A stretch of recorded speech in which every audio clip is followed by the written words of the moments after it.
perfect. Hey, I am Nerd Squared. Typically I run horror games. In fact, a bit ago for a previous Longathon related event, I did a somewhat lengthy run, Alan Wake 2 at 3 hours, I think it turned out to be.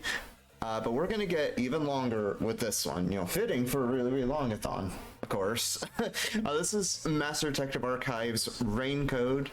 Specifically, it's Rain Code Plus, but we'll get to that later. This is a murder mystery game from the same people you might remember that made the Danganronpa series. Of course, I'll shout them out and explain different things about the game as you go through the run, because it's a very lengthy run. The estimate says around 7 hours, but some time saves with some stuff, I'll talk about during the run. It's closer to 6 hours and 30 minutes for the estimate, maybe 6 hours 25, but you know, it'll look even better when we get the potential world record at the end, just saying. But anyway, we'll just get right into it, I think, because it's a pretty lengthy run, so I can just explain what I need to explain during the run. Make sure my timer's correct on my side, okay. Time for this run starts when we click new game right here. So get ready for 6 hours of Spike Chunsoft goodness. Get comfy with blanket or snacks or whatever. And we'll get started in 3, 2, 1, go. Okay. Cool. Skip this opening cutscene real quick. There's lots of like cutscene skipping we're doing throughout the run. But yeah, this is Master Detective Archives Rain Code. Mouthful of a title, so we'll just call it Rain Code for short. Like I was kind of alluding to earlier, it's a murder mystery game by the same people that made Danganronpa. I believe the producer, Kasutaka Kodaka, I might be getting the names wrong. And some other people I'm forgetting who are also on the Danganronpa team that came back to make the music, which is pretty cool. And if you've played Danganronpa before, you'll probably recognize some aspects of the game that appear in this. So it was made by Spike Chunsoft people, of course. It was also made by this company called 2Kyo Games. It's a company that kind of came about once Danganronpa series technically ended. Although I say ended because 2x2 exists now, but back when V3 came out, a few people decided to splinter off from Spike Chunsoft and make their own company, 2Kyo, which has made some games like Death March Club, if you know that game. I think more recently they've made, alongside Spike Chunsoft as well, Shootin' Order and 100 Line Last Event Academy, both of which very good games, which I've yet to play, but I'll play them at some point. The point is they've made a lot of these murder mystery games together, both Spike Chunsoft or 2Kyo, and they're very good. With Rain Code probably being my personal favorite, for reasons I'll probably gush about throughout the run, but we'll get to those when we get to those. So that opening cutscene was kind of funny. So that character, that purple ghost character we saw there, that's Shinigami. We'll be seeing her in a little bit. And her whole thing is like she's a sidekick to this character that we'll talk more about her later, and Yuma there. But she kind of teases us, because it's like a difficulty select like the other Spike Chunsoft games have. And spoiler, this game actually doesn't have a difficulty.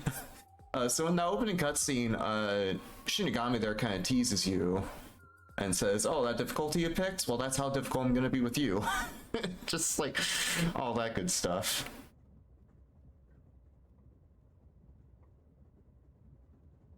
Let's investigate some things here. Of course, this is a murder mystery game in the style of something like Danganronpa, like I said. So lots of investigating, lots of Clash Trial-esque gameplay. We'll see with the mystery labyrinths later. And things like that. Oftentimes the game will have you interact with certain things in the room before you can proceed. And what's nice about it is that they're very clearly marked by these yellow exclamation marks you can see on the mini-map. So even if you're like basically running this blind, or just playing it blind, it's actually pretty beginner friendly, I would say. You won't get too lost. But yeah, the story, to get caught up in the story, because I'm kind of tripping over myself talking about stuff. We play as Yuma Kokohead, that guy we saw earlier in the Lost and Found. We're going to this place called Kanai Ward, which is going to become the main hub of the game later, for most of the story. And we meet some fellow detectives on the way there while we take this train. But they're not just normal detectives. Obviously, the name of the game is Master Detective, or Master Detective Archives. So these are master detectives, which are basically detectives on steroids, because they're basically like a Sherlock Holmes type character, sort of, like a lot of detectives are. But to solve their cases, they use superpowers, basically. It's like a weird mix of traditional detective stuff with Danganronpa, but also has a lot of fantasy stuff in mind. It's an interesting mix for sure.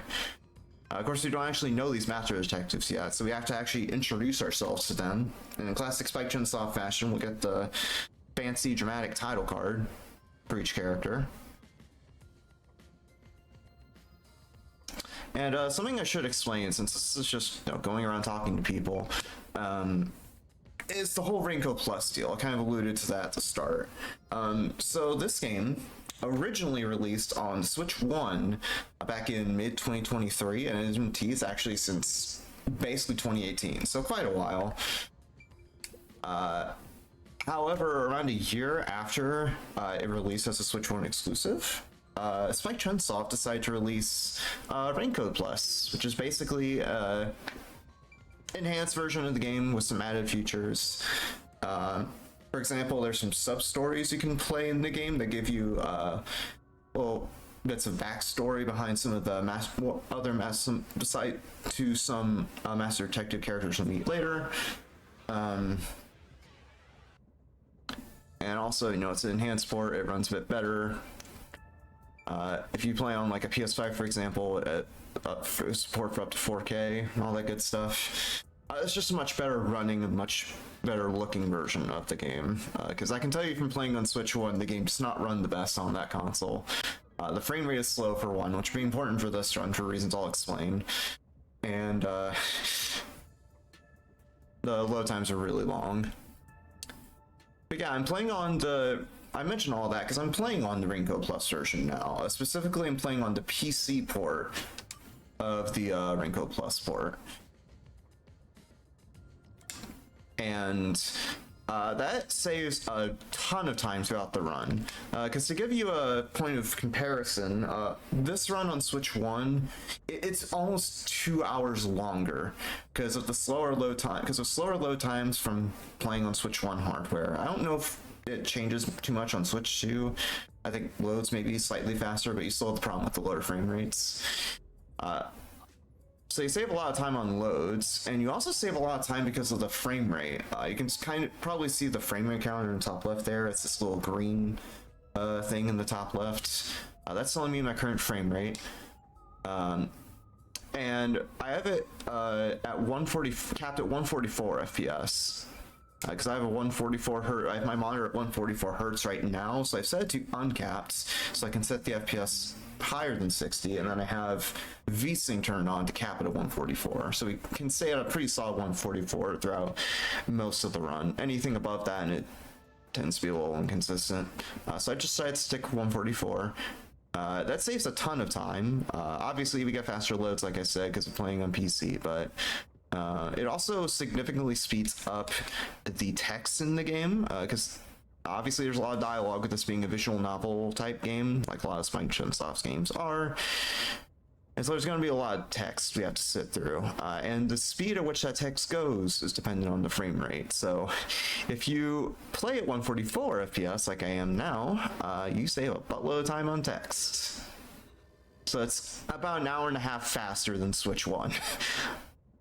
From what I've tested and tried and runs. Also, there's Shinigami proper. We saw her a little bit in the intro, but she actually makes her grand appearance now.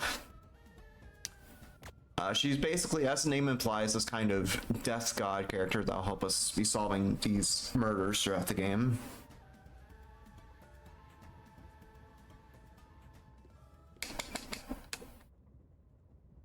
So we kind of got knocked out there, me and the Master Detectives. I guess they kind of spiked our coffee a little bit. And then we exit our bathroom after meeting Shinigami there.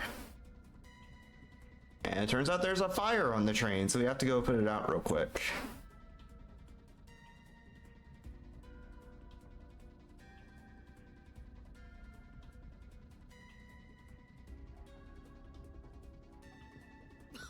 And then, oh, surprise, surprise, there's a dead body. So it turns out that someone on this train murdered all the master detectives while we were knocked out. So now we're going to get to the first proper investigation section. I was mentioning investigations earlier. You have to look at a bunch of specific stuff in different rooms. And then once we're done looking at everything, we'll get into what's basically this game's equivalent of the Clash Trials, if you know Danganronpa. So we have to look at specific things before we can leave the room, and that's kind of the deal here. I should also know, because I was talking about versions earlier with Raincoat Plus, I'm specifically playing on controller. I am playing on PC, so I could play with keyboard and mouse. But like I said earlier, I played on Switch 1 first, so I'm just kind of used to playing with controller. For a while, I actually played with a Switch Pro controller on the PC version as well, but recently I've started to do runs of the PS5 version, because it's also on PS5 and Xbox. And that obviously is a different button layout compared to Switch, so I've been playing on an Xbox themed controller recently to get used to that.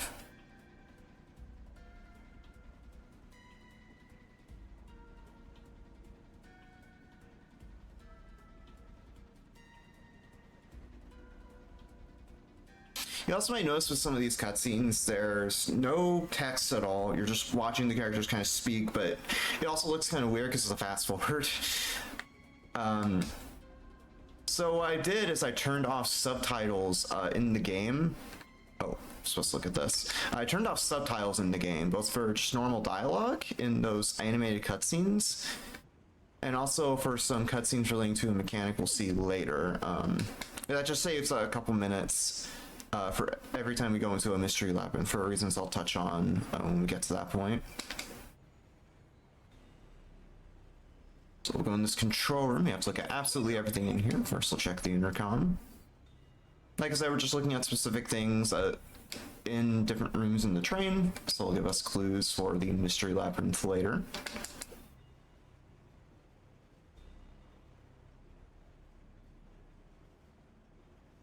Look at that intercom and then both things on this panel. We'll be able to leave the train car. Yeah, there we go. Go to the next train car.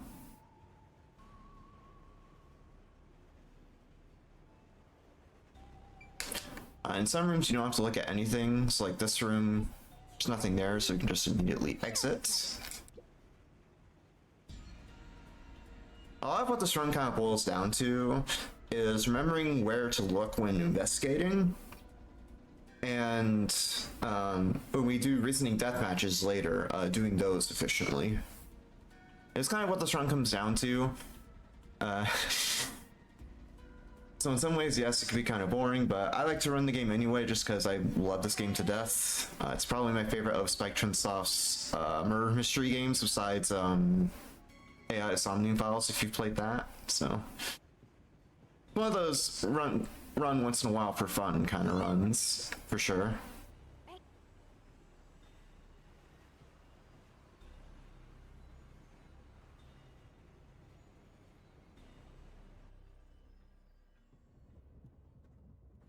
Ghost, yeah.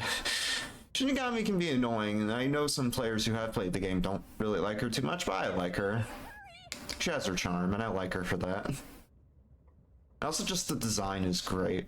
Like, there's this ghost form, and then there's a very anime form, as I like to call it, that we'll see later when we get to a mystery labyrinth.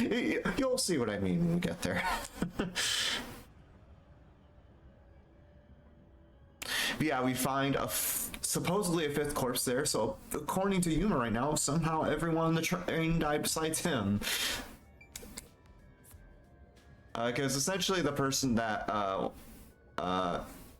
killed all the other master detectives, they're trying to frame Yuma for this, so.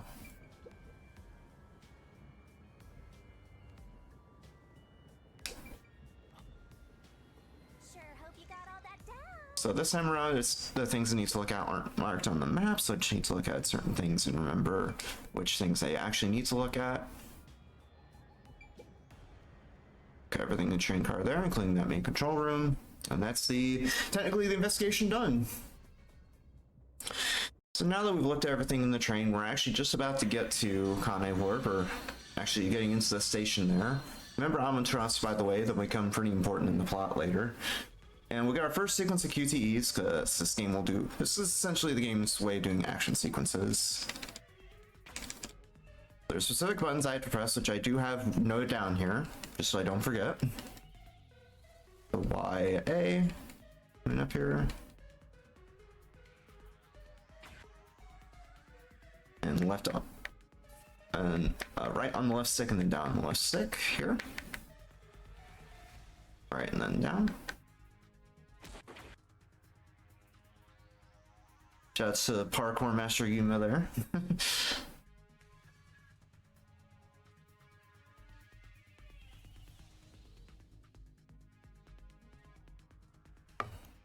Gonna take a quick swig of Monster, because obviously it's a long run. I want to keep myself awake so I can actually perform. So I've forgotten a lot of the, like, how these characters play into the plot, but I just want you guys to look at their names when they get introduced, like Swank Casino right there. Also, one character we'll see later, Guillaume Hall, who's pretty cool. They just have, like, great names in general. Shouts to the writers of the game.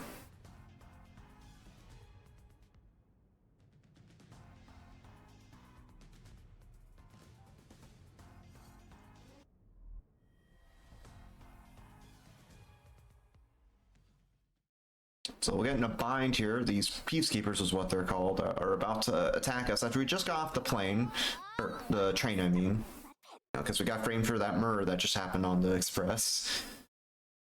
Then Shinigami's like, "Oh, I got my trap card," which is this mystery labyrinth about to go into. Also, that's anime Shinigami that I was talking about. But yeah, we'll be going to the mystery labyrinth for the first time in a little bit. Again, if you play Danganronpa, it's kind of similar to the Clash Trials. In fact, a lot of mechanics you'll see throughout the Mystery Labyrinth are kind of similar to minigames from Danganronpa, but skinned differently to kind of, you know, stand out from the pack and such.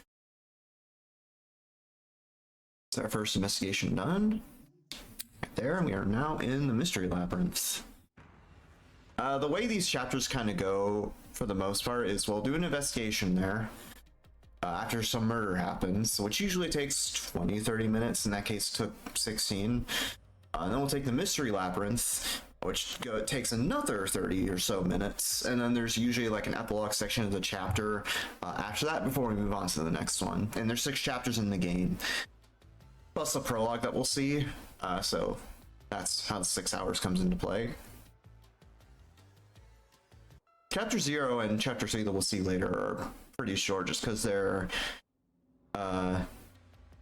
Mystery Labyrinth is actually surprisingly short.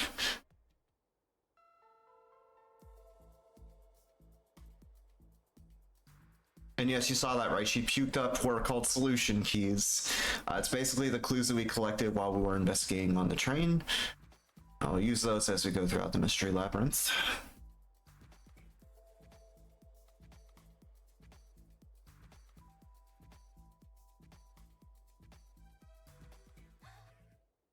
And there she goes, she pukes up the keys again. She does it twice.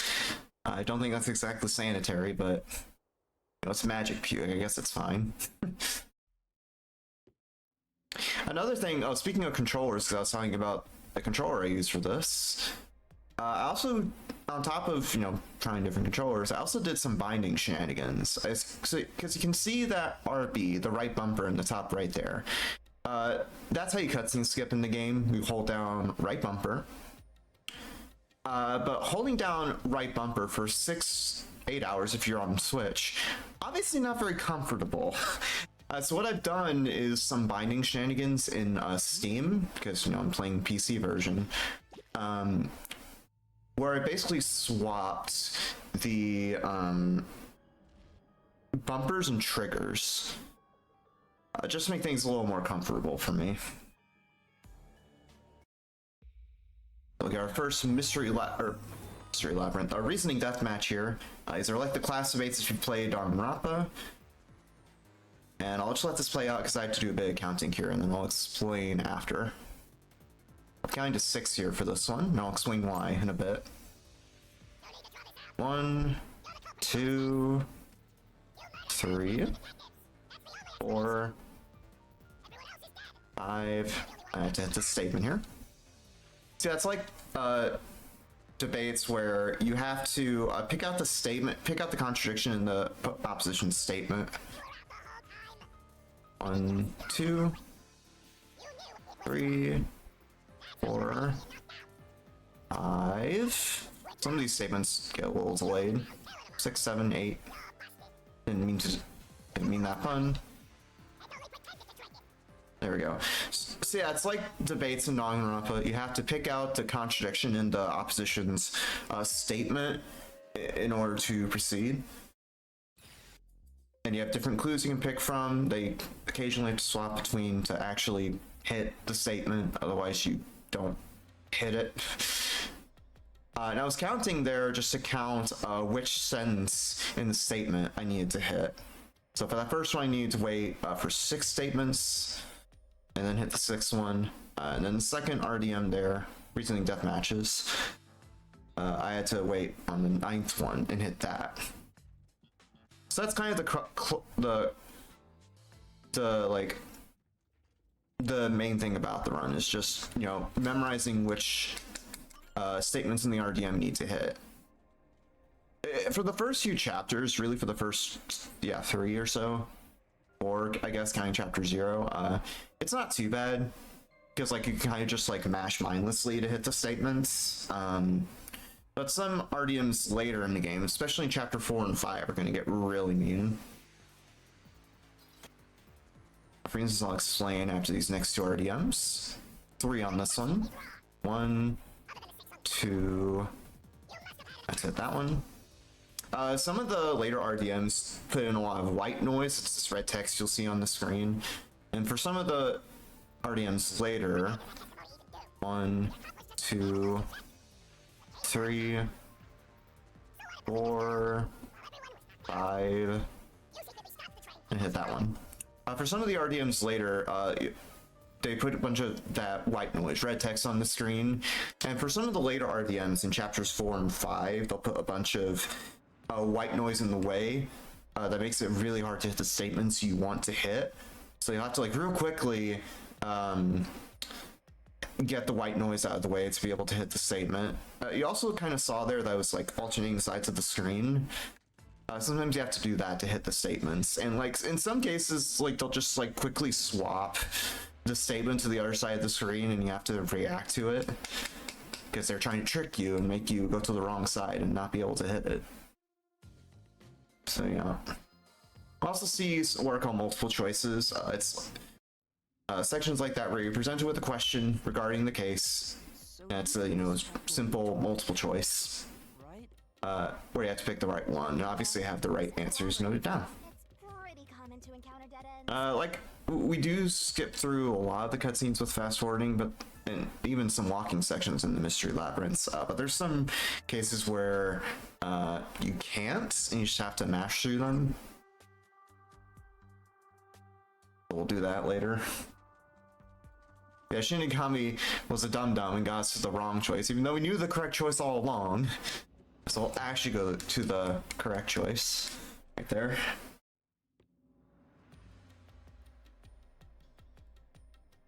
But to commit suicide after the crime. It also looks kind of, I didn't touch on it earlier because I was explaining stuff, but it looks kind of goofy when you fast forward during the walking sections because it looks like Yuma's on a sugar high, basically. It's like he had one too many pixie sticks or something. There's also this really nice effect as you walk through these long hallway sections where the hallway kind of forms around you as you move through it, which is pretty cool.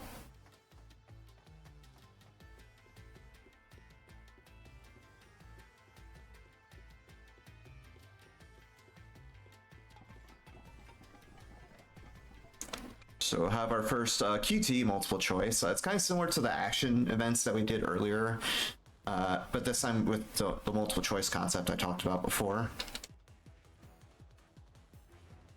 So this one's X or Y on my controller. There we go. And A or B for me here. And then Y or X on this last one.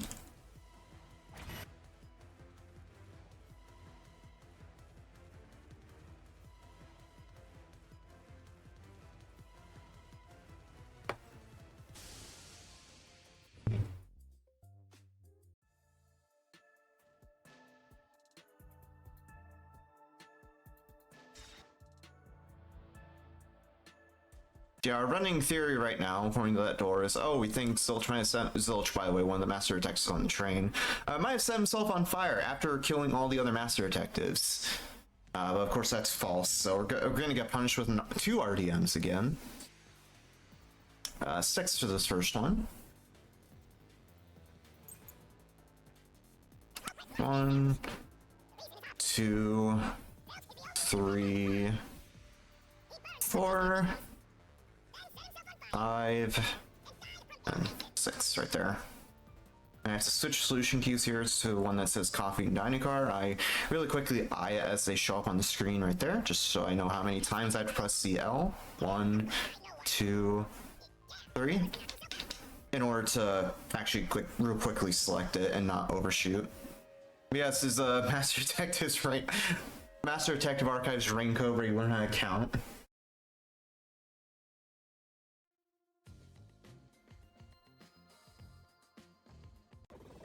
Timing on this cutscene skip is really funny. Because Yuma gets punched right as we skip the cutscene. This is a crime scene recreation. We have to pick certain items in the room, much like we were investigating earlier, to try to recreate the crime that the person committed. We'll look at this blanket first and this cushion on the floor. There we go. There's also going to be a spot selection later. You know, kind of verbatim spot selection from Danganronpa, so we'll see that in a little bit. We also get a Shinigami puzzle for the first time. Speaking of Shinigami, the human form of Shinigami being very anime, yeah. She is in fact wearing a bikini under that barrel, fun fact. So yeah, Shinigami puzzle, it's basically like the Hangman's Seduction, or Hangman's Gambit. Again, if you play Danganronpa, it's a crossword puzzle, and we have to shoot the letters in order on that barrel. And I did a bit of hybrid control right there, because for the most part in the run, I'll be playing with controller, obviously. But I found for the Shinigami puzzle, it's actually a little easier for me if I use the mouse on that, because I can aim a bit faster with the mouse. So whenever I do Shinigami puzzle, I'll switch to the mouse. There's some other things you can use mouse for. I'll talk about later when we get to the deduction enumement for the first time, but for that I just opt to do controller because I'm just used to the menuing for that particular segment with controller, so I'd rather not mess up my muscle memory.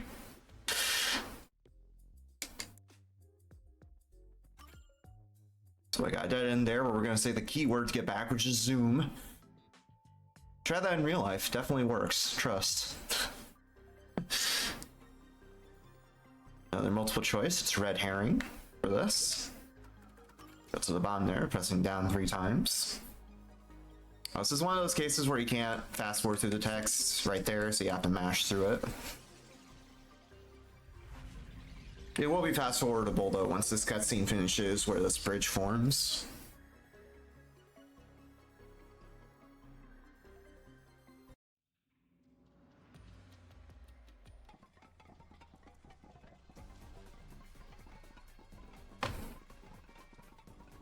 Another QT multiple choice, Y-A-Y in that order for this one. I have to be kind of careful with the button inputs for these, because what I like to do for these QTEs is I just mash the buttons before they appear so I can get it on the first frame possible.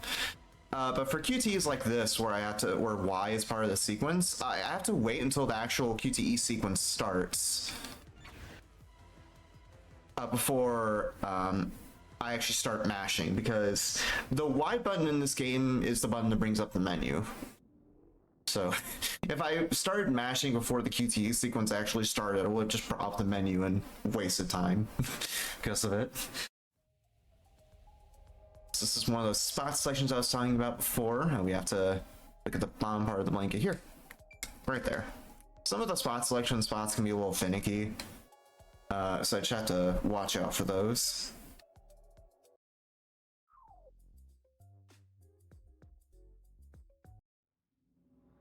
Yeah, there's Yuma on Sugar High again.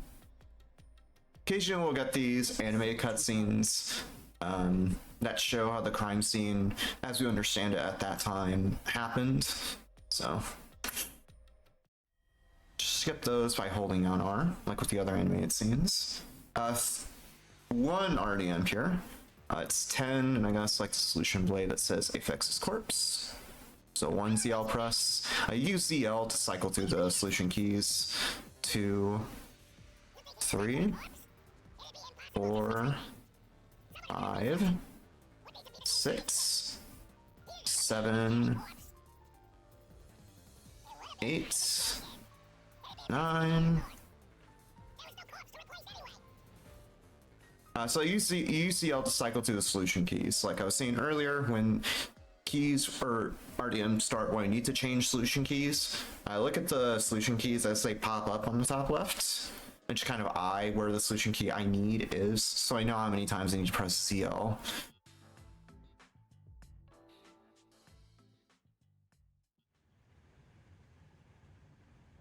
We're gonna chase Zilch on the train. Here, just a nice and simple hold forward. There are some mini cutscenes that happen when we swap between train cars, like that. So I'll be holding down R, or ZR I guess, in this case, to just fast forward right through them.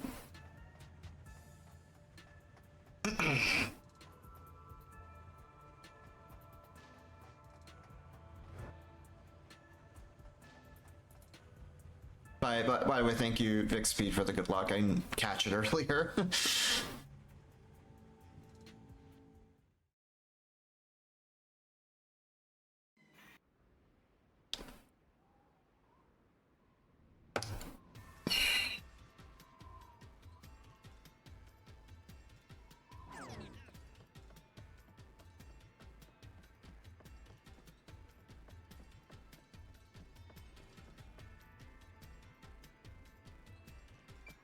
Another multiple choice here. You have to take a move through the train for this one.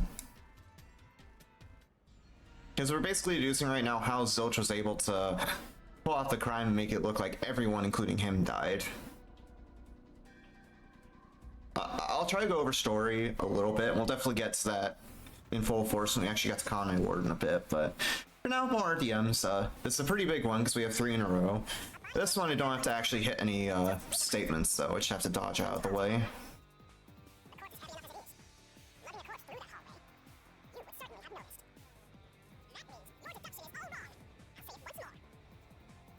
Yeah, so, see, that's what I was talking about with the statement swapping sides of the screen, trying to trick you. Right, so 8 on this one. 1, 2, 3, 4, 5, 6, 7. Of course, we know that's wrong, because there was a brief power outage earlier. And then 3 for this one, and backup control system. The solution key. 1, 2.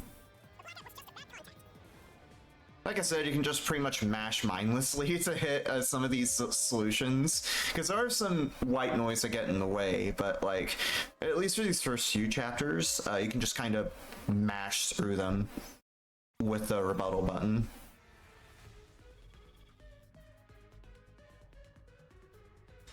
So another barrel game, Shinigami puzzle is what it's actually called. I like to call it the barrel game.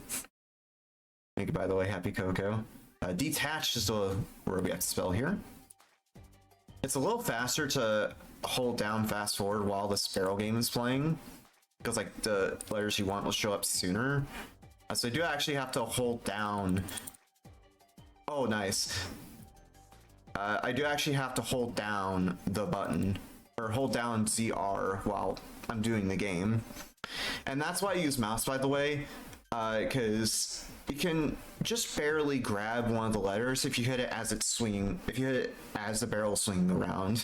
You can get shots like that where the letter was just out of view that I needed to hit, but you know, with my quick fingers I was able to hit it.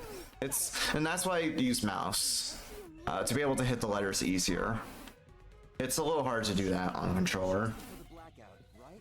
I also like a little dialogue like that. because obviously we know the solutions for all these like mini games and stuff beforehand, so we can just answer them real quick. So it's just kind of funny seeing the character try to deduce what's going on with the prior knowledge you have from just playing the game. So cars, where we have to spell here. There we go. What we're gonna find out here is that Zilch was able to cover up his crimes basically by detaching a train car and then having it go to the front of the train, if that makes sense. Because the train that we were on to go into Kanai Ward, Amaterasu Express, it's a driverless train. Don't know how that would end up coming about in real life, but there's a driverless train. It's a driverless train, and there's like some pre-programming you can do to make it go certain routes, and that's how he was able to make the car detach. And that's kind of what we're deducing here. Route map, and then 8 for this. 1, 2, 3, 4, 5. Didn't mean to hit that. 6, 7. I have to hit this one. Ooh, I almost missed that. That got really close, but we're good. A skip that I technically could do, but I'm not going to, just for the sake of safety for me, is I actually went to the back, never mind. Something I could do as a little time saver, but I'm not doing just because I'm not comfortable with it.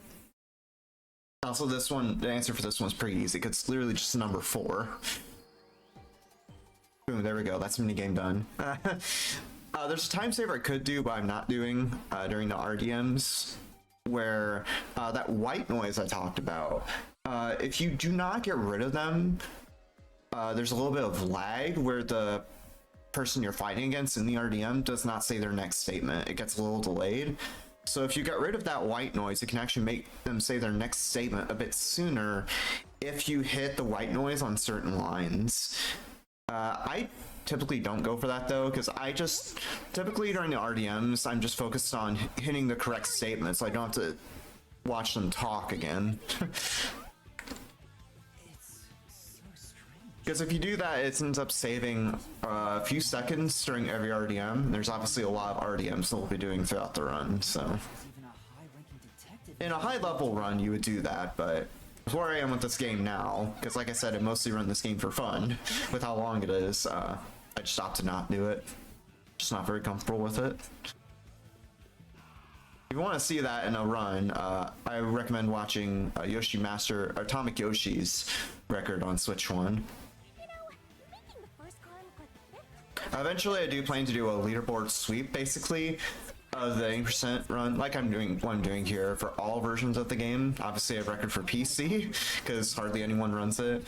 I'm going to do runs on PS5 at some point because I do have the PS5 version of Raincoat Plus, and I do have a Switch 2 with the Switch 1 version of the game, so I'll probably run that version at some point too, but some point in 2026.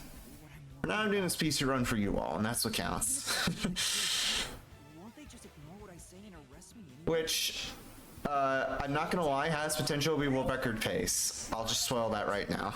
Because there's a time save I'll be talking about in the upcoming deduction denouement, which I'll explain what deduction denouements are.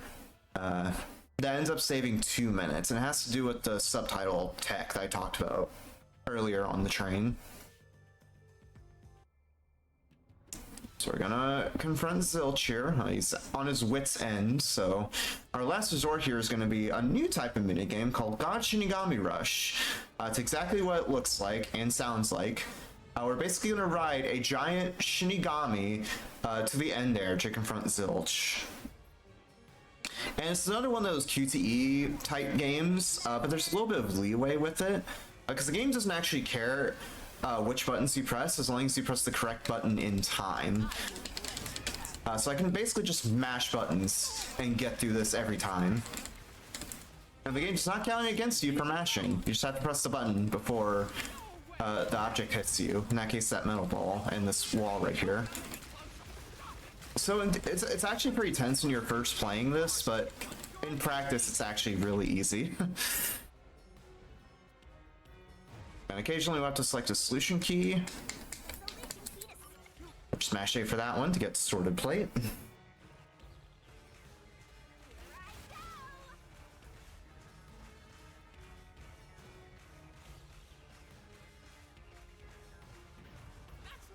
Oh. I burned the plate to disguise it? No, I didn't do that! Yeah, exactly. It's very lenient.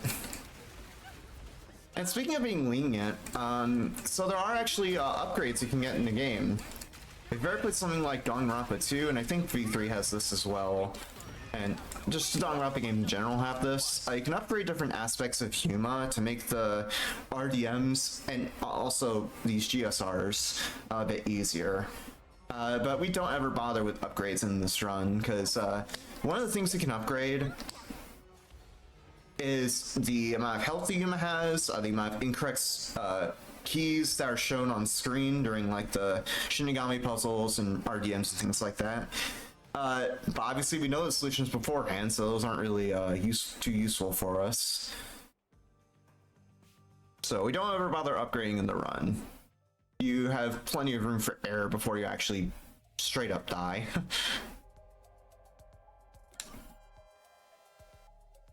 Is have a quick multiple choice here, just basically telling us, hey, this is where Zilch was hiding this whole time, while he committed his crime. Our first deduction denouement. It's much like the closing arguments in Danganronpa. You have to pick certain clues, put them on certain specific pages, and there's a bit of mingling involved with that, and I have the inputs mapped out pretty precisely for them, so I'll just go ahead and put them in real quick.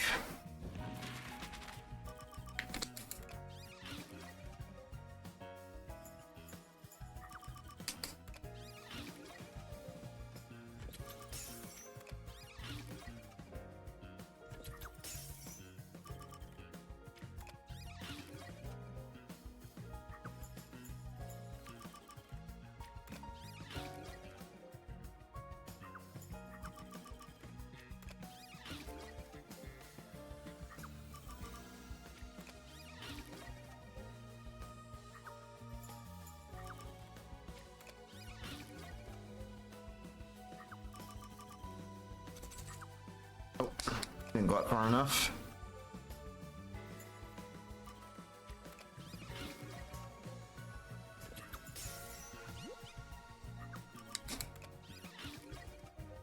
So yeah, as you can see, lots of manuing involved right there, because you use the bumpers on the controller, Q and E if you're on keyboard, to swap through the different pages there, and you use the D-pad to select the clue, and then you use the control stick to actually aim the cursor and put the clues on the pages.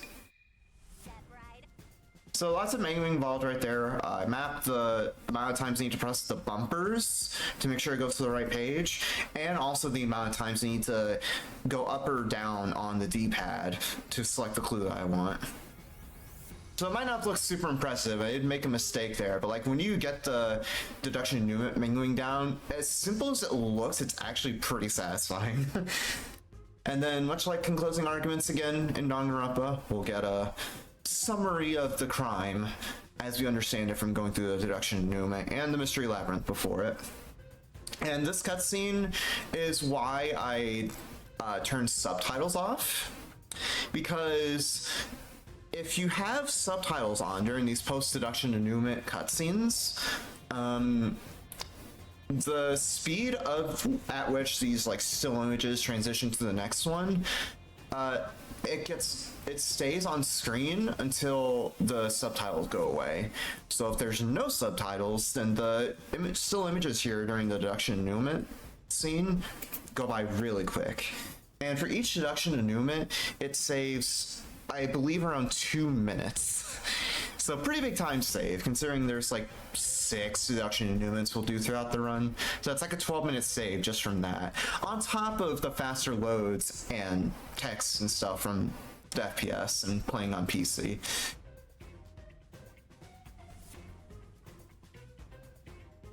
So yeah.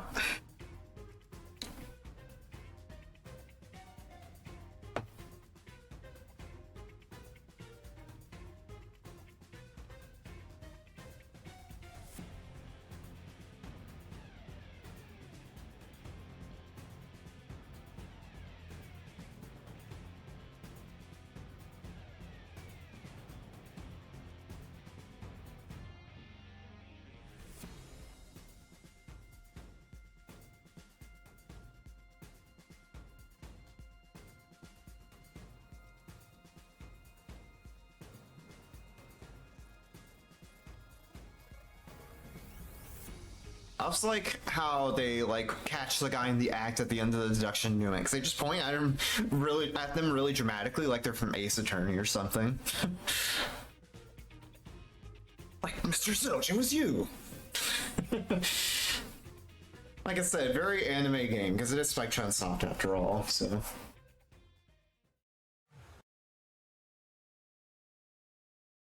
And then after the deduction denouement is over, their spirit is expelled.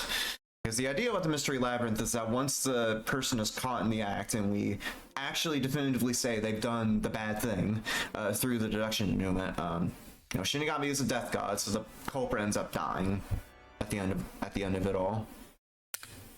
That's the end of the Mystery Labyrinth.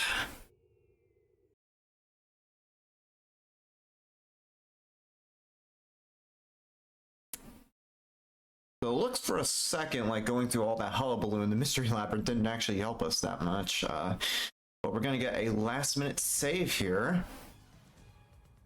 Not from Shinigami, but from a character that should appear in a second.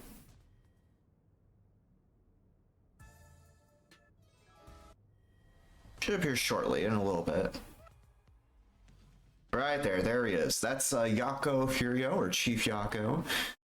He's kind of the head honcho of the mystery detective group we'll meet in a few minutes once we get to the prologue. And he acts as our Deus Ex Machina here, basically, and gets us out of the police's clutches.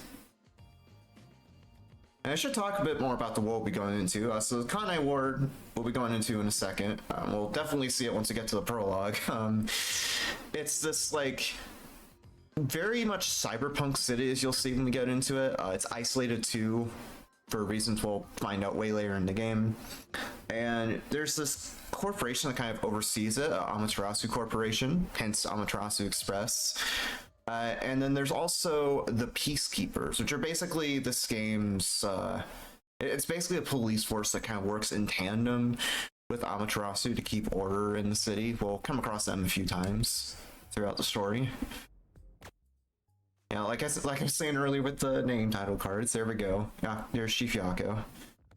Oh yeah, the character designs are so good. Like I like to describe it as Danganronpa, but better. Because it's like full 3D environments and character models compared to what Danganronpa did, where it's like 2D mixed with 3D, and you can even see similarities in some of the designs. Really translates well to 3D, in my opinion.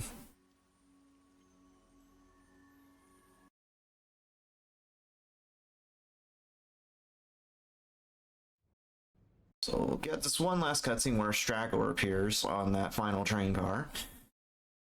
And then we'll get a scorecard that shows us how we did in the Mystery Labyrinth. I did get hit a few times, but I don't think I missed any statements. So we should get SS on all of these, save for maybe 1 or 2 points of the scoring.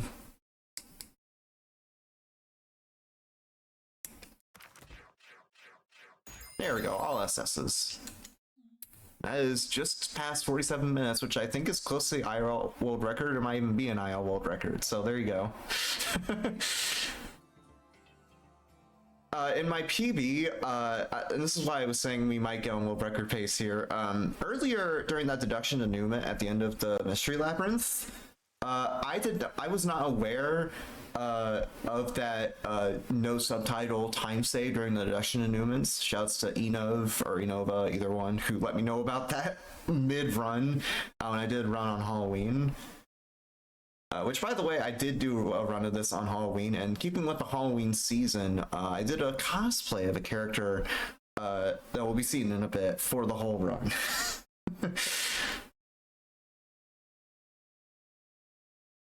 It was definitely a time. For sure. Their anime cutscene, we'll skip that. Actually, I don't know if animated is the right term. I think it's just in engine, but we'll go with animated.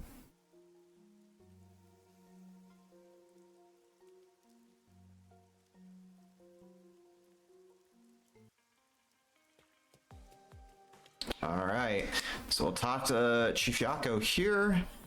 And now we're going to make our way to basically our home base to meet with the other master detectives I was alluding to earlier. And now we get to see the main area of the game proper.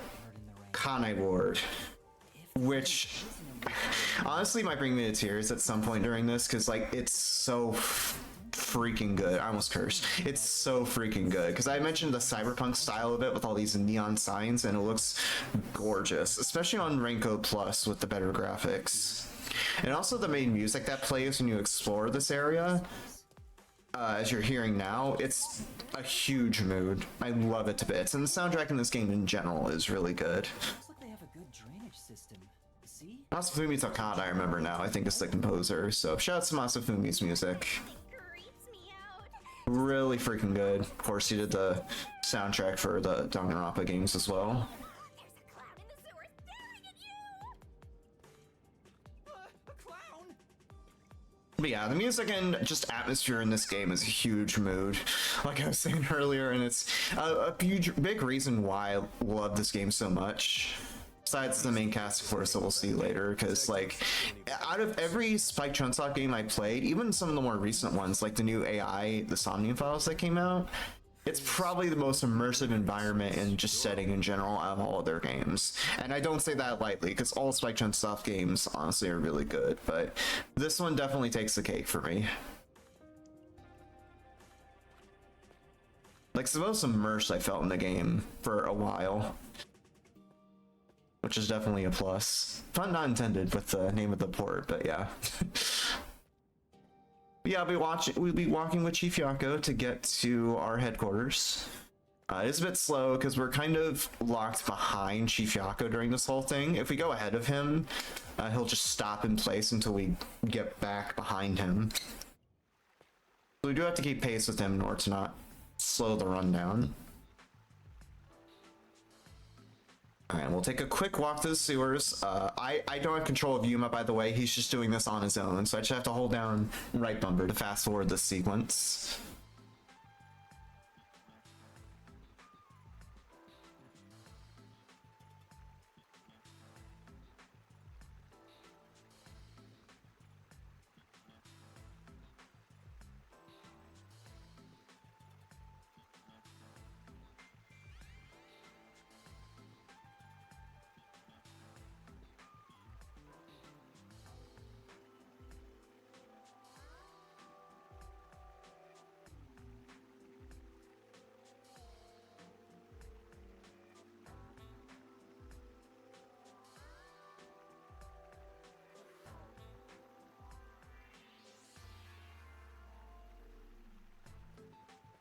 Sweet. We're done with our walk through the sewers. Now we're actually at our headquarters after this load screen goes through. Because for some reason the game, this black screen just hangs for a while, and it's only at this point in the game where that happens. I don't know why. So we'll get to our headquarters. It doesn't look like it's here right now, but he'll hit a magic switch that'll make it appear. Because it turns out that our headquarters is... Well, once he presses this... It's actually a submarine, which I think is really cool.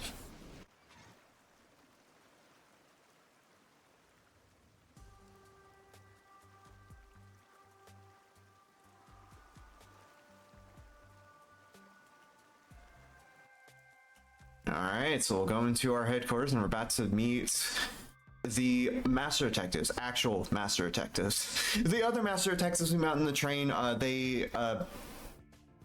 they died. So we're gonna meet the actual master detectives we'll be dealing with throughout the story. We'll see them doing some shenanigans there in the main room. We'll see their name cards pop up like with the other ones. Shouts to Halar and Nightmare there on the couch. We'll see their tile card when they pop up, but shouts to Halara, they're great. Not only because, you know, I really like the character and their voice acting, but actually, Halara is canonically non-binary in the game. And I'm not even joking either. Like, if you look up lore about Halara, it specifically says that they're of indeterminate gender, I think is the phrasing the in-game text uses. So it's really cool to see representation like that in a Japanese game, especially as a non-binary person myself. So. And that cosplay stream I alluded to, it was as Solara, which is pretty cool to do. I even did like a photo shoot of myself in the cosplay. It's just like an amateur photo job, basically. And that was really cool to do. And it got me into the hobby of cosplay in general. So, yeah. Oh, yeah, absolutely, Vixa.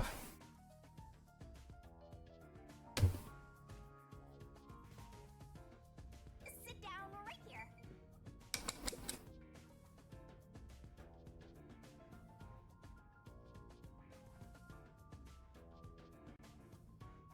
But yeah, all these master detectives, including Yuma, are part of this in-universe organization called the Royal Detective Organization. A pretty self-explanatory kind of name there, pretty much. And I got this phone call from someone called Number One, right there. He's essentially the head honcho of the World Detective Organization, with our little group in the submarine being the Nocturnal Detective Organization. Very distinct difference. And he basically tells us, hey, go investigate mysteries in Kanai Ward, which knows what we're here for. That's kind of what Master Detectives do. Because we need to solve some mysteries in Kanai Ward in order to solve some big overarching thing going on with the city. So we'll skip a couple of cutscenes here. It's just that one cutscene there where Yuma is monologuing, and then we'll skip the opening credits of the game. Which sucks that we have to skip it, because it's actually, I really just love the opening credits there to bits. It's a really good song, and it also like shows you who voiced every character, which is a really nice touch. Yeah, we're out of prologue. We're starting chapter 1. For some reason the game starts at chapter 0 instead of starting from 1, but it's whatever. The overarching structure kind of goes like I said earlier, how we'll solve a mystery involving a murder, and then we go into the mystery labyrinth to actually solve it. But here though, each chapter will involve a specific character from this Nocturnal Detective Agency we just joined, and we'll use their powers to solve whatever murder it is we're looking into. And fittingly for me, our very first real chapter here is going to be with Alara, which is going to be great, because Alara is the best character in this game. I will not hear anything to the contrary. Oh, this is looking pretty. Just saying. Yeah, we'll just do some quick daily stuff here. We'll make some food for Yako. Unfortunately, it doesn't turn out very good. He ends up puking in the toilet in the other room. Maybe next time, Yuma. Maybe next time. We'll go out of our submarine. We're going to explore the city a little bit with the other master detectives. And to start, we'll go to a hotel in, I believe, the Kamasaki district. Later on, we'll get introduced to fast traveling, because there is fast traveling in this game. But we can't use that feature quite yet, so we just have to manually walk there. Yeah, Kamasaki district. I was right. So we'll go to the hotel to meet with the other detectives. Specifically, we'll get a bit of interaction with Vivia, who's that kind of avocado-haired guy who really likes to read and is just, funnily enough for his character, just very apathetic about everything. It's kind of funny. And there's Fubuki, that blue hair. I should probably go over the other master detectives. So there's a lot that I talked about. Vivia as well. There's also Fubuki Clockford, who's this kind of ditzy, I guess, master detective. Her abilities focused around time, that we'll see later. Vivia is spaced around astral projection, as we'll see in chapter 4. A lot of this whole thing, I'll wait until it becomes relevant, and then Desahiko's whole thing, which becomes relevant in the next chapter after this, is being able to disguise himself and, you know, anyone else who uses his ability. So see that in chapter 2. This sequence here is going to introduce us to side quests for the first time. So there's obviously the main story we'll be going through, but there's also a bunch of side quests you can do for different people in Kanai Ward.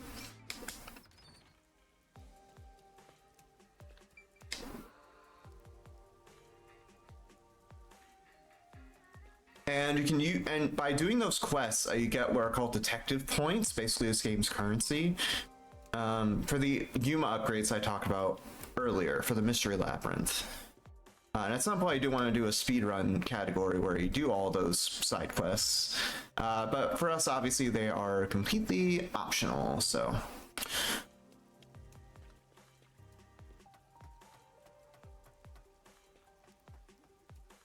But this one is forced because it's introducing us to the concept of side quests and how they work.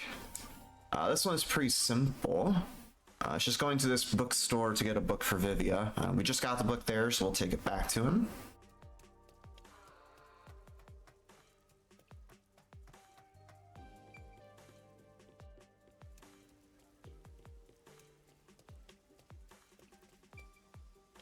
It's stuck on that card, that's fine.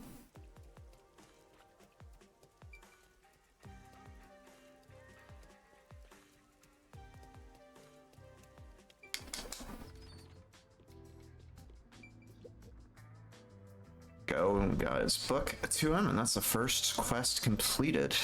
Or first side quest, I should say.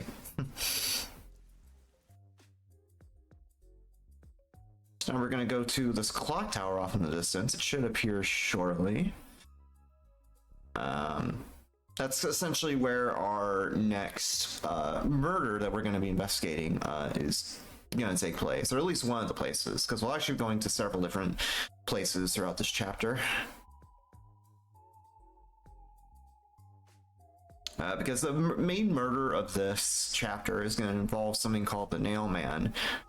In the game's lore, it's kind of this urban legend where it's basically a Death Note kind of scenario. You write down, you write down the name of a person that you don't like, and then at one point, the Nail Man is going to come and kill him.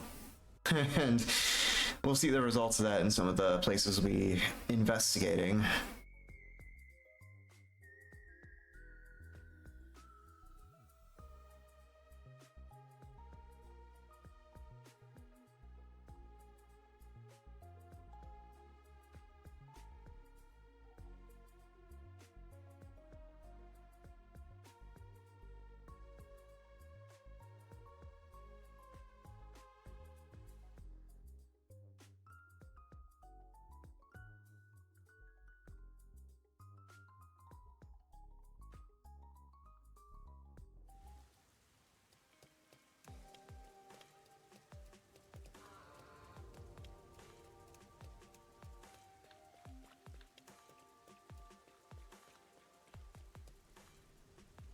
There's clock tower over there. Have to walk over there again manually because we do not have fast travel unlocked yet. I can smell the mystery coming out of it.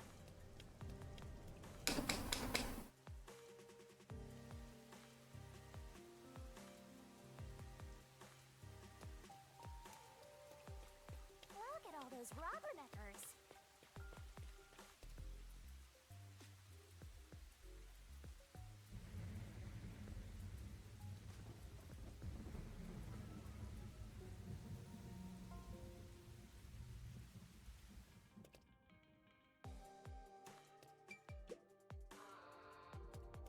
So we tried going to the clock tower there to investigate what was happening, but there's some peacekeepers there blocking our way, and we don't quite know what's going on, so we're going to talk with a few people around town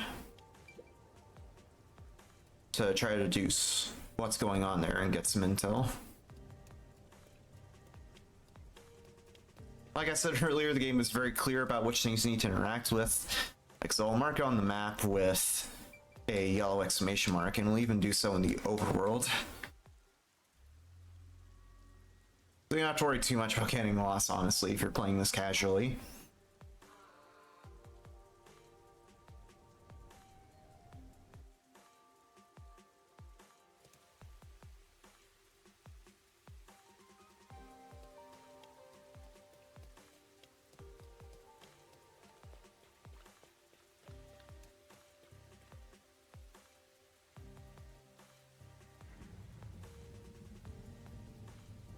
Alright, so we'll meet this young boy crying in front of the clock tower because it turns out that on Also, there's Halara.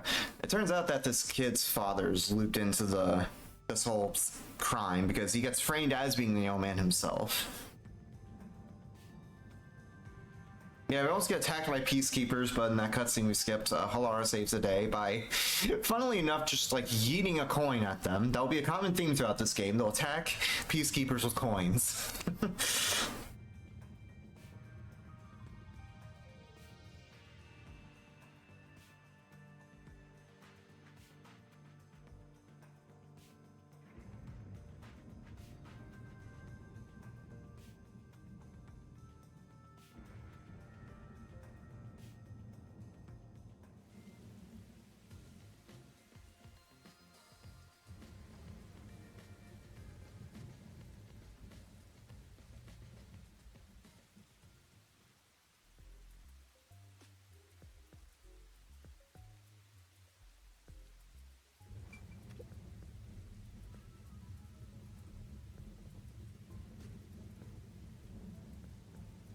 That was kind of funny too, because like their whole kind of running gag with their character is they only accept a job if there's like some kind of payment involved. They kind of view a lot of things as transactional, essentially.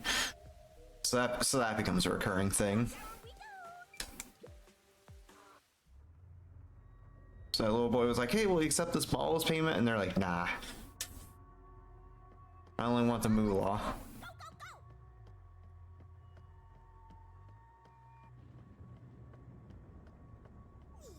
It's kind of funny too, because like at the same time, like obviously they're kind of like closed off in a way. Like they act all cold-hearted, but then if you play her sub-story, and there's even some moments in the main story involving this too, it turns out that they have a soft spot for cats, and that's literally a whole thing in their sub-story. So definitely play the sub-stories if you have this game, or the DLC if you're on Switch. And you haven't yet. I've been playing through them recently on my stream, and they're a lot of fun.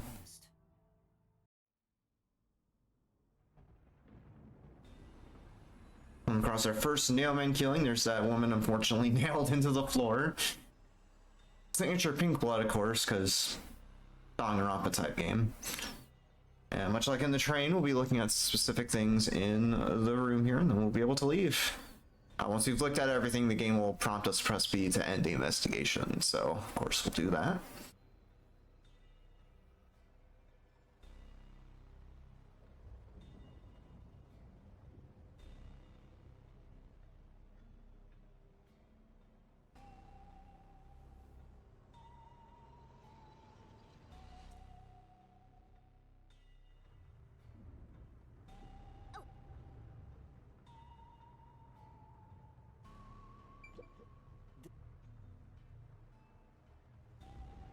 Let's get the door there.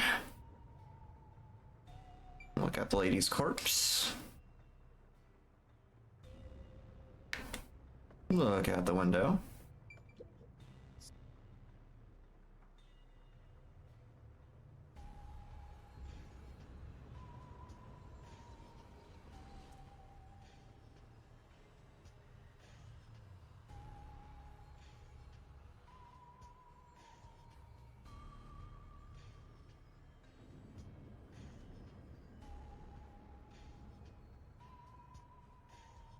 Look under the window as well. And it's just all up into the wall that we'll have to look at, and that'll be that for this investigation. There's two other locations we'll have to look at. There's a former nightclub, I think, that we'll be looking at with Halara, and then also with Halara we'll be going to a mansion a bit later.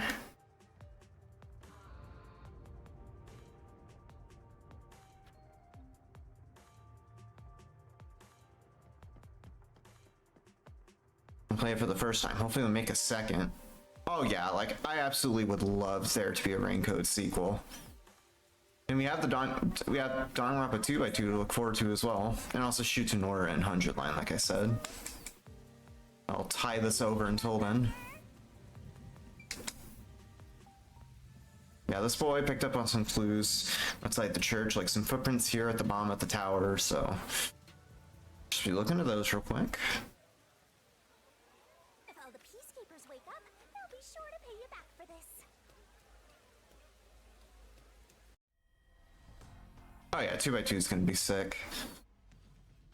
It's one of the few Spike Chunsoft games I haven't played on my stream yet, because like ever since I've started playing Ultra Despair Girls, and then V3 after that, I've just been playing through basically all of Spike Chunsoft's catalog on my stream. Oh, Shinigami 10 out of 10, yeah. Like I said earlier, she can be annoying, but she's great. At least I can see why people would think she's annoying, so.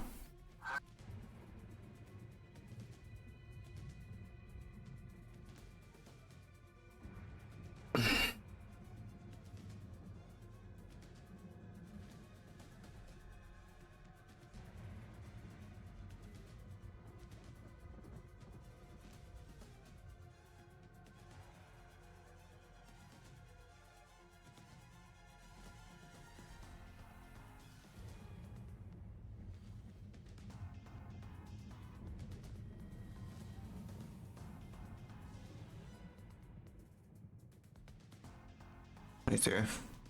Thank you, Phoenix. It's a very chill run, like I said earlier. It's kind of one of those turn off your brain and just go kind of runs. It's not a whole lot to learn besides the RDM solutions and which things to investigate in certain scenarios. But once you get those down, it's pretty easy to get a good time in the game, I think. Well, I guess kind of varies by platform, but yeah, overall it's a pretty easy run to learn. Because it's just memorizing which choices to pick. You don't have to do much complicated tech, really.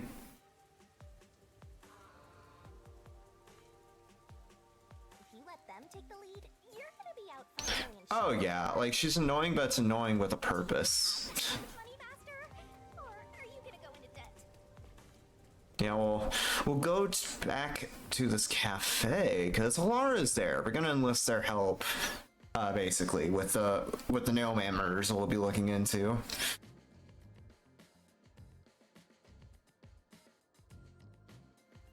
Because I mentioned earlier about how all these master detectives have specific abilities. Halara's ability is that they can look into the past, psychometry, basically. So we'll be using that to hold on.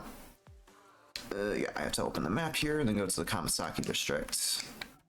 That's the fast travel system for the first time. You open the map in the menu, pick where you want to go, and you'll be bussed there.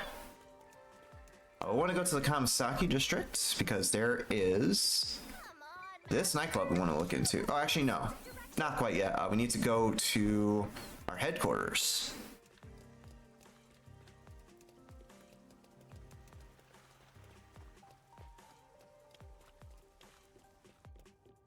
So go back to our, okay, that's the wrong way. This is the right way, there we go.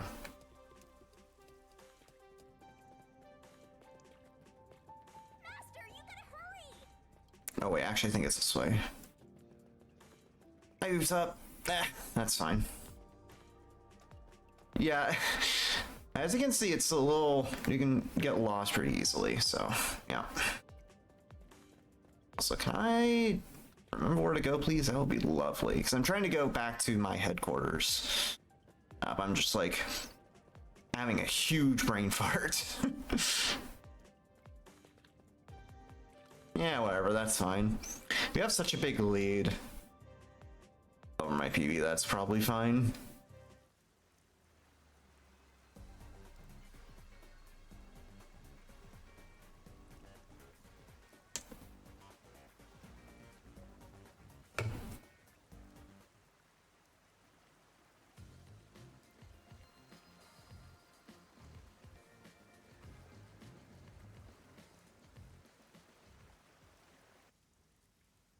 I'm kind of surprised I had a brain fart there, but it's whatever.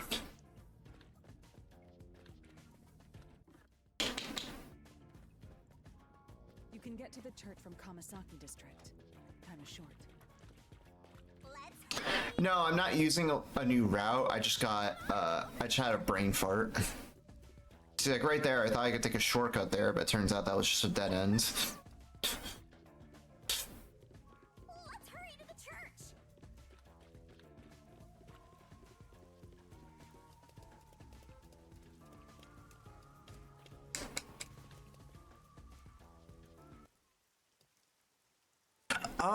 Oh, no, I'm not using a new route. There's just a time save I didn't use in my PB. I don't know why I wasn't holding fast forward there. Because there's a time save in my PB that saves 2 minutes in chapter 0 earlier that I did not do in my PB. I did it here and saved almost 3 minutes versus my PB, so I think even with that mess up, we're probably still on pace.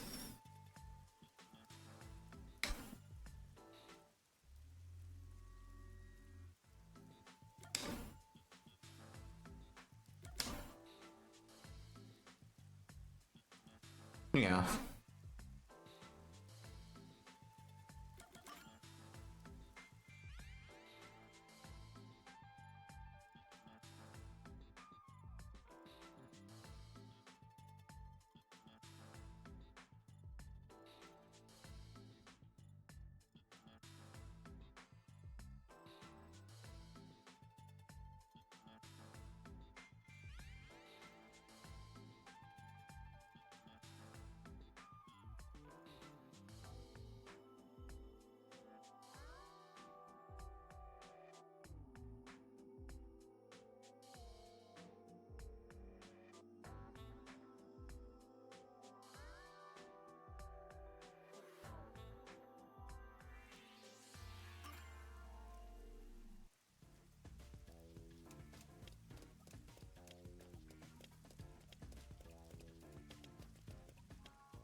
Not caught in that lamp.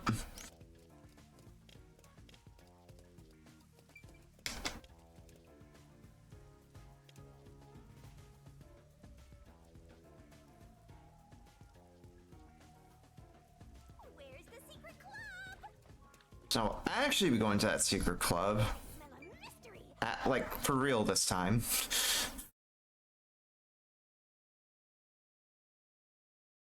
That's like Lara there, or here, because they just karate chop the crime scene tape. Very strong hands.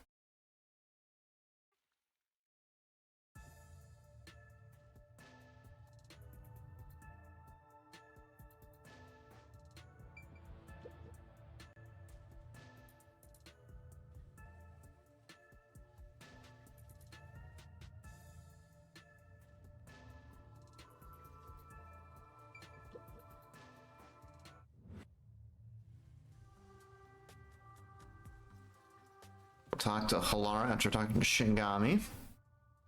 Because how we're actually going to use Halara's ability to look into the past in this crime scene is through something that Huma has called Coalescence, where he's basically to share abilities that other master detectives have, as long as he's holding hands with them. So we'll be using that here. Just gotta investigate the door, yeah. Gotta enable post-cognition with the, that's it's called, the psychometry I was talking about before with the right trigger.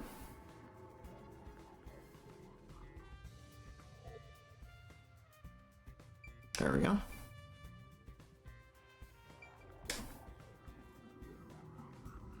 Jocelyn Kenner here, and then the corpse on the wall.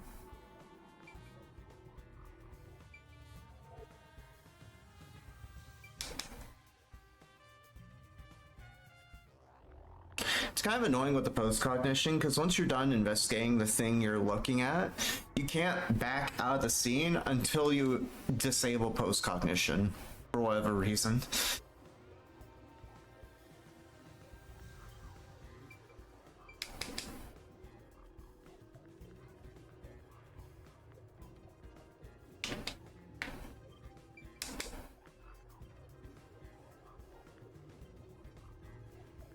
But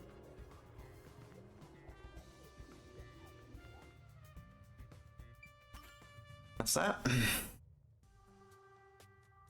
So now we're gonna go to the mansion. Actually, no, I was wrong. There's a mansion and then a museum we'll have to go to after that. Wait.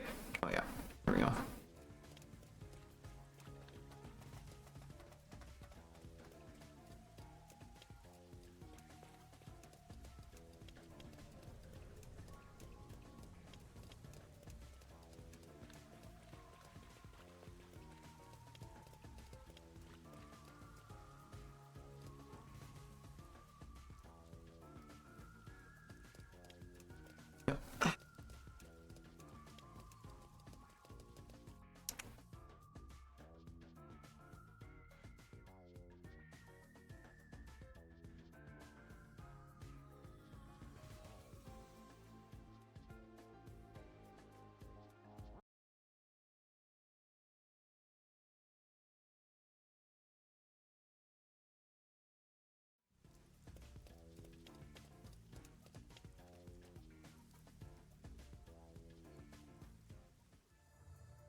Smells like a jump scare's coming up. Ooh. Alright. Another investigation in this room.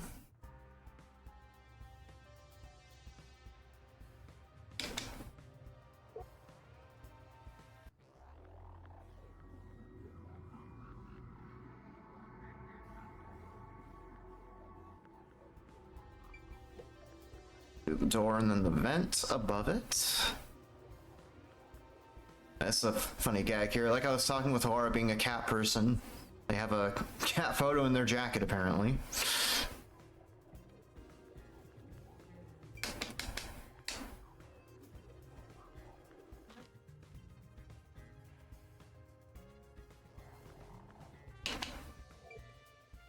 Oh, did I get... Oh, I got a bug. No.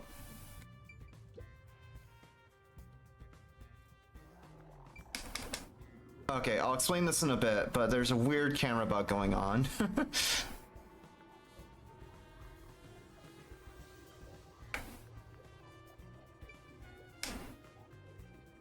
There we go. So we should be good, and then I have to look at this doll on the wall.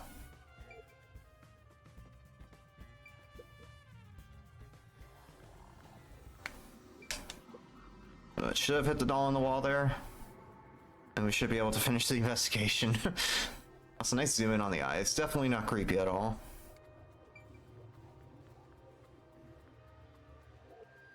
Looks like Alright, so there's a weird bug that happened there.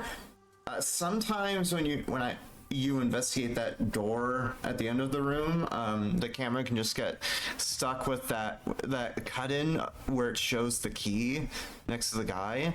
It can get stuck on the screen sometimes.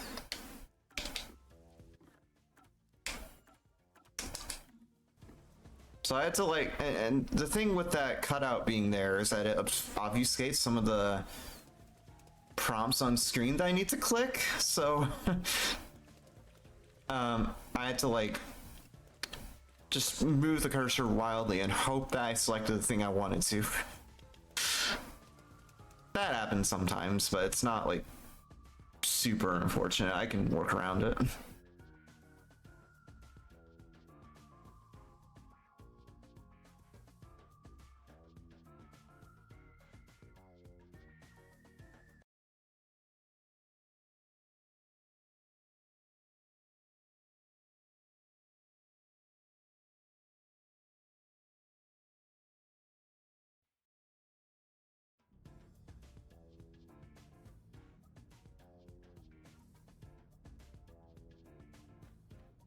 This investigation I tend to screw up on because there's just a lot of things to look at in this room in particular, and I tend to mess it up a lot. So we'll see if I actually mess up during this and I actually pick the right thing.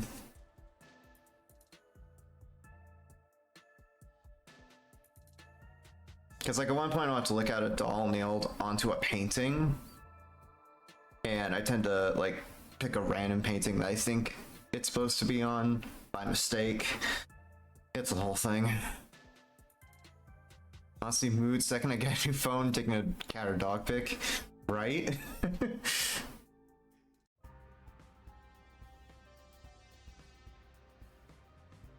A door here.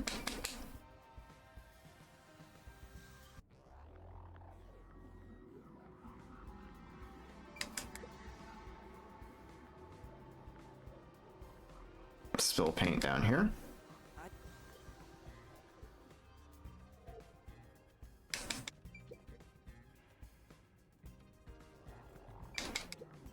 Got the corpse.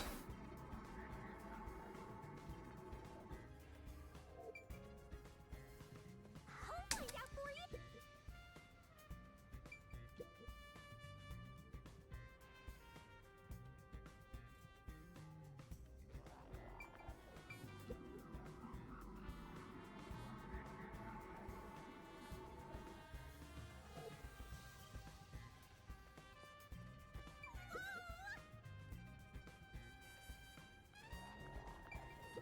There we go, and then nail pierce painting. That's the one I tend to forget about.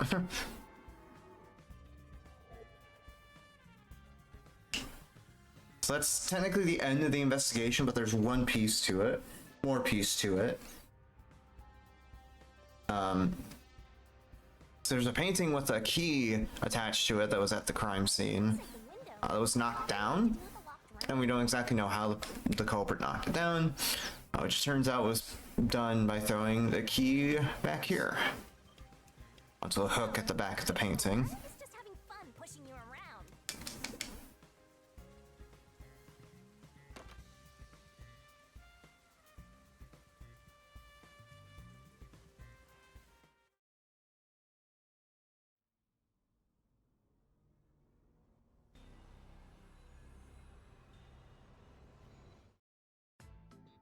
Yeah, we think it's a peacekeeper, but it turns out it's just a guy.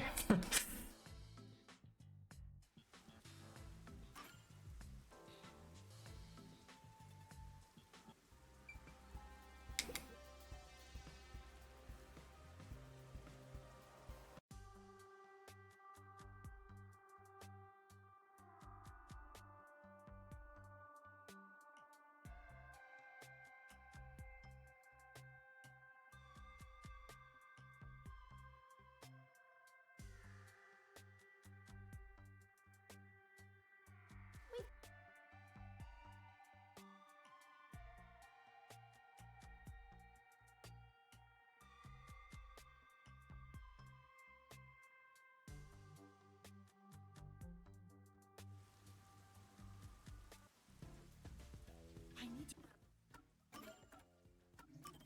Hurry back before the chief gets executed.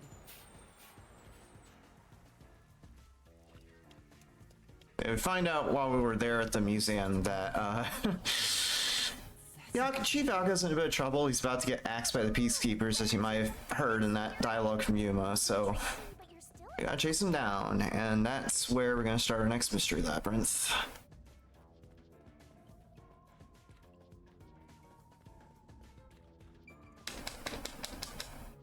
Oh, whoops, didn't mean to pick that. Excellent, mash on no there. No, oh my god, please, just pick yes. Dude, I am physically incapable of hitting the right prompt, apparently. Like, I tried to make a conscious effort on the third try there, and my brain was like, no, what are you doing?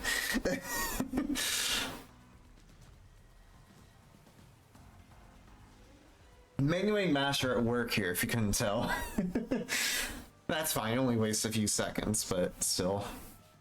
That was annoying.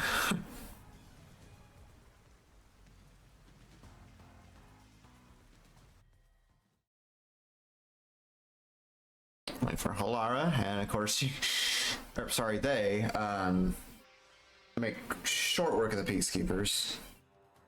Not myself there, my goodness.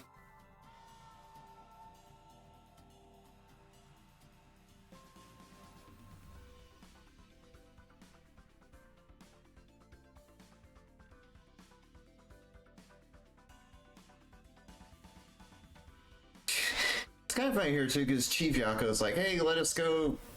Keeps peacekeepers pretty pleased, and Seth Burrows, that character there, it's like, yeah, no.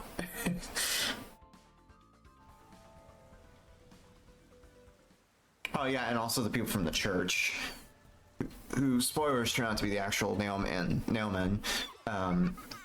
join in as well.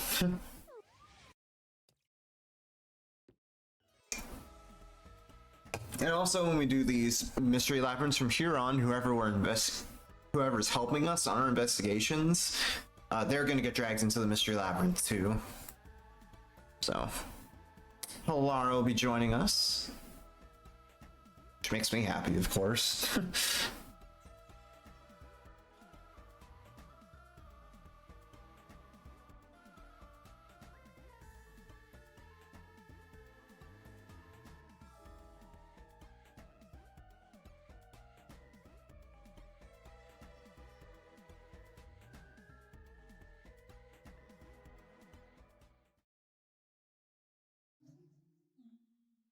Right, still on pace, even with that mistake that I made during the investigation.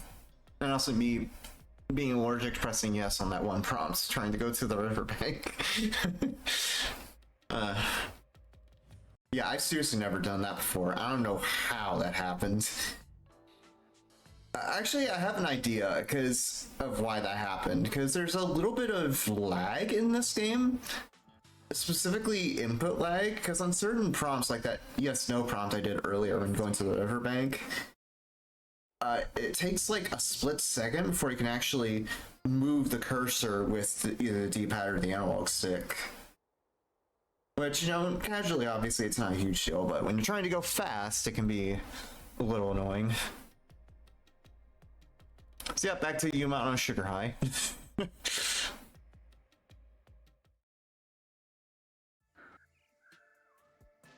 So this Mystery Labyrinth twist, because each Mystery Labyrinth has their own thing going on, is you have to go through these 4 rooms trying to answer certain questions about the case.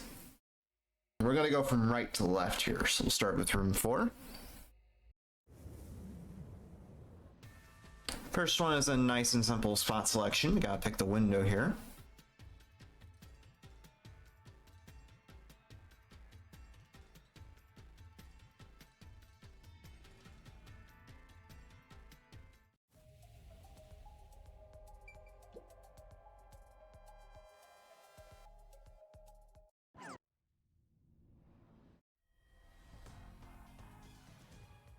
We're gonna have not an RDM, although we will have an RDM in a bit, but a QT multiple choice. It's gonna be Y. We have to wait for 2 prompts and not press anything, then Y, and then X. And I'm talking in terms of the Switch controller layout, but obviously it's a bit different for me. I just kind of memorize where on the array buttons I have to press.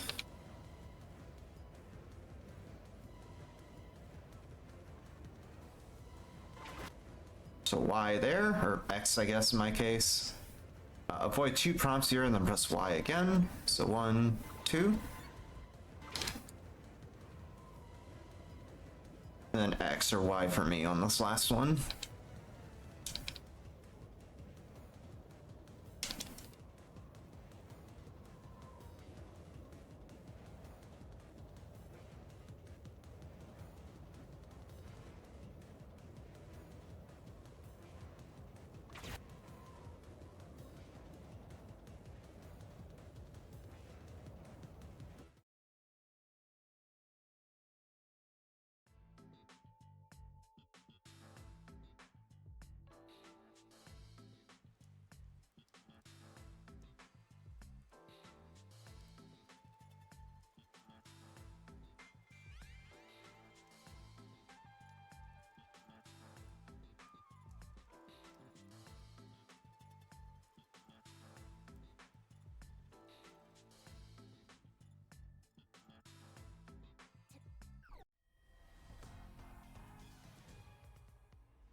Dying on this one with the Fear of Heights solution key. These deductions of yours are unnecessary. It's 1, 2, 3, 4, 5, 6, 7, 8.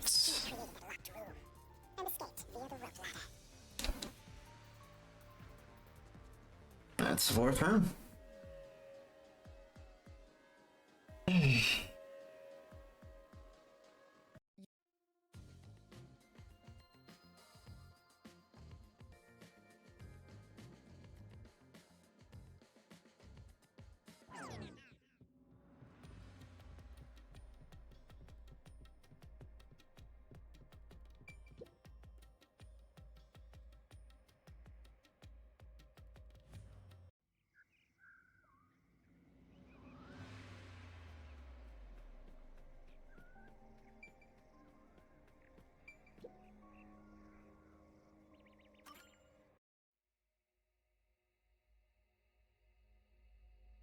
This one starts with another spot selection. You gotta pick this door here. The back of the room.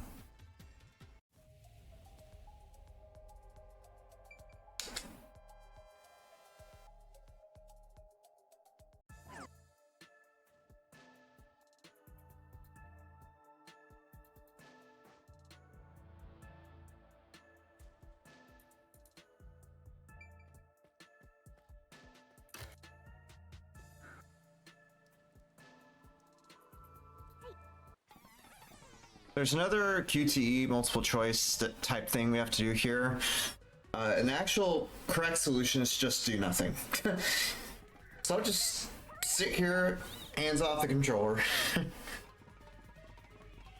footing's crumbling away. You're gonna fall. Now we'll be fine, Shinigami. Don't worry about it. See? We're in.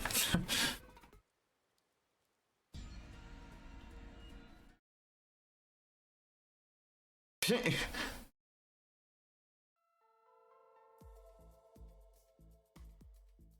pretty lengthy crime scene recreation here.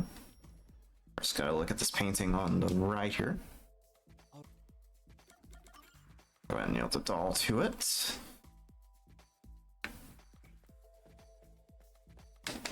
Oh shoot, I accidentally talked with Shinigami there. I'll exit out through the door? What? Is that not it? Oh, you gotta be kidding me. A wall with window. Oh my god, dude. It's like I said earlier, I always miss a prompt somewhere. I guess it was there. I saw a door in the list of things I needed to do or interact with, and I just skipped a step somehow. Close the door and then throw the key through the window here.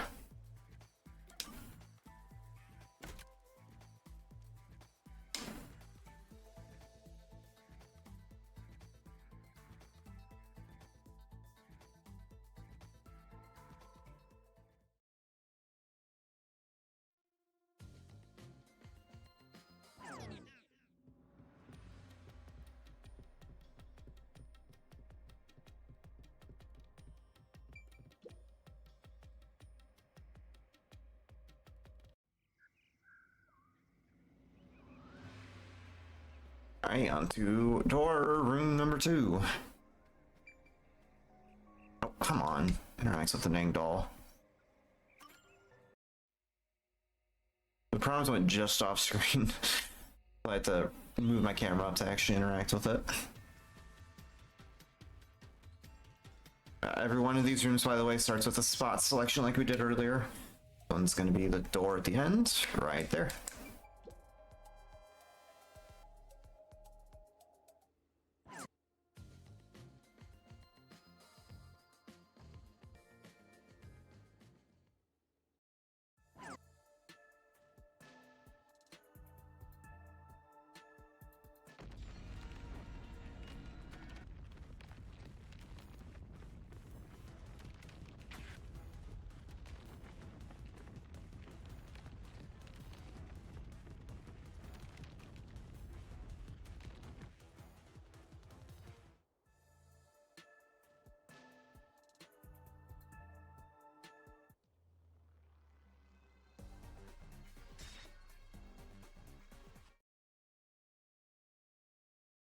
This body was moved.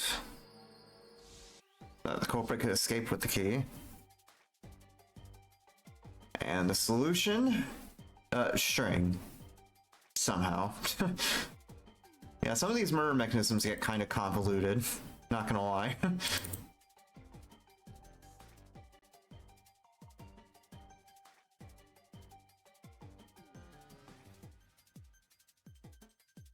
Yeah, there we go.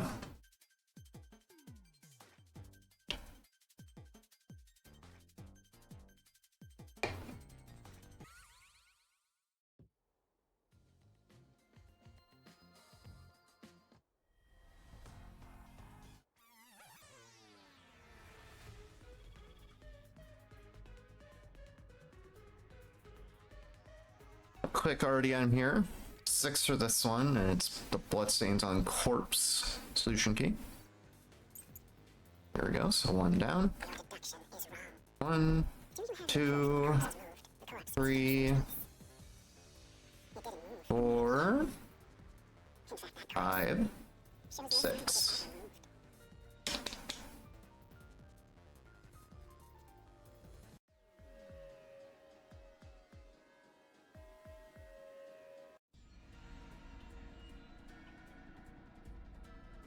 Their multiple choice QTE section, A, Y, and X for this one. Of course, it's going to look different on screen, but those are the buttons on Switch that I have to hit.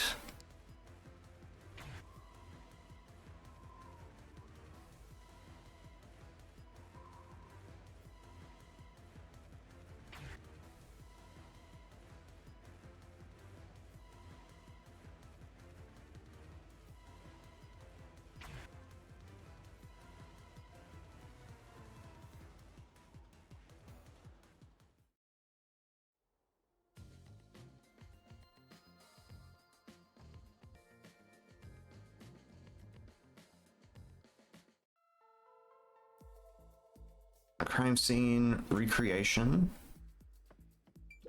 Assign the vent above the door. It's all on the wall here. And the corpse. Middle. There we go. Above the door again.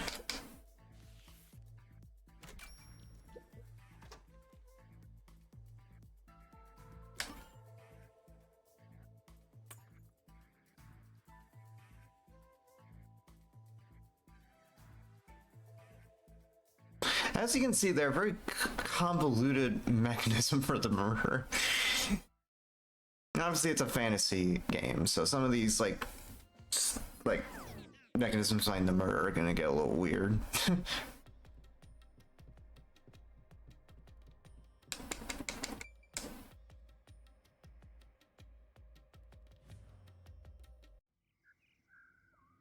Alright, and then the final room here, room 1.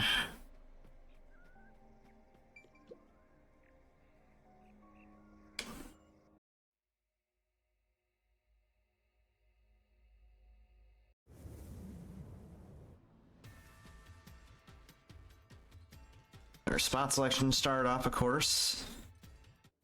This time it's the vent above the corpse. Right there.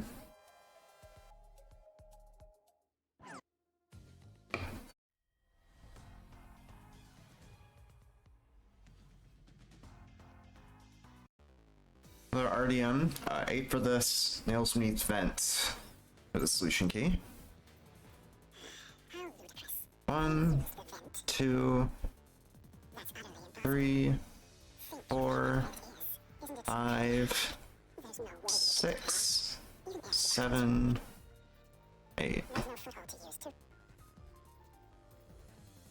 Also, you kind of, to actually explain what these monsters are, or who these monsters are that we're fighting in the RDMs, those are actually basically cognitive versions of some characters relevant to the case that we've met in the real world. So that was Seth Burroughs there that we just fought.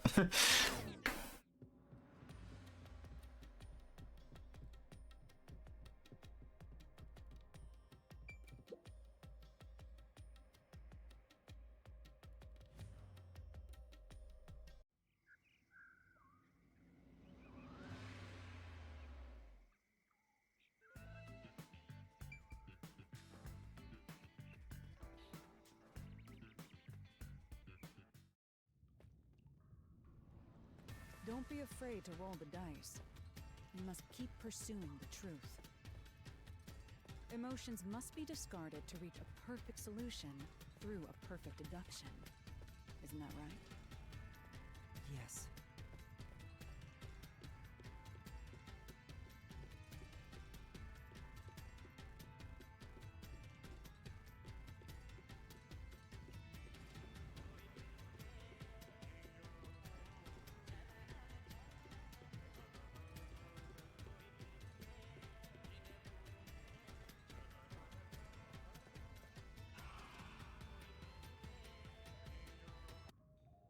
Okay, culprit selection, we have to pick who we think is behind the crime, and right now we believe it to be the head priest right there.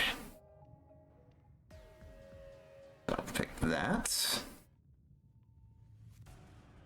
we're like 4 RDMs in a row here, quite a lot.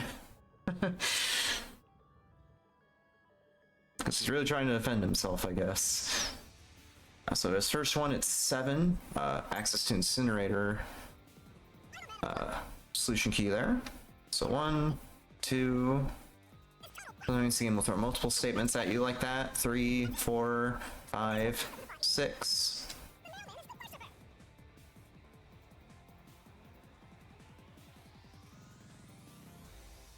And then 6 on this with a thin person solution key. Right there. 1, 2, 3. 4, 5, 6. Again, welcome to Raincoat, where you learn how to count.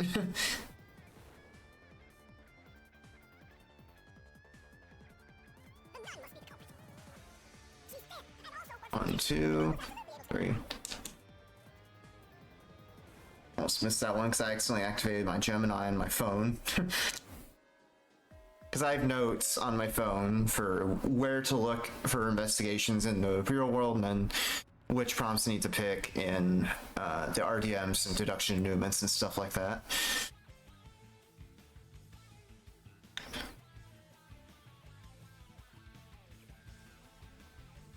So 7 for this one with the suspicious footprints solution key.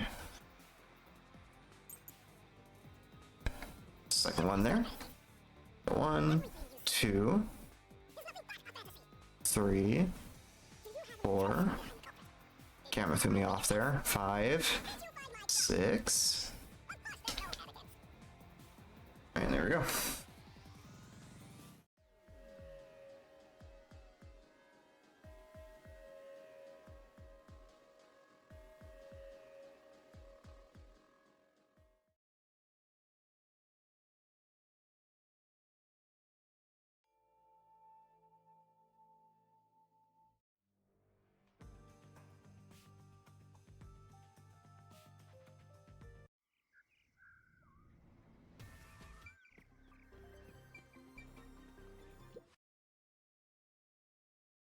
Third barrel there, and we have to spout death for this one.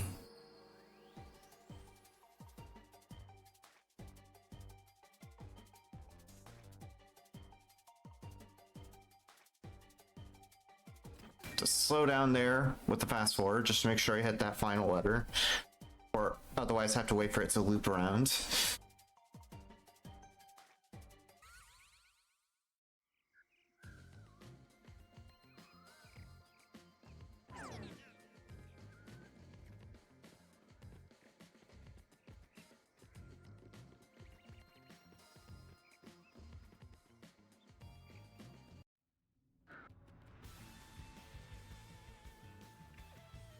Lara's running on fast forward is kind of cute too. They're schmoovin'.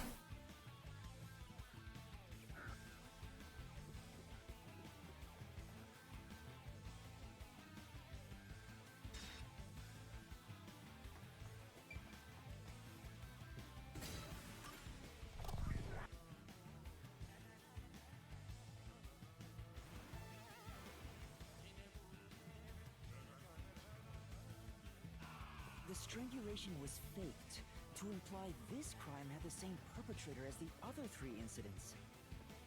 By making the crime scene as similar as possible, it appeared like the mailman was responsible for an unrelated murder. Which means this was a copycat crime. I agree.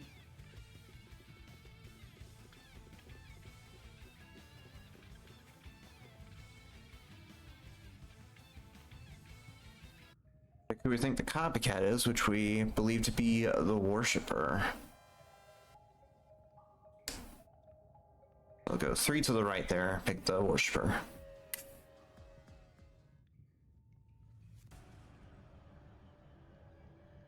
She wants to feign innocence, so we're gonna have to fight his weirdly buff body again with the RDM designs get kind of weird with some of these people we fight. Because like I said, it's supposed to be like exaggerated cognitive versions of them.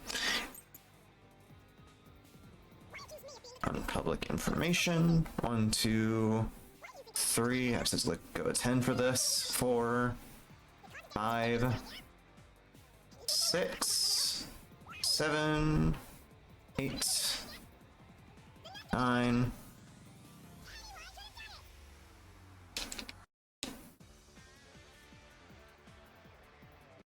There we go.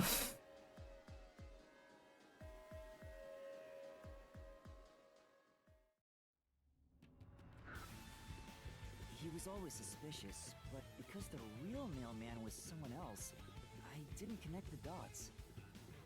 He was fascinated by the mailman, and by studying him, he eventually knew more about him than anyone else. Ultimately, he became the mailman. It's ironic that he exposed his own crime by knowing too much about the other ones. Master, the truth is right there! My radar is banging like crazy! Banging?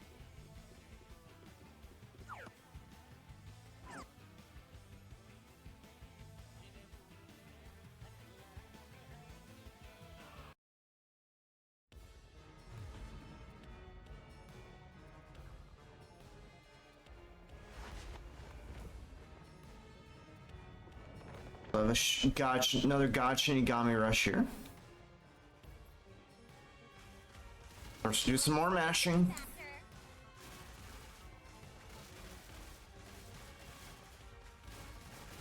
You'll never destroy this board, damn you! Stop it! Shut up! Damn this! Stop with your lies! Everything was done by the nailman! I'm not the culprit!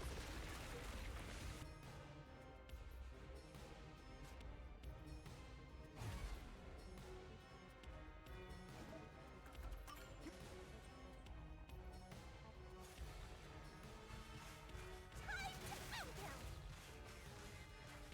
him. Wrong! Shut up! Stop it! Get away from Devin! Why get away from get away! Get away! Who cares if you use post-cognition? You only saw what I saw as the first person on scene! No clue will help lead you to the culprit!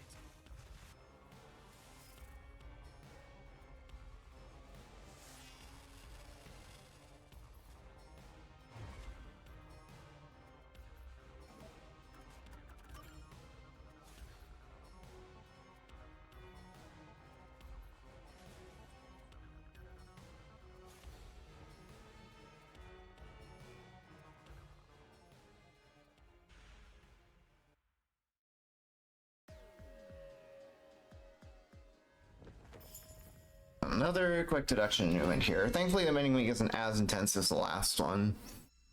It's pretty straightforward. So, just gotta put the clues in.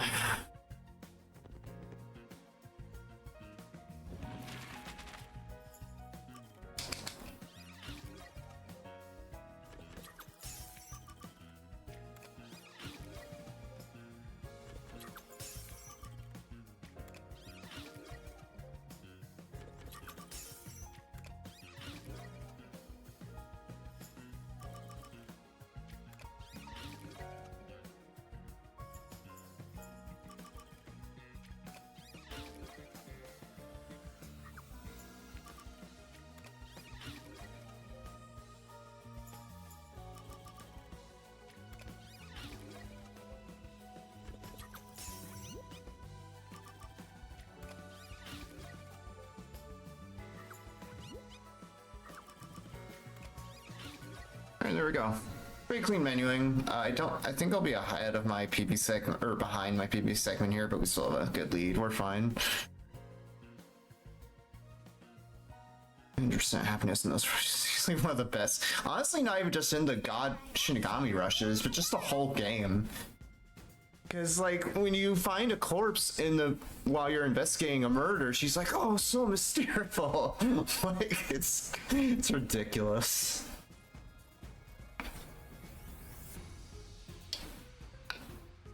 I mean, wait, I get it. She's the death god, but still. I mean, her name's literally Shinigami too, so.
Yeah, lost a few seconds there compared to PB, but that's fine. We're still like roughly 3 minutes ahead.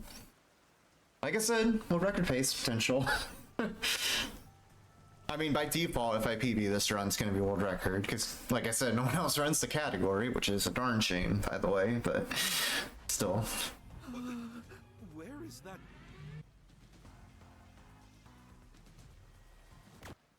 Oh yeah, now we get to see 2 new characters, by the way. They will become very relevant in the next chapter, and also a few chapters after that. These are the leaders of the Peacekeepers, Yomi, Hellsmile, and Martino Electro. Fun fact, by the way, a lot of characters in this game, if you're at all in the gacha space or familiar with the gacha community, a lot of voice actors from gacha games are in this game. So Halara Nightmare, she's voiced by Amber. This is like huge geek moment, but I'm gonna indulge. Halara right there, they're voiced by Amber Lee Connors, you might know as Farina from Genshin.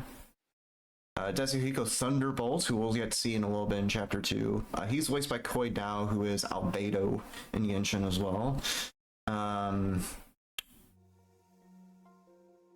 Fubuki is voiced by, I'm probably gonna butcher this horribly, Xanth Hun, I think is how you pronounce that. And she is, I believe, Baiju Snake in Genshin. And also is Haru in my favorite game of all time, Persona 5.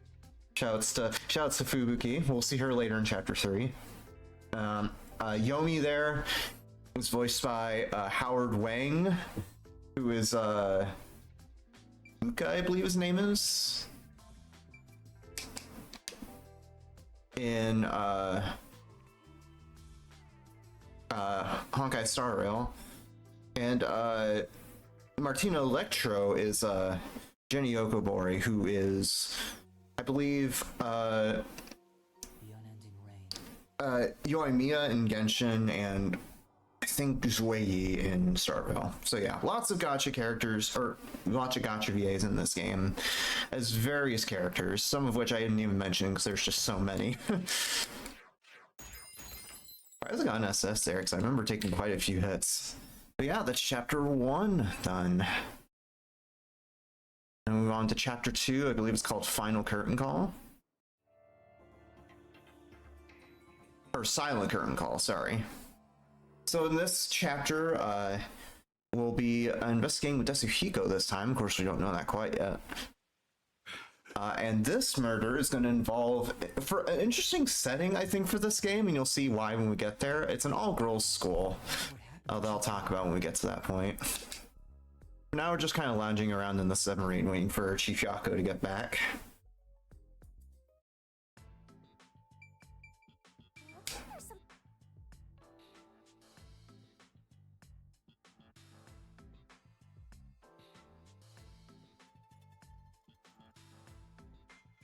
Oh my god, yeah. Also, I should mention, it's also constantly raining in Kane Ward. That's for a very important lore reason that we'll see later. Like, it's called Rain Code for a reason, and you'll see why. But yeah, that's Desuhiko's ability right there. He can disguise himself as anyone as long as he has the materials to do so. Which is going to be important for this next place we'll be going to, because obviously we can't exactly go into an all-girls school as a guy. So we'll see what that is about later. For now, we're going to do our due diligence. As a master detective, we're going to clean up the detective agency. And also talk to Vivia for reasons. Don't slack off.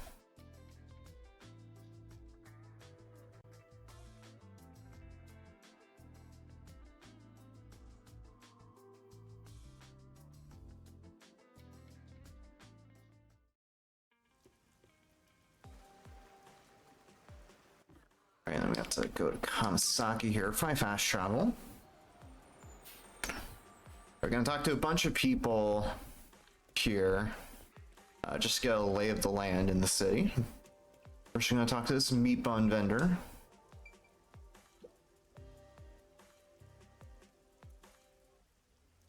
And yeah, that's it actually, because we're gonna get thrown into this little sequence here, because after we talk to that meat bun vendor, we suspect there's a girl stalking after us.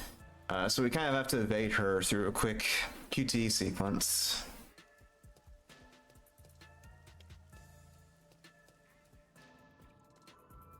This first one is right on the left stick. I'll just mash that QT by jabbing right on the left stick. There we go.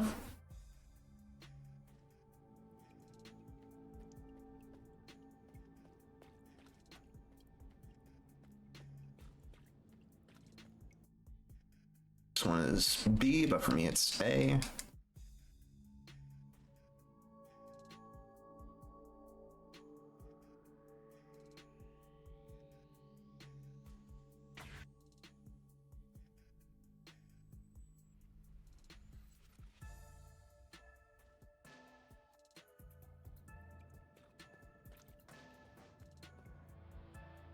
This last QTE, we're gonna actually catch the person now that's been stalking us.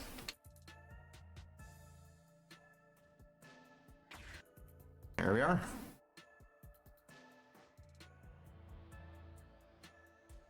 And there's a girl that's been going after us.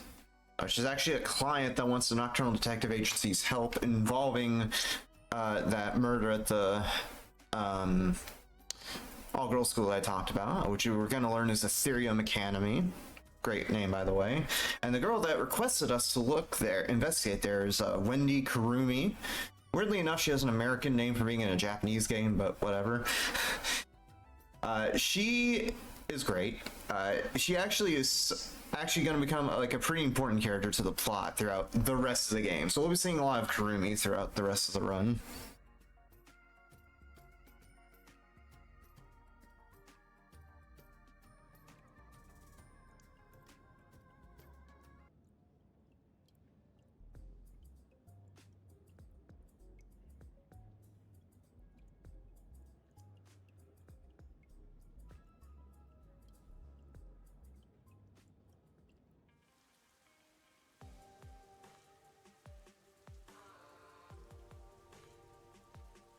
Go over there. We're gonna take the bus to get there.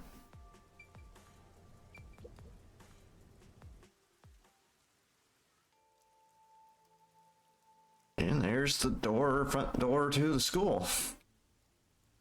I talked with Kurumi a couple of times there. Take place at a school this pristine. Just got again a lay of the land of what's going on here. There we go. That's the girl that got murdered right there, whose murder we're gonna look into. There's one problem though. We can't join Kurumi just yet, because this is an all-girls school, like I was alluding to earlier. So obviously we can't go in there as Yuma, right? So we're gonna enlist Desuhiko's help with his disguise abilities to get in the school. Maybe I should ask around and So yes, canonically, we basically cross-dress here.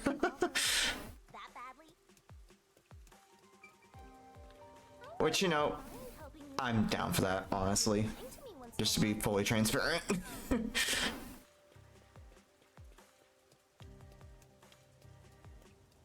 Like I said, very anime plot point for sure.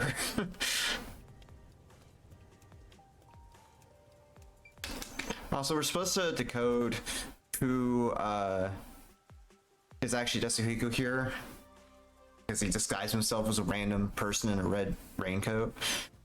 Hide in plain sight kind of deal. But he's made, so we're gonna drag him along to the school now.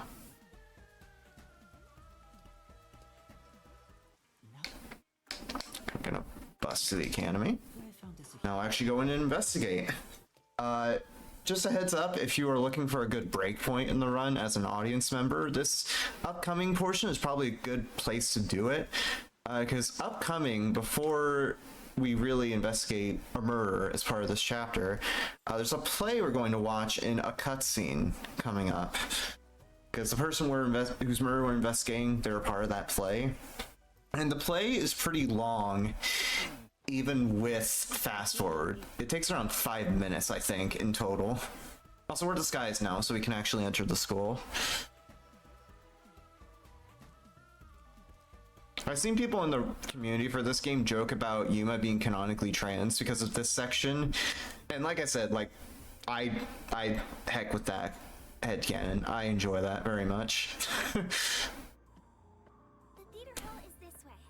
Follow me, Yuma. It wouldn't be too far off, to be honest, because like I said earlier, this game does have a canonically non-binary character in Halara, so.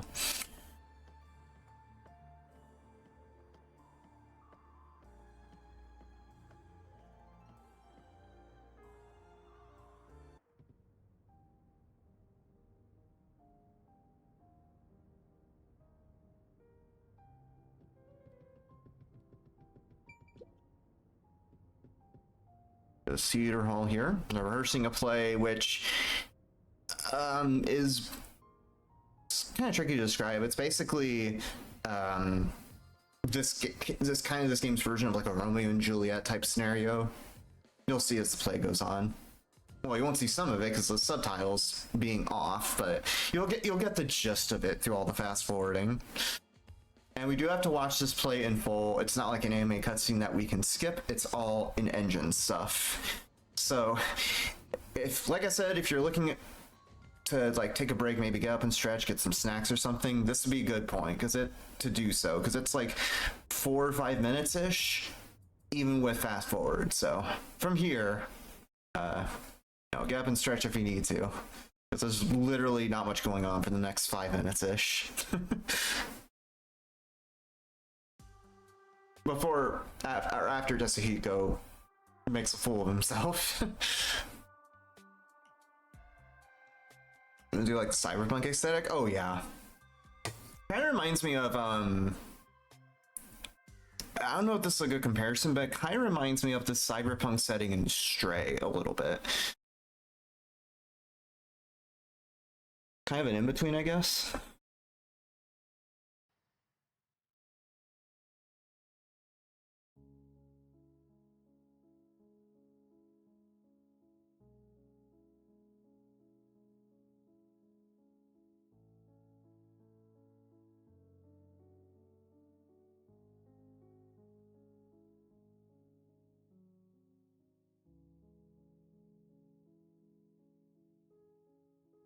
The game even does like time card showing how far in the play you are. Also, there's that definitely not sus student logging in during the middle of the play. Become relevant later, so I'll be on the quiz. Remember that.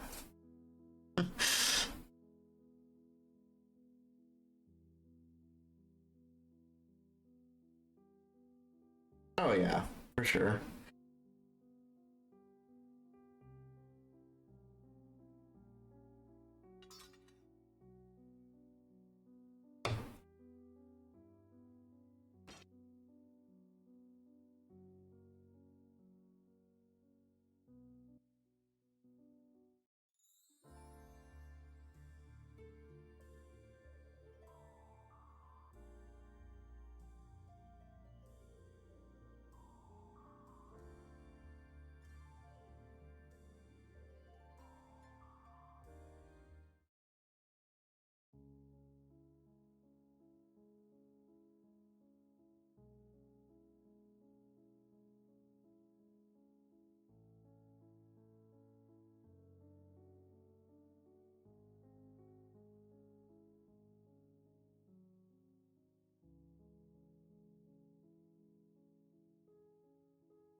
Yeah, the scenario, the Romeo and Juliet thing I was alluding to earlier, is basically these two characters that are on stage, Karen in the blue dress and then Waruna in the yellow dress.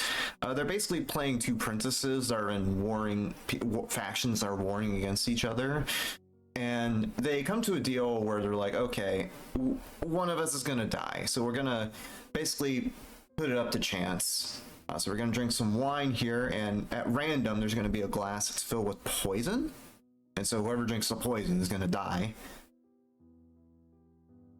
And since it's a play, of course, they're supposed to fake die. They're not supposed to actually die, right? well, when they actually drink the wine here, well, we'll skip the cutscene, but when they actually drink the wine here, Karen's gonna have, well, in my opinion, it's probably the most gruesome death in the entire game, in my personal opinion, because, like, she'll drink the wine here, obviously it's poisoned, but it turns out to be real poison, so it actually, like, kills her, and when she dies, it's the most brutal thing ever, because she, like, starts coughing up blood, and it looks, I don't know if great is the right word, but, like, gruesome in a great way. It's good because of the horror aspect of it.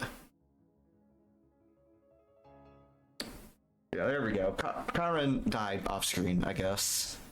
And there she is. I think she acted up a bit more than a lung there.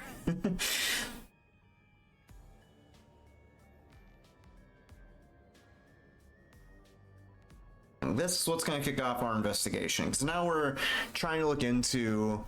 on top of that death that kicked off this investigation where that girl was found dead outside the school, we also have to investigate how Karen got poisoned. And yes, that's how it's pronounced. It's just Karen. But, like, pronounced in a Japanese way, I guess? I don't know. Like I said, American names in a Japanese game. Kind of weird.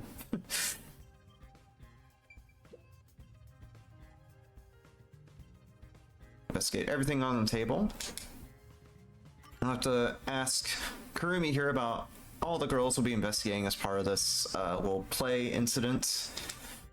So there's Waruna and Karen, who I mentioned before, but there's also two other friends related to Karen. Yoshiko, that kind of brunette girl, and then there's Karine, who is like this kind of despondent looking gray-haired girl. They're all part of this case in one way or another. My place is among the gentry, so these don't suit my palate. Let's get a few things here backstage. That'll be the end of that. We'll be accosted by Martina Electro, though. She's going to come in and basically take over the investigation from us. So we can't look into the theater anymore. So from here, we'll have to actually go into basically the back rooms, the basement of the school beneath the theater, to investigate how these girls are related to each other and how that plays into the poisoning of Karen. But I'll actually talk to Martina here first.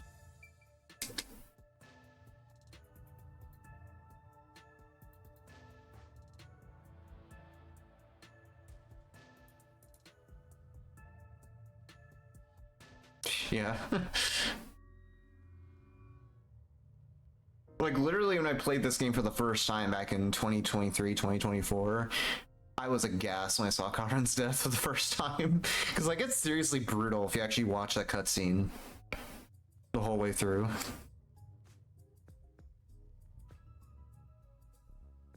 Which is rare for a game to do that to me, given I'm kind of desensitized to violence in games, so...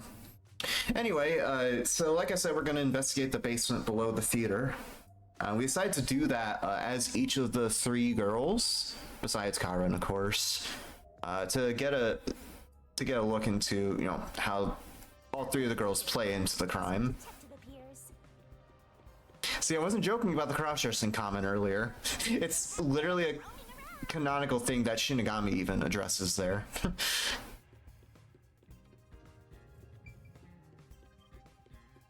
There's three rooms we have to investigate between all three of the girls. So we'll go to this staff room here, where all the girls' lockers are. You're so oblivious, Master. Creeper too. Yeah, Karine here. And the pink locker over here. Yoshiko's locker that we can investigate since we are technically her.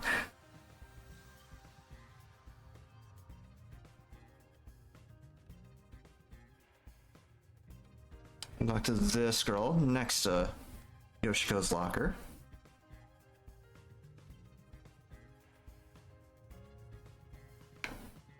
So this other girl next to the locker. And these girls over here. That's everything in the staff room. And we'll go to the storage room off to the left.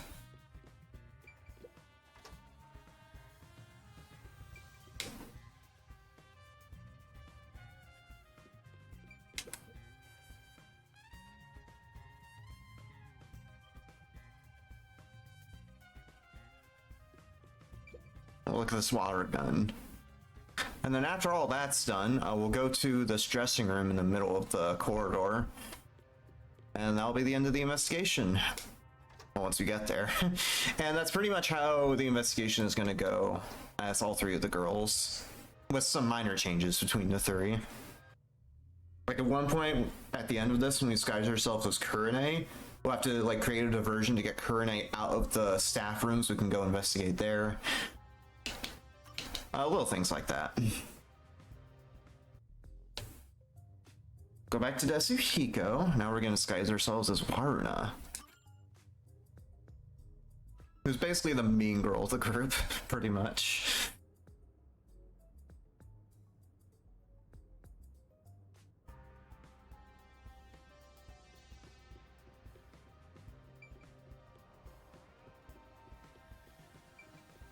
Like, just looking at her expression, she definitely has that resting mean face. So investigate the 3 rooms that we went to before, but as Waruna and also Kurine in a bit.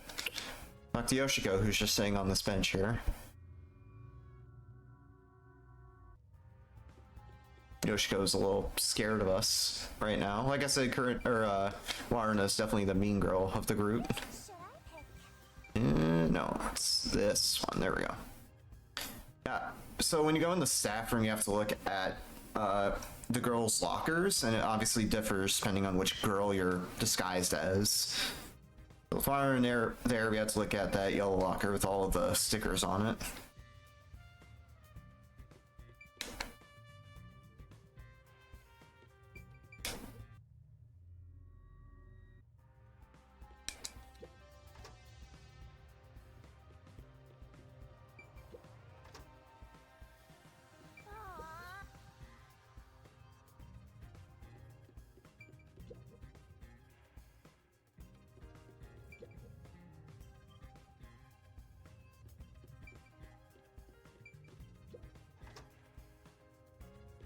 Right.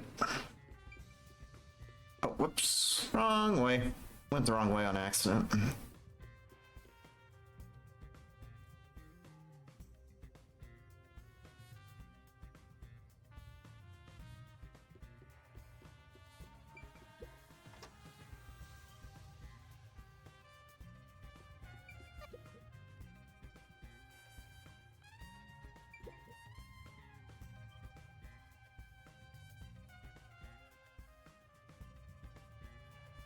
It's kind of funny here because we go in this room as Waruna to talk to the 2 girls, and then the real Waruna walks in right after us. Definitely confuses the 2 girls in the dressing room there a little bit. So we'll go back to Desuhiko again, and we're going to disguise ourselves as our final girl here, Kurine. It's going to be the same thing as before, where we investigate those 3 rooms and talk to Yoshiko.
Alright, so we've exhausted all of our options with looking in the basement.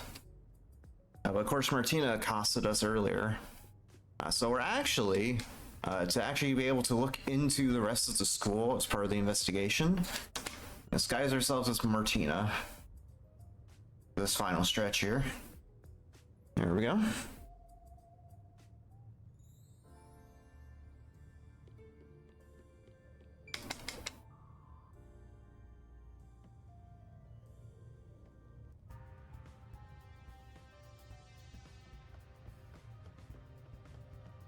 Go outside of the school here to the entrance and talk to this peacekeeper that's off to the east.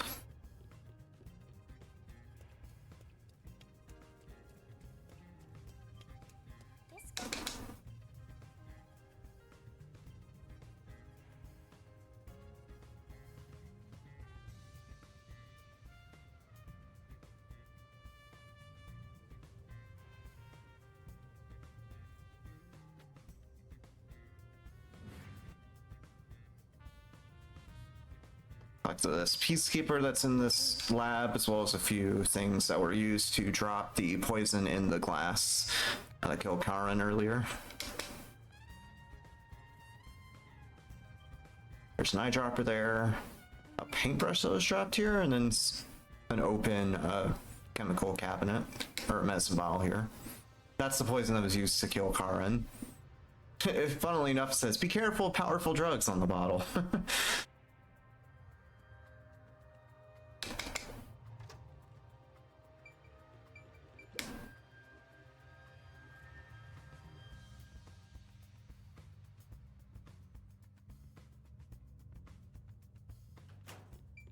for a little. Yeah.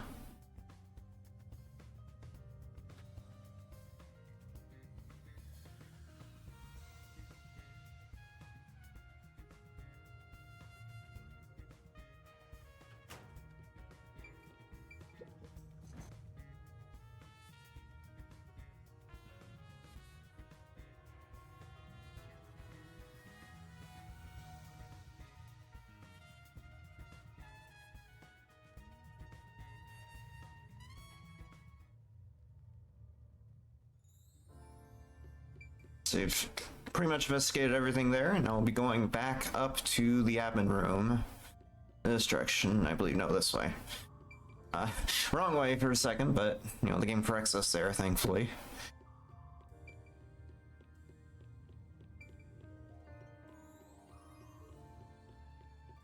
So we'll go back up to the admin room, assuming I don't accidentally go somewhere I'm not supposed to.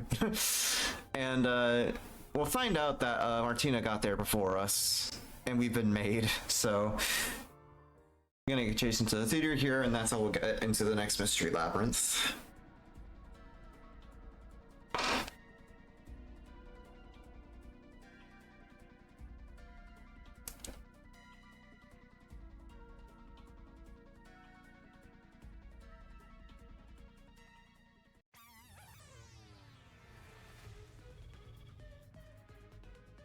Literally the Spider-Man meme right there in that one shot.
It's funny how Taseko tries to create a diversion there by just like tackling Martina basically, and he just fails.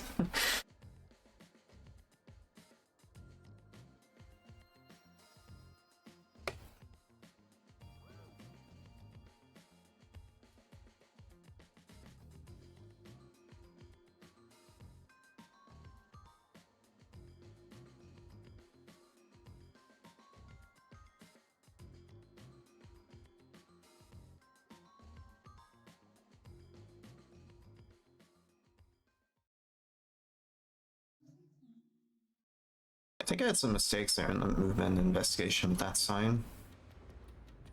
Oops, forgot to fast forward. Yeah, for the most part, I can just hold down fast forward and it'll automatically start a fast forward when automatically start fast forwarding when the next cutscene plays. But if you go through a load, it seems it doesn't do that. Yeah, exactly.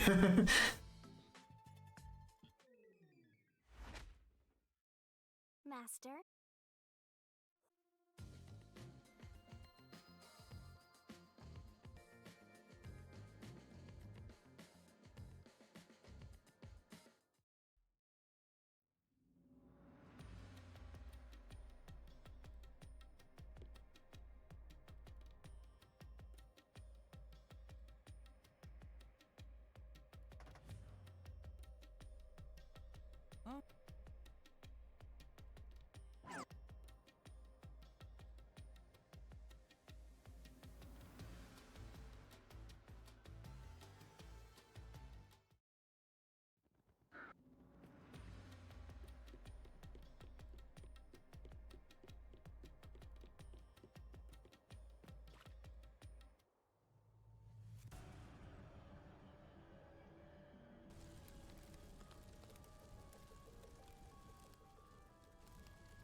Okay, 3 RDMs in a row here. For this first one, it's at the correct statement is at 6. 1, 2, 3, 4, 5. Nope. It's this one. There we go. Miscounted a tiny bit, but that's fine. Chemistry lab 5. 1, 2, 3, 4.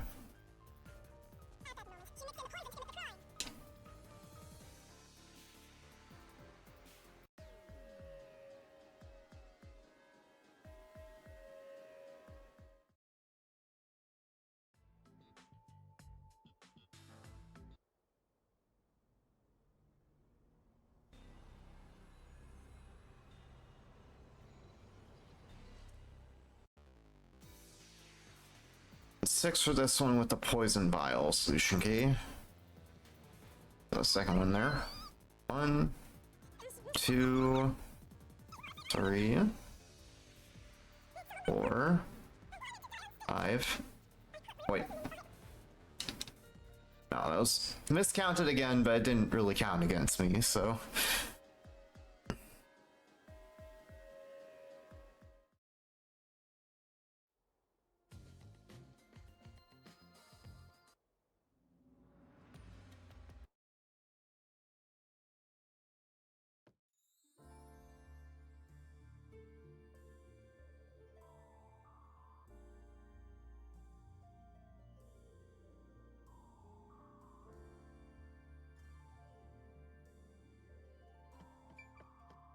Alright, so kind of similar to the chapter 1 mystery labyrinth where we're going to those 4 areas revolving around the Nailman killings. Here we'll be going through 3 different doors, technically 4, that where we're trying to get down to how, we're trying to figure out how Karen got poisoned. First said the same thing. The poison was only found on the victim's glass. Oh, right. If that's the case, it narrows down the possibilities for how by a lot. But don't let your guard down. Unriddling a mystery labyrinth is never so simple.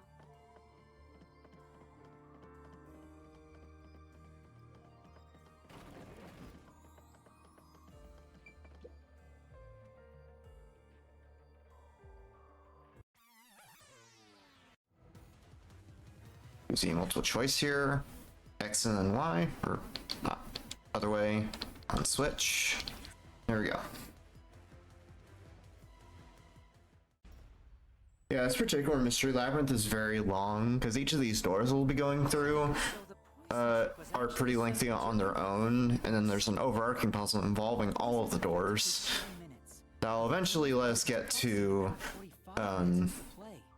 the Gacha Nagami Rush and the deduction of Newman at the end. During the performance. But that glass was on stage the whole time, wasn't it? True, the set was fixed an hour before the play, and the glasses were already set on the shelf by then. So the culprit slipped the poison in while everyone was watching.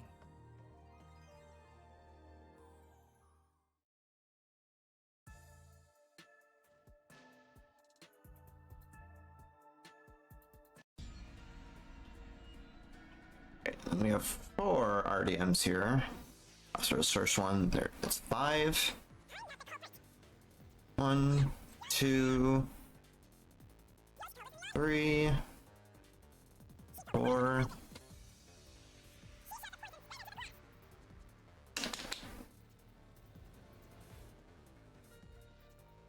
Next one, it's on station 6.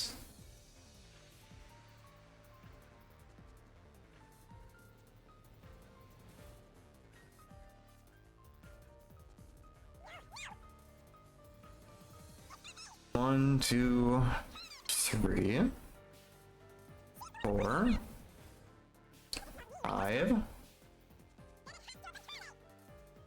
There we go.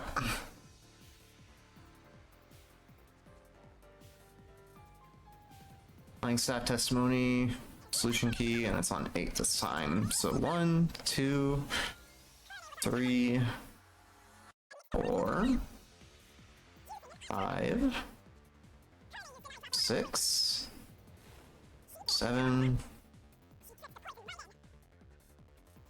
There we go.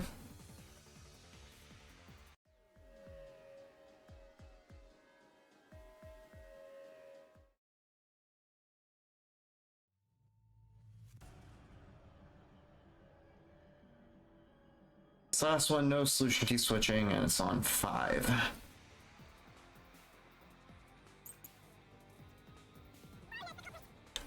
One, 2, 3. I jumped over that. That's another example of the statements trying to trick you by moving around the screen a bunch. You saw it kind of speed up there as it was about to go to the left. So you have to be kind of mindful of that whenever you're doing the RDMs. What if I use my disguise to get new information out of the 3 of them? With the RDMs as well, there's an assist ability that you can use with Shinigami. I don't remember exactly what it does because it's been a long time since I played this game casually. And obviously in a speedrun, you don't really bother using it, so. Makeup is one thing, but my voice and stature match too. I use a voice changer to synthesize a new voice. If I've heard it even once, I can easily set it up. I use tape to make your body appear thinner, or add padding for the opposite effect. Height can be adjusted by messing with your joints, up to a certain point. But there are limits, given how it strains the body. The more you explain it, the more it sounds like you could commit a lot of crimes pretty easily. If I'm being honest, I must resist my urges every single day. It's a daily battle to tame the monster inside me. Desuhiko, that sounds more weird than cool. Yeah. Just because a bit of a weirdo, as you can tell by that. Like, even when we first got launched into the, or put in the mystery labyrinth with them in that cutscene where we got, you know, launched in with Shinigami going Muda Muda and all that. He was actually being kind of creepy towards her. Which, you know, it's funny in one way, but also weird at the same time. So.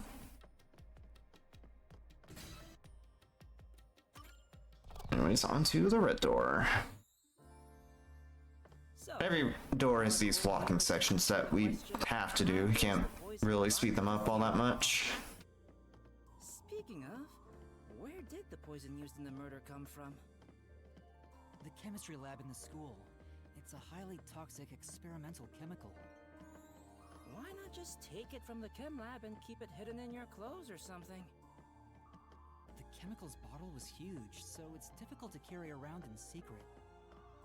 Then they must have swapped the containers and brought it to the theater. That's gotta be it.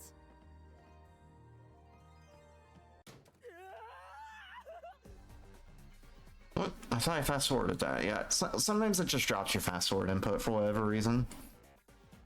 Another key multiple choice, Y, A, and then X on this one. Again, going off of Switch controls.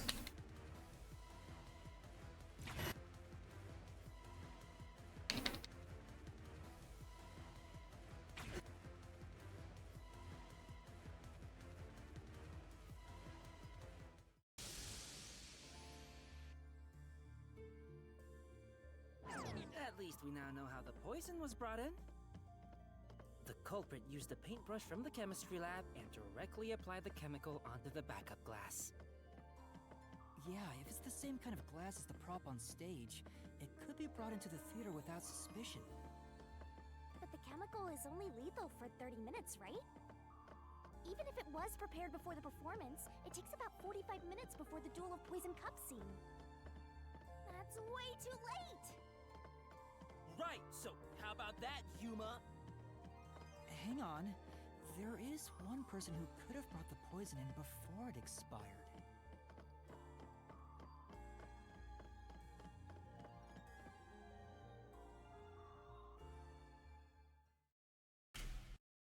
Their culprit selection of who bought the poison, and we believe it's Yoshiko. So, there we go.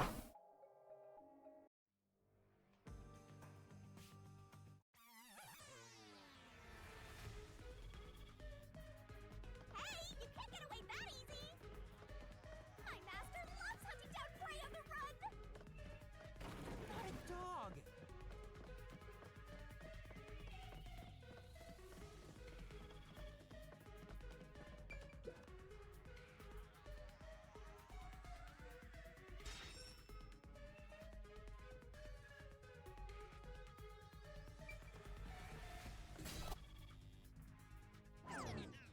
As a production assistant, Yoshiko always had a bag with her. In it, she carried the glass with poison brushed on. The glass would be small enough to fit in the bag, and even if someone saw it, she could say it's just a prop. I see. So she prepared for the murder while in her role as a production assistant.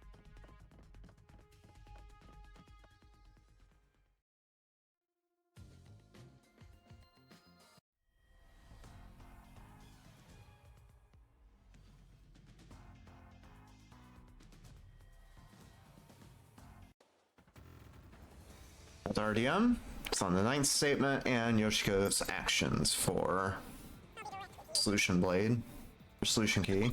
1, 2, 3, 4, 5, 6, 7, 8. There we are.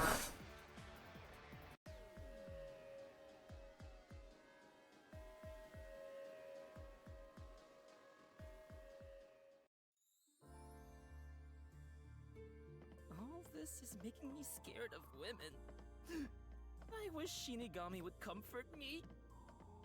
Oh, but I'm committed to Master. Oh, damn it! I should give up my memories and sign a pact with the Death God too, then! Quick, Yuma! Punch me in the back of the head as hard as possible! Let's not.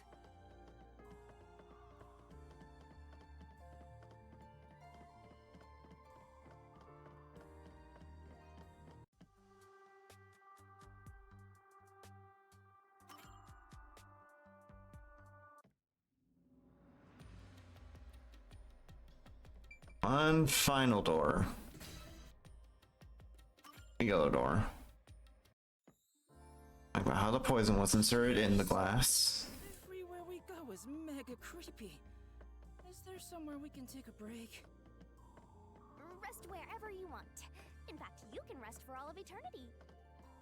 Anyway, how did the culprit get the victim to choose the glass with poison in it? The glasses were mixed around on stage, after all. Would you mind telling me the sequence of events that happened when the glasses were shuffled? It's no fair otherwise. I don't know about being fair, but here's exactly what happened. The Duel of Poison's cup scene began around 45 minutes into the performance.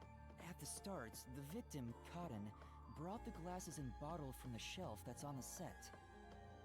Karin then took out the poison vial from her pocket and poured it into one of the glasses. But the vial was just a prop. It didn't have any real poison in it. After that, the glasses were shuffled.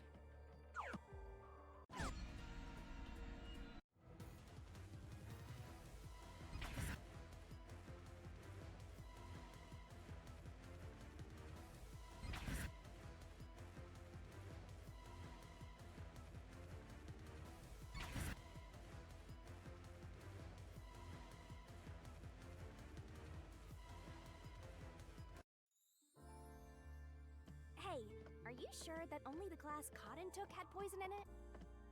Isn't it possible both of them were poisoned? Warren drank from the other glass and didn't die. That has to mean only Cotton's glass had the poison. Then how did the culprit get Karin to pick the glass with the poison? Well, maybe the culprit wasn't after Karin specifically. They didn't care who wound up drinking the poison. I'm not sure about that. I think Cotton absolutely was the target.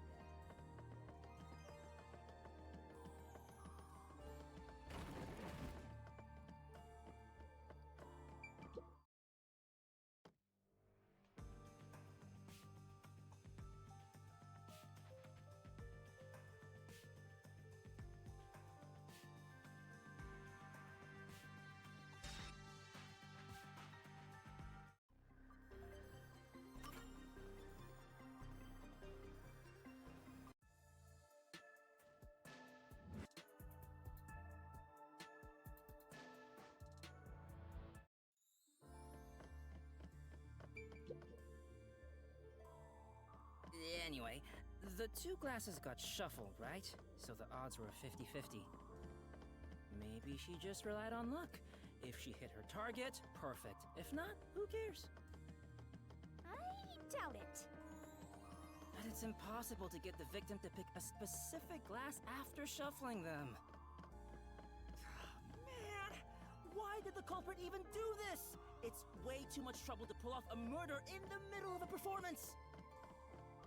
That's it. Maybe there's a reason why it had to be done during the play. Huh? What do you mean?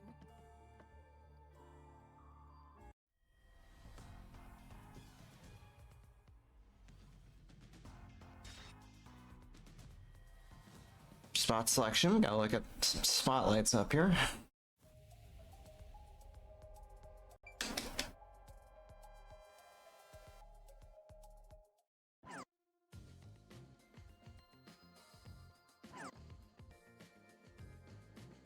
Figure out who knew, or pick who we thought knew which class was poisoned. Basically, who was operating the spotlights. Yeah. Which is Kurane.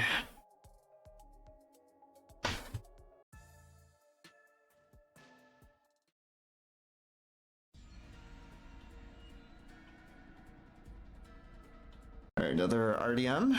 It's at statement 6 with the lightning staff testimony solution key.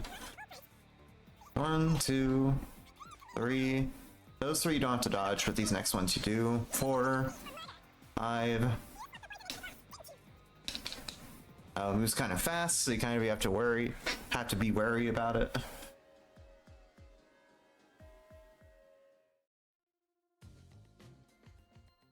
Alright, so we go through all those doors to try to figure out how the crime is orchestrated, but as we'll find out pretty soon, we just end up at another dead end. The solution blade is effective on So we have to think outside the box for this one. And we'll see what exactly I mean by thinking outside the box when we get there in a few seconds. My man!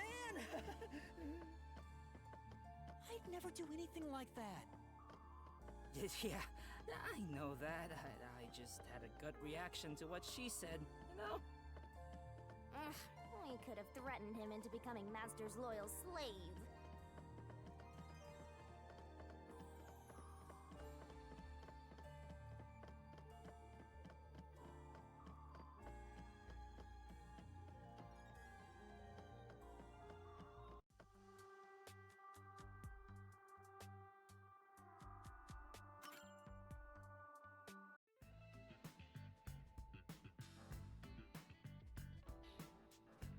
Anyway, we have to. And the way that they think outside the box or look at it from a different perspective, yeah. Defying gravity, because why not? Loki is kind of Loki. That looks kind of trippy when you play this the first time.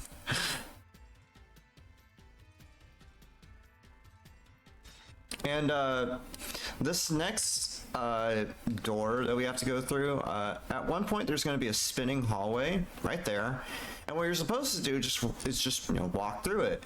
But there's a lot of dialogue that happens here, and this section ending and the next segment triggering is dependent on the dialogue finishing.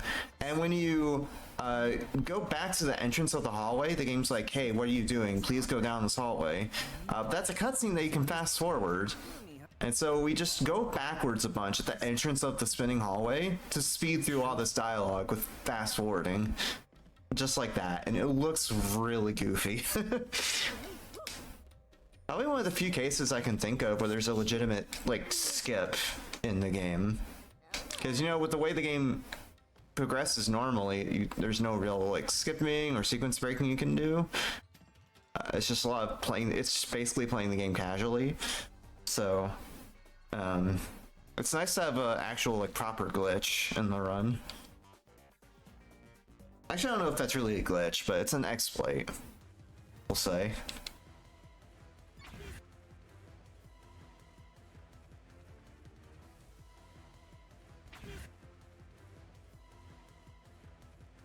It prompts us B here and then X on the last one.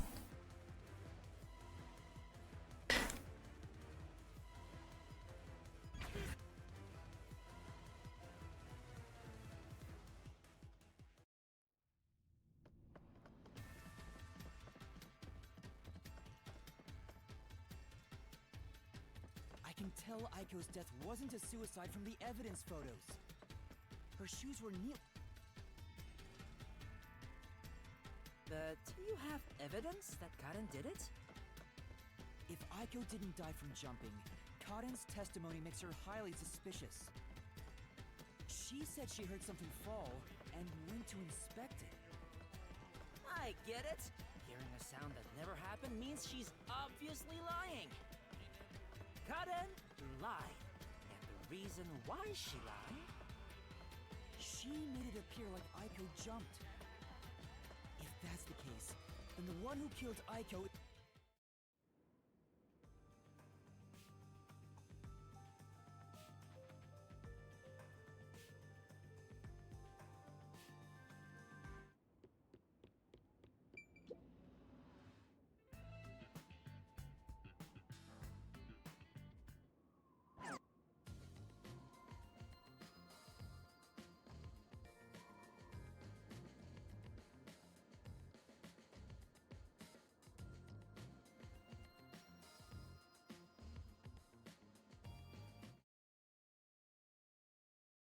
Yami puzzle. This time we're spelling out accomplice.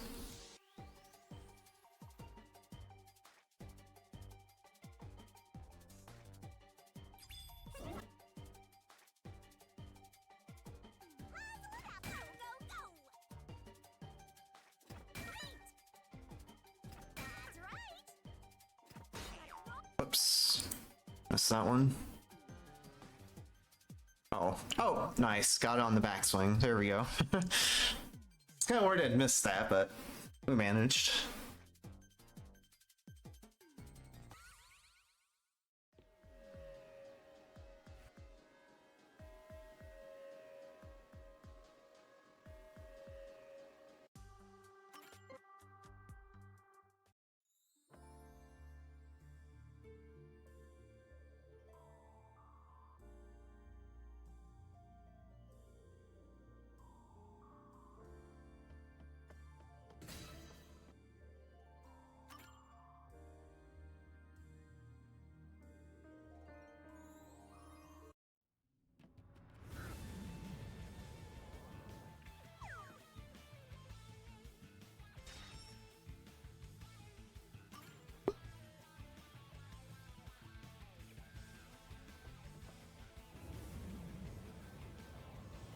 Yoshiko sat on the right edge of the front row close to the wings, where the...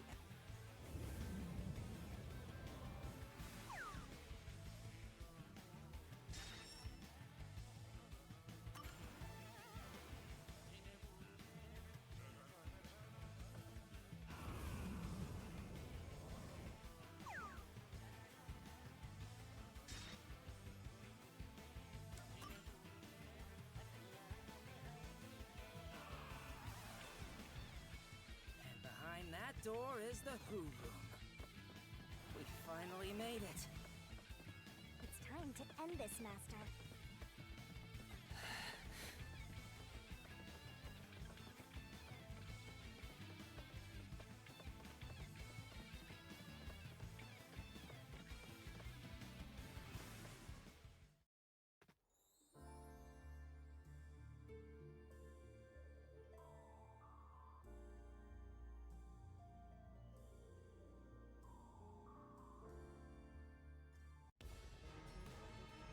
Another God Shinigami rush, so more mashing. Let's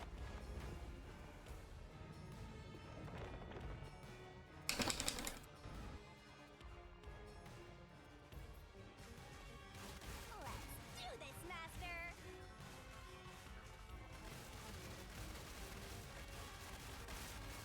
No!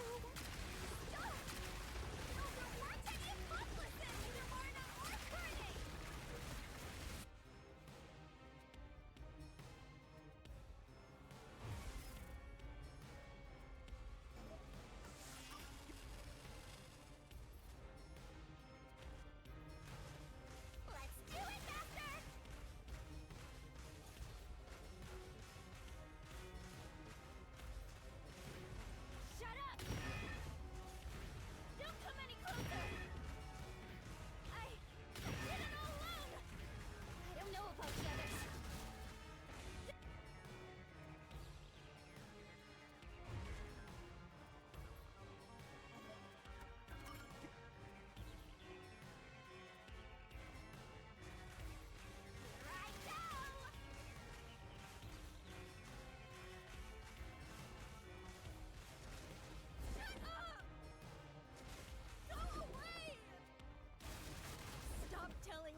That's GSR done, and we'll go to deduction and denouement as always, which is actually a pretty short deduction and denouement compared to the previous two that we did.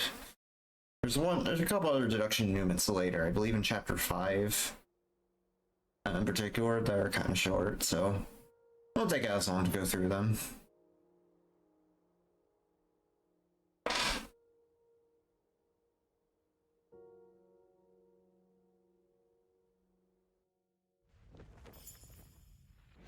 Yeah, here we go.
Step right up! Step right up!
Yeah, a little fun fact, that music that was playing during that little cutscene at the end of the deduction and denouement, and you'll see here as well.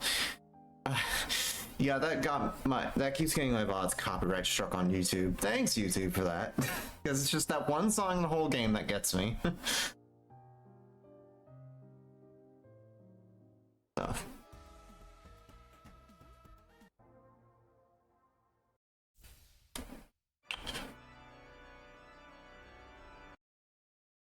Ooh, just barely behind PB segment. Lost a second there. That's fine. Like I said, we still have a good lead, so it's going to be a world record no matter what, is what I'm saying. Even if it's like by 10 seconds, which would be embarrassing, still going to be a record either way. But yeah.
Alright, so a leak springs in the submarine. Turns out we got attacked. So now we're gonna be adrift, literally. We're gonna end up in a mysterious place, which we'll find out where that is in the next chapter.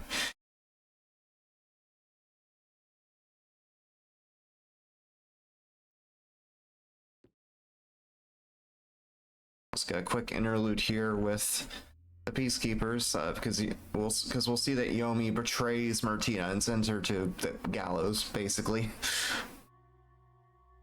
We don't really see her fate, but it's very much implied that he kills her off here.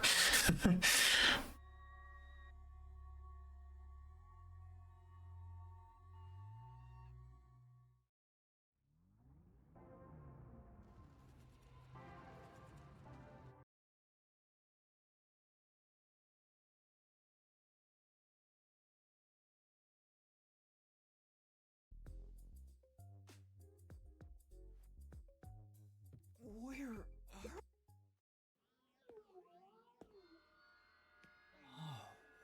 So we've exited out into this very fancy looking Airbnb. And that's chapter 2.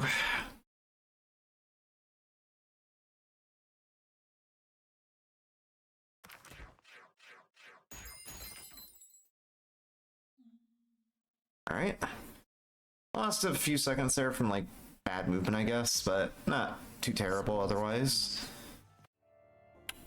Alright, so now I'll be going to chapter 3, which besides chapter 0 is probably the shortest chapter in the game, because the investigation is kind of lengthy, but the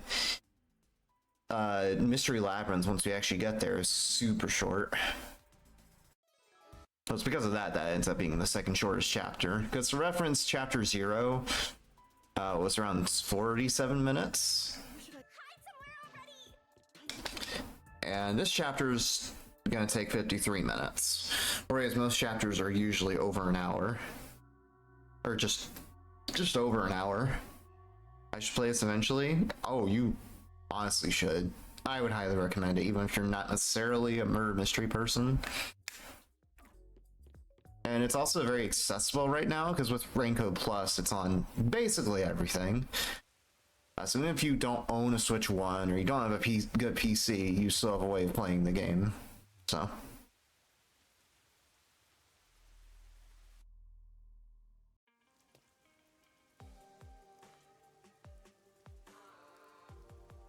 Alright, so we're going to go to Genma here with the fast travel. We're gonna have to walk over there because we can't fast travel to Kamasaki right now. And the idea with this chapter is we are essentially outlaws, more or less, because it even says so in the title of the chapter, no longer a detective. Because since our headquarters blew up, we're basically on our own right now. We have to still look into mysteries going on here at Kanai Warp, while also trying to find where our master detectives went after our submarine imploded.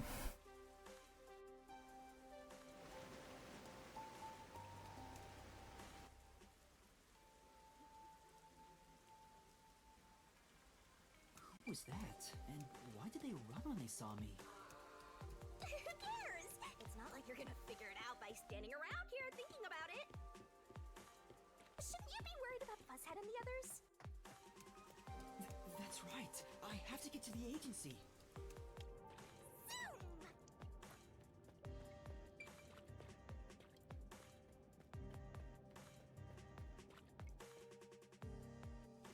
Oh, and also with chapter 2 completed, we're roughly halfway through the run.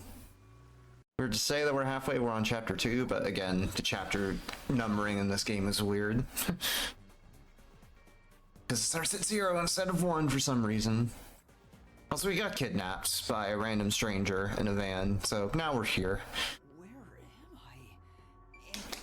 I? To investigate a couple of things just to get our bearings as to where we are. And the guy that kidnapped us is gonna try to meet us and just to see how we're doing. And it turns out that the guy that kidnapped us is this guy named Shachi. He's the leader of this resistance group who the name was on the tip of my tongue. But they're he's part of a resistance group that's rebelling against the peacekeepers, because as you might imagine with the little you've probably seen in the cutscenes, me fast forwarding through them, peacekeepers aren't the best guys. They're not the best of dudes. So what essentially this chapter is we're going to join Shachi's rebel group, and of course things are going to go awry, but we'll see that when it happens. Also, there's a fun soft lock you can have happen here. I'm obviously not going to have it do it here for the sake of not losing time, but if you try to hug the left corner there, if you hug the left corner on that bridge, as Shachi turns the corner, you get stuck in that wall and you just can't move, and you have to load an autosave. I'm also trailing behind Shachi here because, much like Chief Yako in the prologue, this section progresses based on where Shachi is, and if we go too far ahead, he'll stop, as you saw there. So I don't think our boy knows where he is most of the time.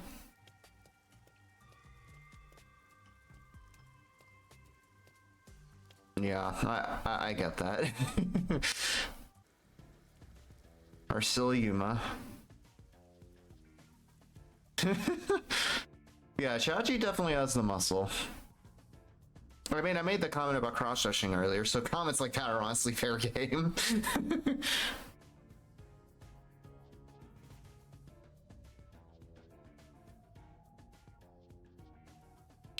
Anyways, we'll be meeting the members of his rebel group, and it's, you know, pretty atypical, or pretty typical. We just talk to them to start some dialogue, but there's some neat tech we can do talking to that old guy at the end. Oh, I'm forgetting his name. Or if we just face this direction, we'll be able to talk to him, hopefully. There we go. From across the table. That's a Disco with the Underruka. He's a bit out there, bit crazy, and is also into guns. She's like the armory person of the group.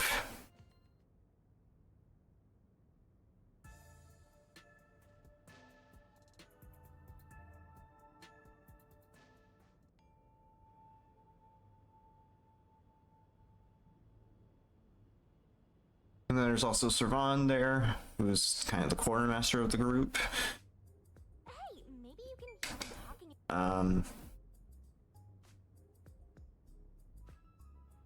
Then there's I'm trying to remember his name. Master,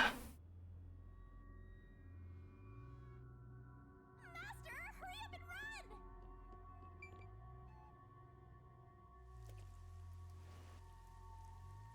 But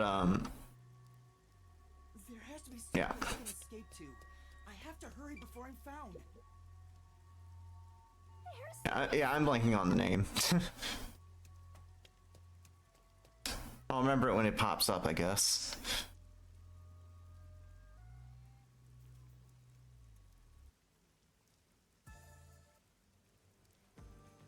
Itachi, I think it says what his name is.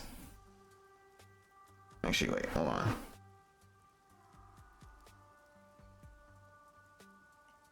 Icardi, yeah, Icardi, that's who it is. So glad you weren't killed, Master.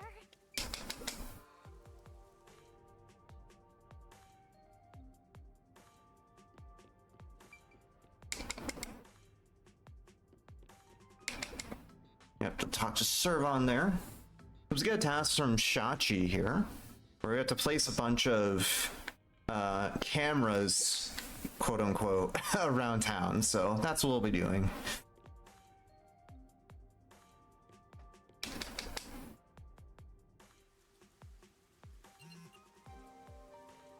Cases like that don't just happen.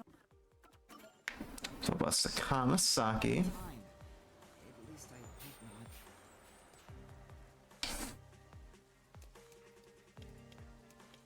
hope not. Because we're wanting to go to an area we haven't unlocked yet, the Kamasaki, Marinamon district. So that's where we'll place our first camera.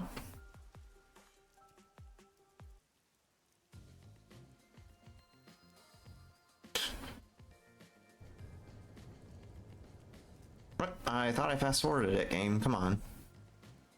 I'm deleting so many seconds by the game just not registering my fast forward input. It's kind of annoying.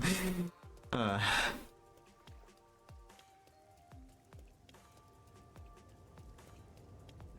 lot of busy-looking people in Marunamon District. Master, you might have forgotten because of your amnesia, but this is what people look like when they're working. You owe them and me an apology for that careless remark. Why do I have to apologize to you? Hey, isn't that a phone booth? First camera we're gonna place on this phone booth. And then we're gonna talk to a few people here to try to find out where our friends are. Let's ask these people if they know about Chief Yaku and the others.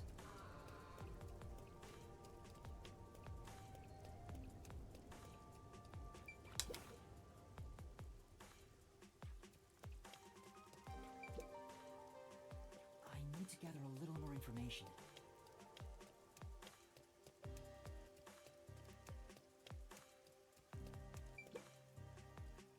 Let's hear what other people have to say.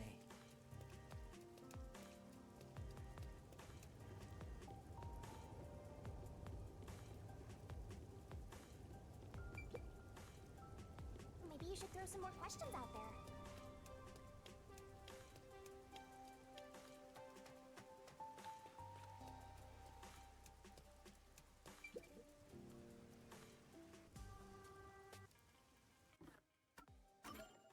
Bus to the Ginma district.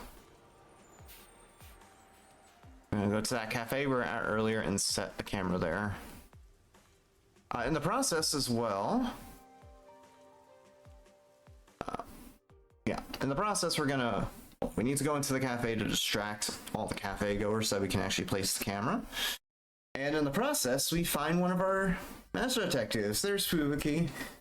I guess in the meantime, she disguised herself as a cafe worker to, stay on the down low. And she's going to be our assistant in this chapter, much like, Tatsuhiko and Halara were. And Fubuki's whole ability is that she can turn back time, which will become relevant later.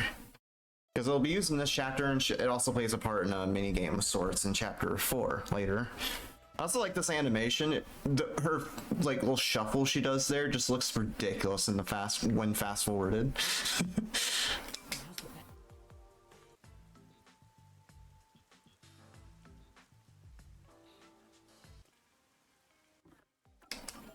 You want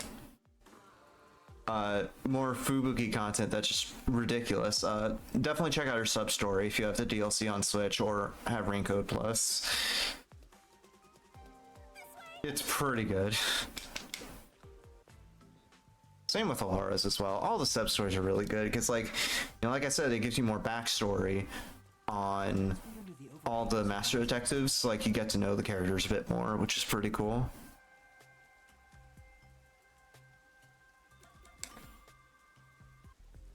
So those prompts, by the way, are just like lore. Have to go to Theory Academy. Those other prompts I could have picked there, actually, speaking of, give you a bit more lore about Fubuki. Whoops, picked no again, because why not?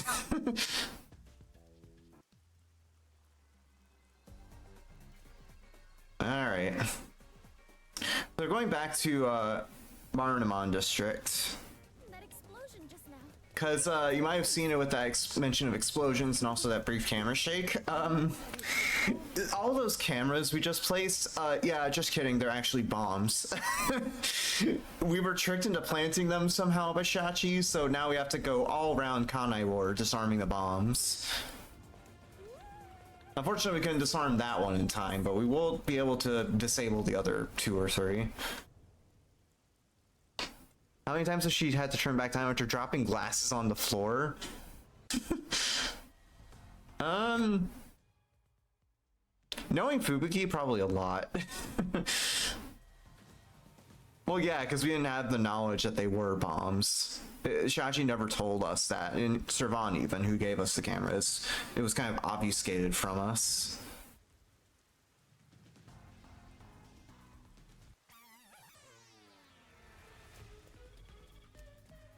Alright, so you have to walk to Doya District to disarm one of the bombs. We specifically have to walk there because during this entire section, fast travel is disabled again, so gotta go there manually. I'm sure Shachi had his reasons. Yeah. This is why people Well, it's Yuma we're talking about. He's not... doesn't exactly have his wits about him, so... Wow!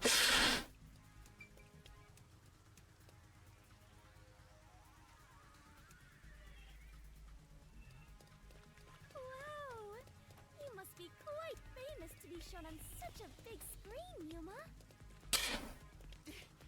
It's not like I wanted to be a wanted criminal. What the heck? Sneaking around like this is the essence of adventure. I am all fired up, Yuma. Really? I'm terrified about being discovered.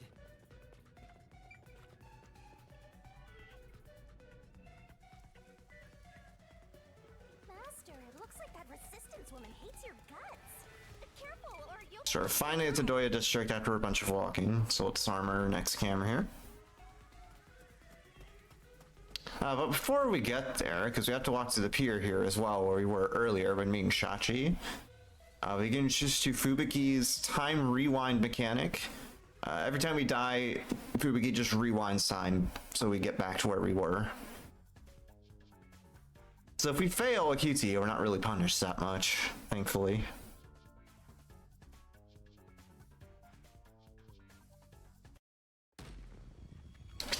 A quick cutscene showing that off there, but obviously we're gonna skip it.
It looks like the peacekeepers have forced...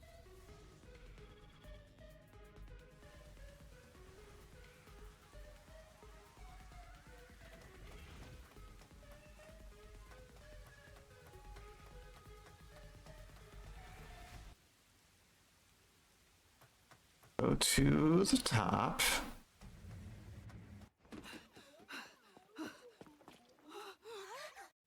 And yep, there goes Shachi. That's so magic, man. You're disarming bombs? Exactly. So I gotta investigate a few things here. First, the corpse and the gun. Oh, and also I gotta investigate the camera. I forgot to look at that. Well, I'll just look at that afterwards. Also, the peacekeepers are still trying to knock down the door as we look through this crime scene.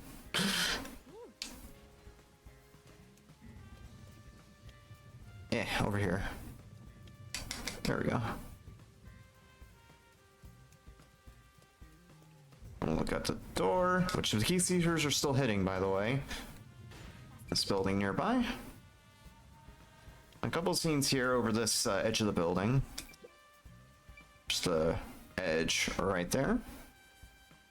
And this rubble covering the drain.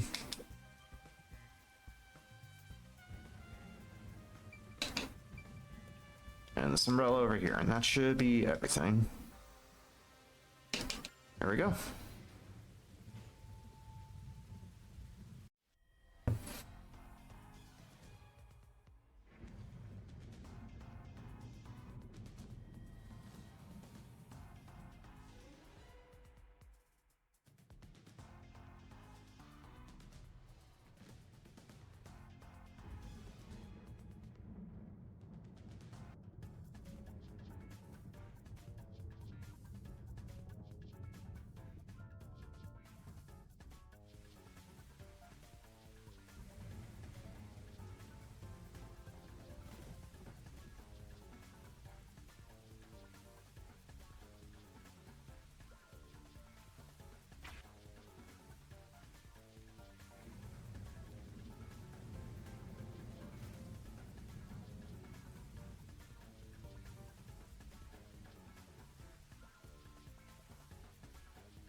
Yeah, like I said earlier, some of the cutscenes just look absolutely ridiculous with the fast forward.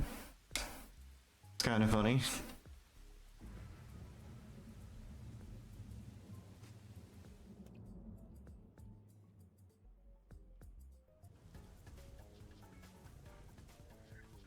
What? Oh, got that QT wrong. That's fine. Only lose a few seconds. I forgot an input in the sequence. That's okay.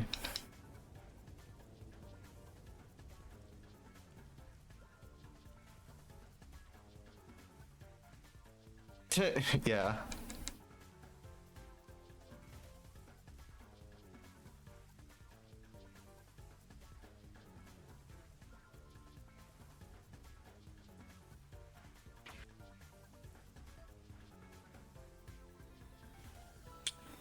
Alright, so we're gonna finally defuse our first bomb. And the way we do that is basically by picking the correct symbol to disarm it. We'll go for the symbol on the bottom left here. There we go.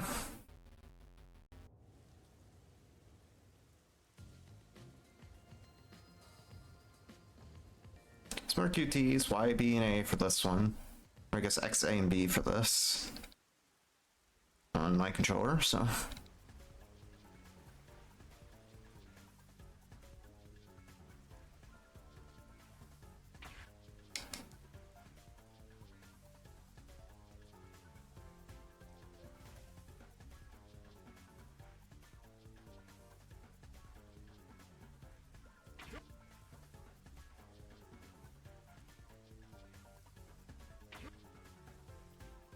We keep finishing him off there. You can even see him twitching on the car. It's kind of funny. Alright, another bomb puzzle after this. This one will go for the symbol on the top right. Also, there's Kurumi again. We'll go for the symbol on the top right here, so we'll just move right once to pick it.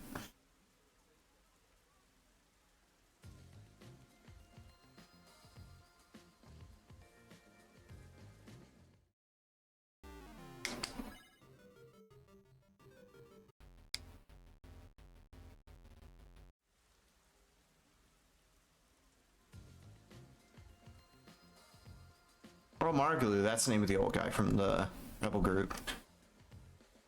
I'm gonna be talking with him now, going to his shop, because he owns a shop here in Kanai Ward. To get some clues on the other Rebel team members.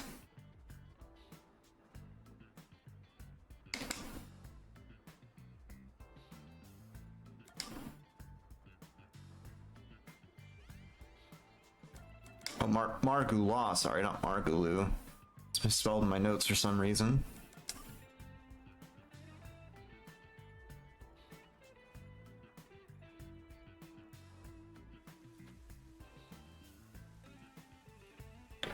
Should be going to our final bomb here. Left and then right for these QTs.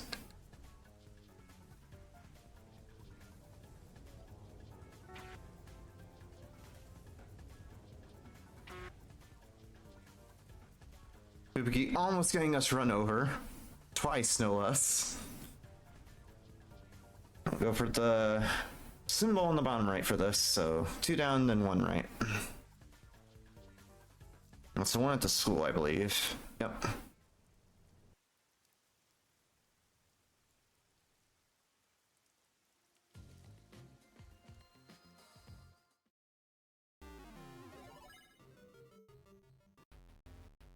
There we go. When you're trying to solve those blind, they're actually kind of difficult to decipher, but they're not too bad when you know the solution ahead of time.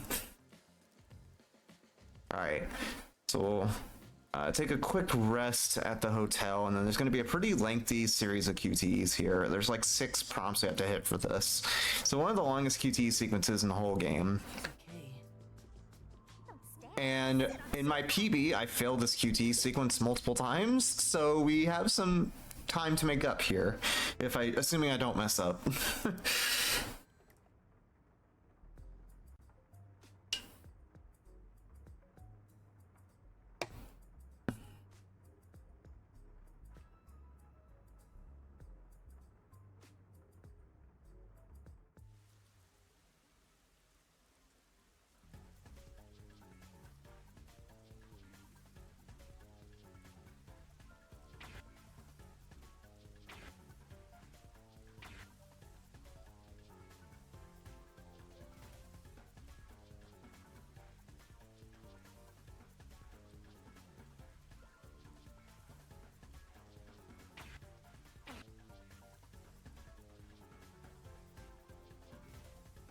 Alright, should be good as long as I don't miss this prompt somehow. Alright, good. Looks easy and it kind of is, but like I mess that up so many times in my PB, it's stupid. So probably I'm gonna save over my PB just from that, as ridiculous as it sounds. But yeah, now we'll be piloting a boat, which honestly isn't too bad to control. It's pretty nice to handle. So looks like you can hold forward and just turn the camera as you feel, and it is a little sluggish as you can see with the turning, but like it's not that awful. It's pretty responsive despite what it might look like. It's not the ocean, so... Yeah, we're in this boat because the Marunuman district we were in before, someone broke the pipes in the water processing plant, in a water processing plant nearby, and so we have to go on boat to get through here now because it's all flooded. We better avoid bumping into the stuff drifting by. Otherwise, we might capsize. I know, we have no idea if this boat is sturdy or not. Seems pretty sturdy to me. That must be the power plant.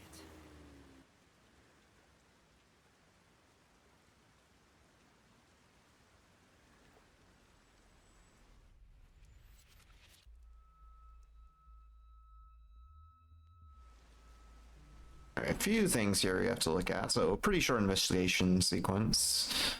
There's some documents on this desk, right there. Better write this down. The store we can't open because the place is flooded. And this poster on the wall here. Yeah, that's the end of the investigation there. Gonna get caught by Gilam Hall, who I kind of alluded to earlier. He was also the person that broke the news that we supposedly planted the bombs, despite us not knowing that they were bombs. And we try to rewind time to save our bacon, but it doesn't quite work. We can't go far enough back in time to actually save ourselves. We're gonna get caught either way.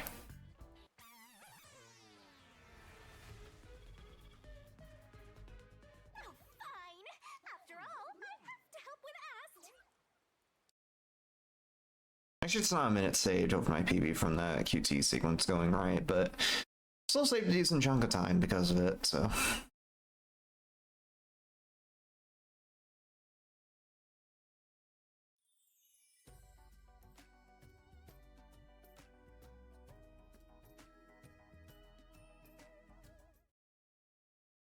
Probably around 10-ish seconds. Pretty lengthy cutscene here before I can actually get to the save prompt, which is annoying. Okay, I didn't save as much as I thought. I saved basically less than a second, but it's the little things that count. This sure is a game of all time. For sure, yeah.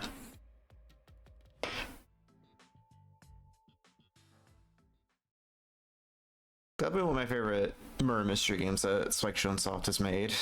Although I haven't played 100 Line or Shoot in Order yet, so whether it remains my favorite is to be seen, but it's definitely up there. The only game that really comes close is maybe Danganronpa V3. Also, there's a clock, a countdown clock in this mystery labyrinth, but like it's not an actual timer, it's completely fake, so you don't have to pay any attention to that because there's no actual time limit going on. It's just there for the effect.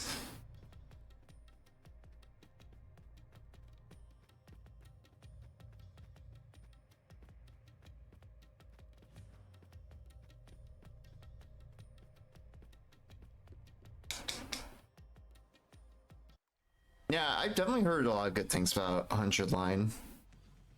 Not so much about Shoot in Order, but that makes sense. It's basically a brand new game.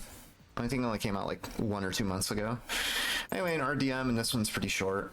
Have to hit the second prompt on this.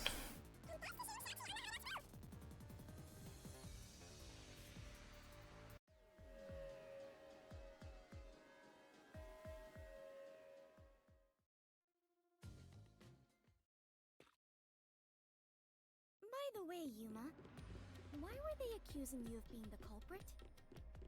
Oh yeah, Fubuki, you don't remember the case.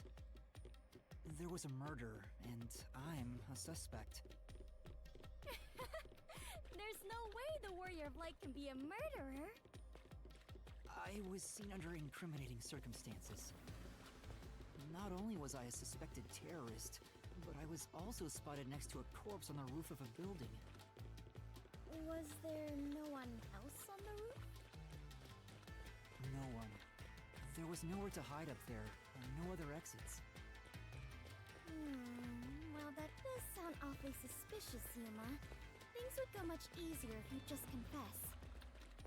I told you I didn't do it!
Okay, so another DM. It's on the 10th statement with the gunshot wounds solution key.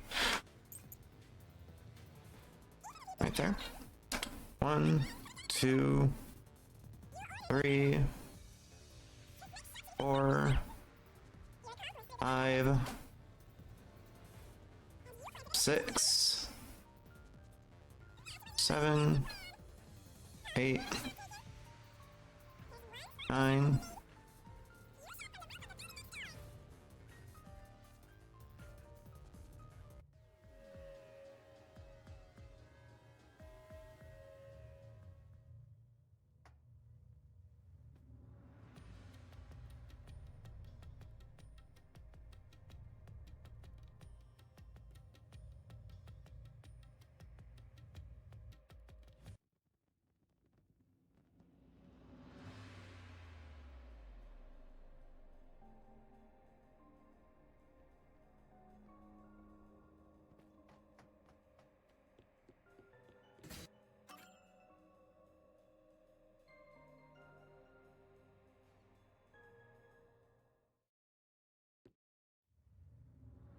I knew it!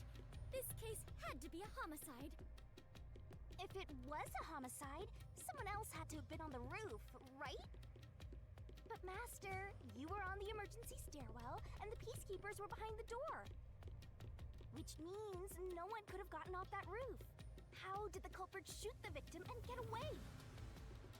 See? If it wasn't a suicide, then what happened?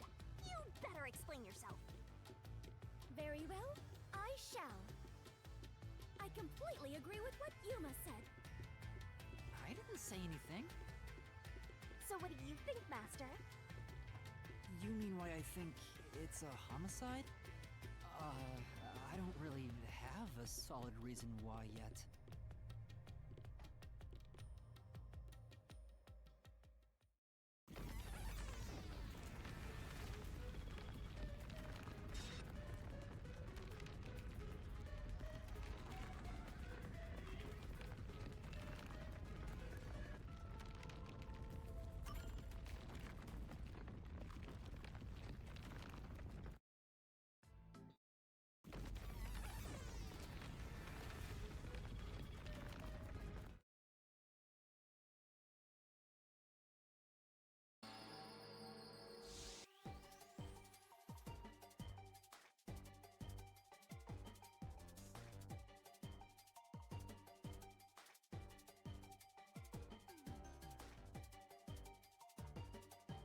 Left here.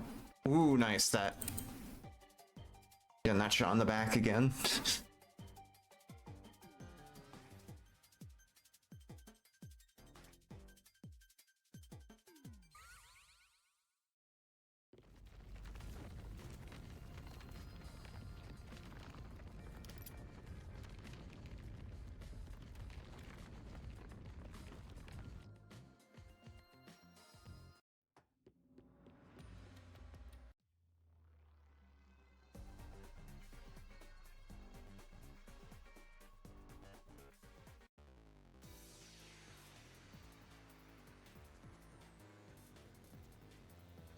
Alright, statement 5 on this one. 1, 2, 3, 4, 5. Another one on the third. This is on the third statement with the left-handed solution key. 1, 2.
And everything on the rooftop.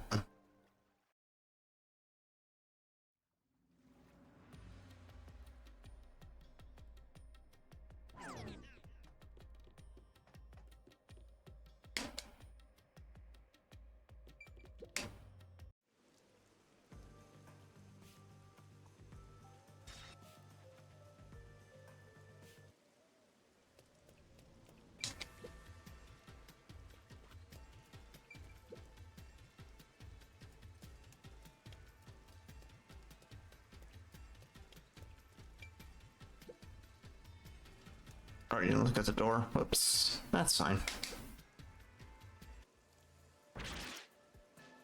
Yeah, bringing attention to the timer again, but, you know, we don't have to worry about that.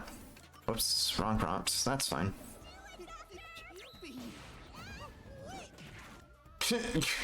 Great timing on that cutscene skip.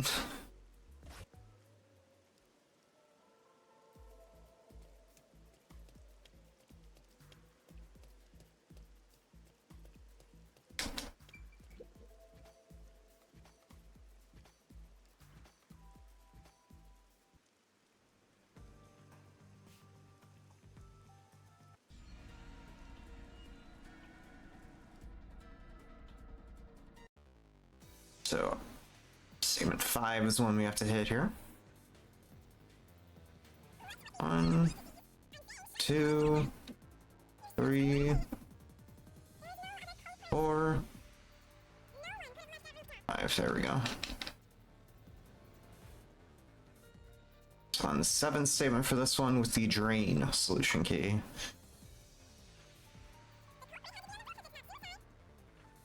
1, 2, oops, I got hit. 3, 4,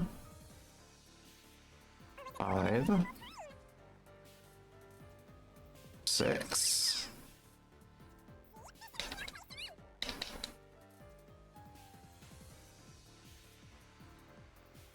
And then the 5th statement for this one. 1, 2, 3, 4. Here we are.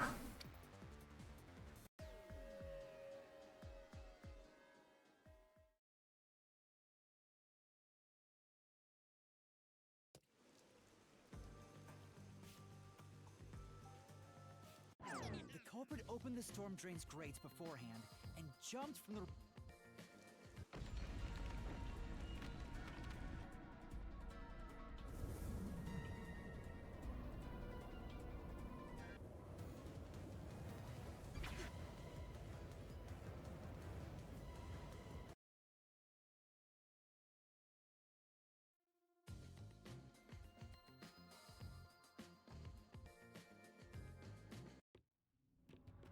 Chase scenes are common in adventures, but are you certain the... There will only be their skill in any case. Is it possible? But if someone... If so... I see.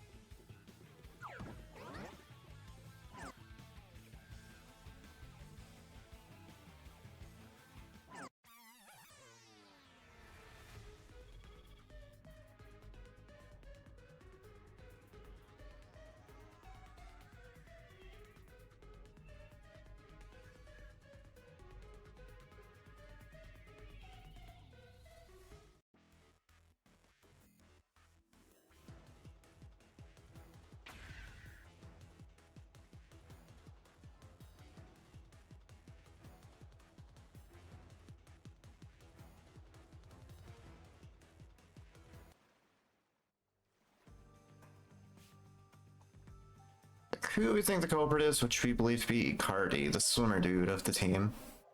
I was getting stumped on his name earlier, but it's Icardi. There we go.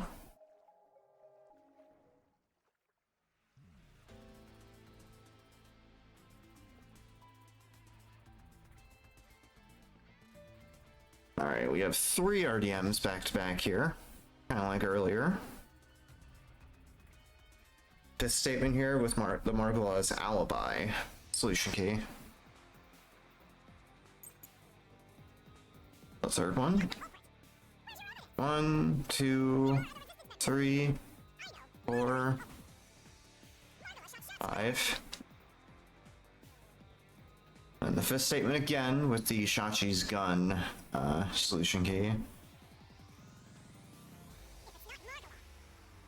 1, 2, 3, 4. Alright, and then the 7th statement finally with this solution key about Servan. Second one here. 1, 2, 3, 4, 5, 6.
They used the bomb threat to draw the Peacekeeper's attention toward me. Meanwhile, the culprit sabotaged the valves of the power plants and the reservoir to flood Marnomon district. But what's the point in doing that? Perhaps they wished to sow chaos throughout the city. The resistance was challenging the Peacekeepers. Then why not just detonate the bombs? A lot simpler than flooding the place. It's true. If their goal was to cause chaos, they could have just used the bombs. Considering that, the culprit must not have wanted to destroy the place.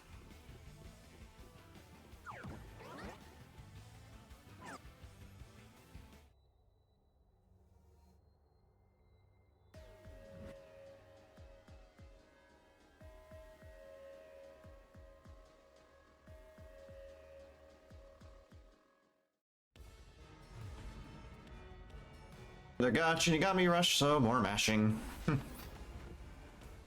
Oops, forgot to skip the cutscene.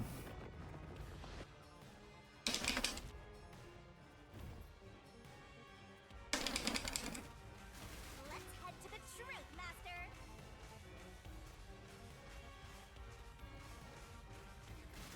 That's stupid! No! I didn't do it! Shut up! Get away from me! That's bullshit! Stop! Shut up! Shut up, shut up, shut up! Damn it all! Go away! Stay away from me! Stop, stop, stop! You're an outsider. What do you know? You have no idea what we went through in the slums. This is a declaration of our beliefs as part of the resistance. Oh, resistance is what the group is called. That's why we plunged the city into chaos. Shachi, Now I remember. I was blanking on the name earlier. this is what Shachi wanted. Shachi told me to do it. There's one solution key we have to throw here. Revolves around the safe that we found while we were on the boat earlier.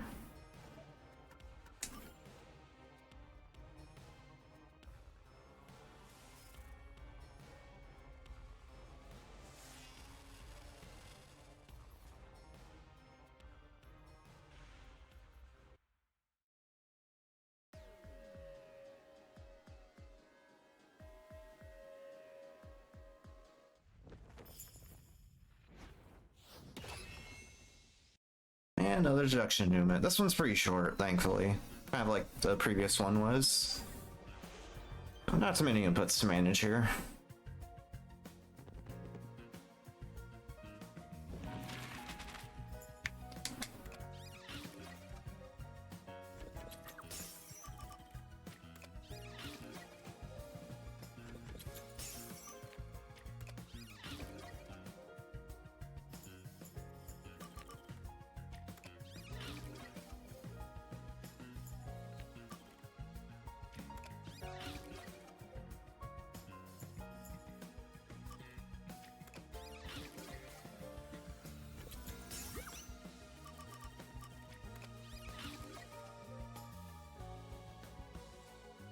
So yeah, pretty short mystery labyrinth, and actually the shortest mystery labyrinth in the run, I'm pretty sure, besides chapter zeros.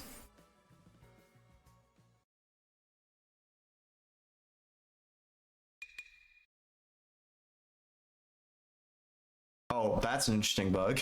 So I just had a bug that you can sometimes have happen if you skip that opening speech from Shinigami a bit too quick. Sometimes the music just doesn't play. So we're gonna have a really silent cutscene here.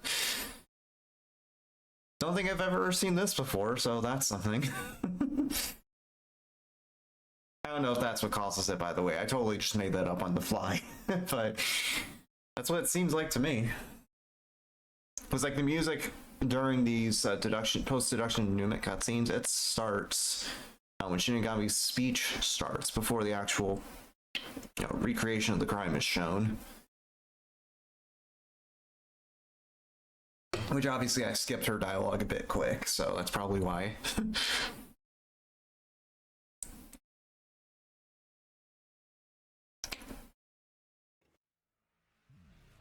Music comes back here though, so.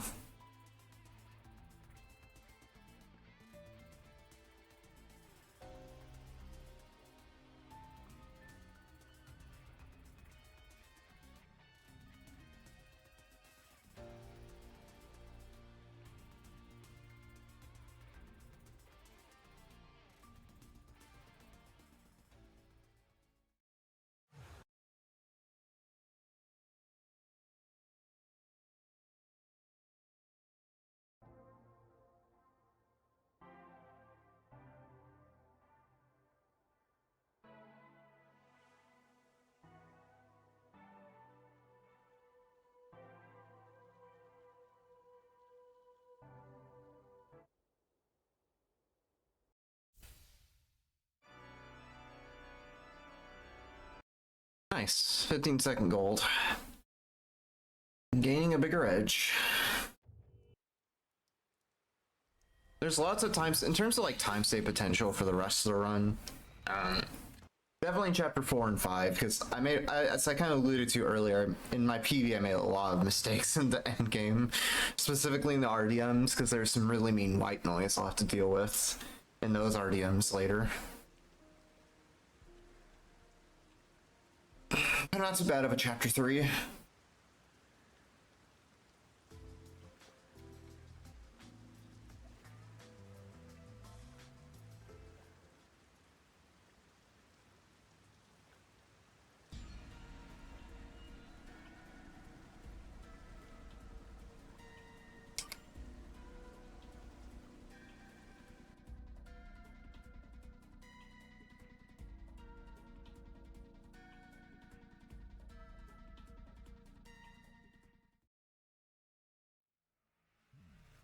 Oh yeah, I haven't mentioned him earlier, because I've been talking about the characters that appear as we go through the story. I failed to mention this guy's name. That's Makoto Kagutsuchi. He is the CEO of Amaterasu Corporation, again, the company that kind of oversees this city, Kanai Ward. And he's basically our helper throughout, or basically our inside man for a lot of the deeper goings on in the story. So I'll be talking with him quite a lot, actually, in the next chapter as well, because there's a certain area we'll be going to as part of the chapter that you know, we need him to get access to. Also, our submarine's back. Hooray! It's all thanks to Makoto, because he actually rebuilt the submarine and gifted it back to us at the Nocturnal Detective Agency, or NDA. So thank you, Makoto. Also, Vivia's acting kind of sus, because he's finding out some things about Yuma that make him suspicious of us. So he's gonna try to obfuscate our plans, or obstruct our plans, I should say, as we go through chapter 4. I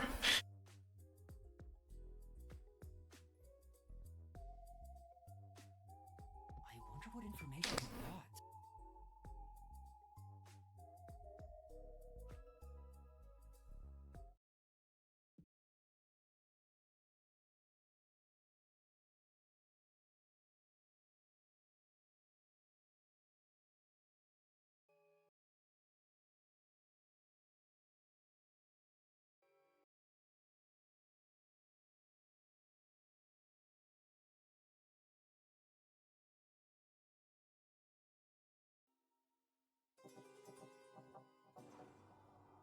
Chapter, we just have to get the results screen and keep on chugging along.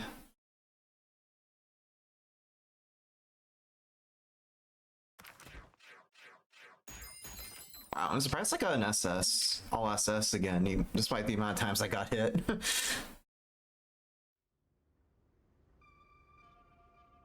path.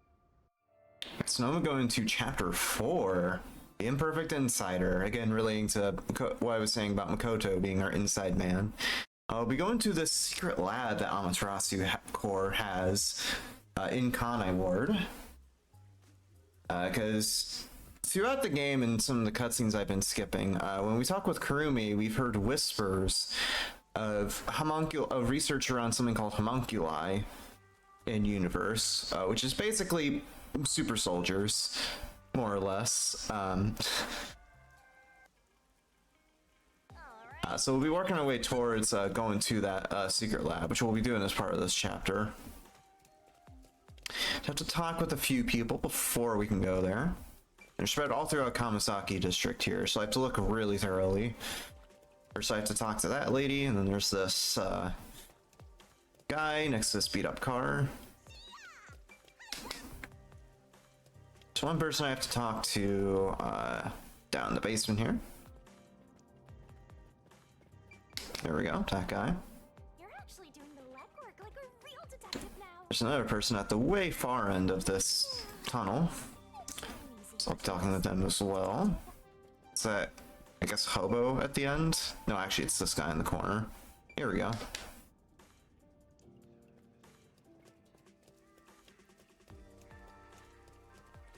One final guy I'll have to talk to in the street corner. Sure that boxer would be used to open a package? Yeah, totally.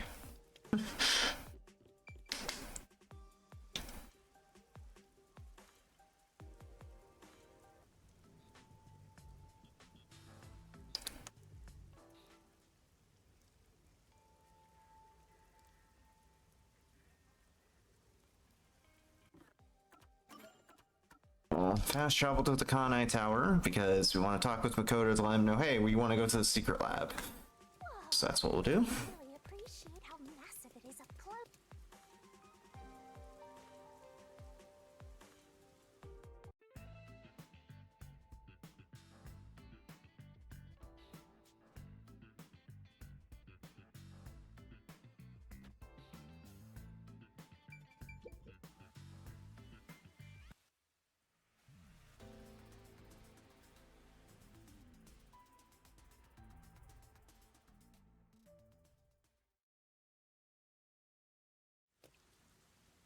Alright, and then once this is over, there we go. We'll go back to the riverbank to let Yako know we're going to the secret lab. I always get turned around here trying to find where the submarine is sometimes. Because like when you teleport there, it faces you in a weird direction.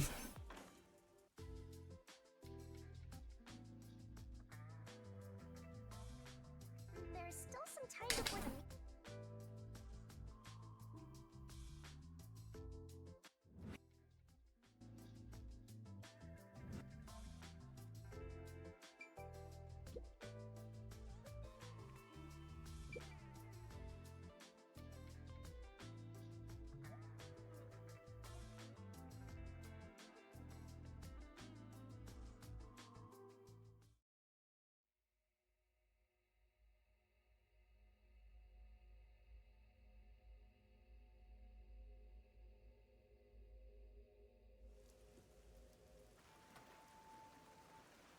We should head.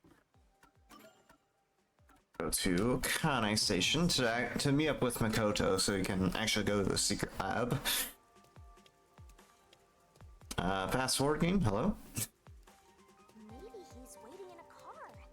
Let's check around the roundabout area. Maybe he's in that car. Oh, come on. I accidentally pressed no again. God damn it. Whenever everyone else at least attempts to hide their identity, I'm here. and then our boy walks in around in a full detective uniform. Also, fast forward. God, the game. I'm holding down fast forward. Fast forward to the cutscene. Well, in fairness with what I was reading before I got distracted, he does wear a cap to try to be less conspicuous, I guess. To, you know, cover himself.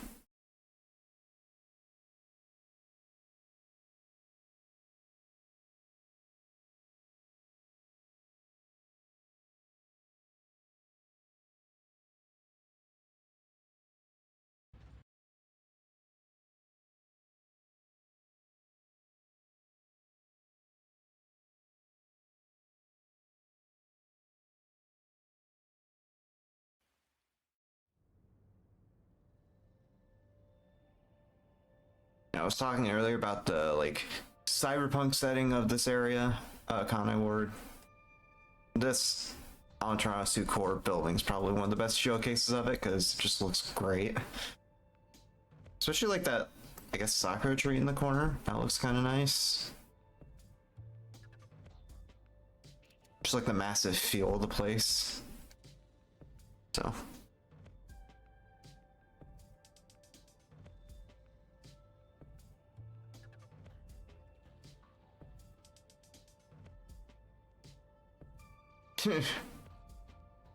Alright, it's all good, Vixa. Thank you for the good luck.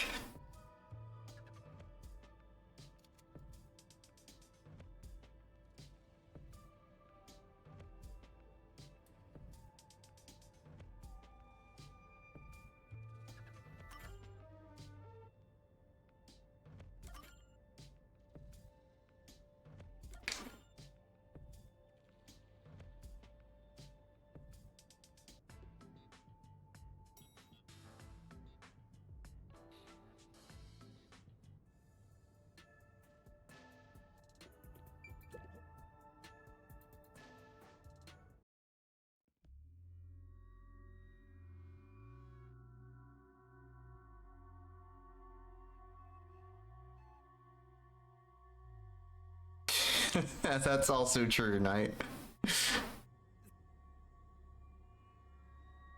Very true.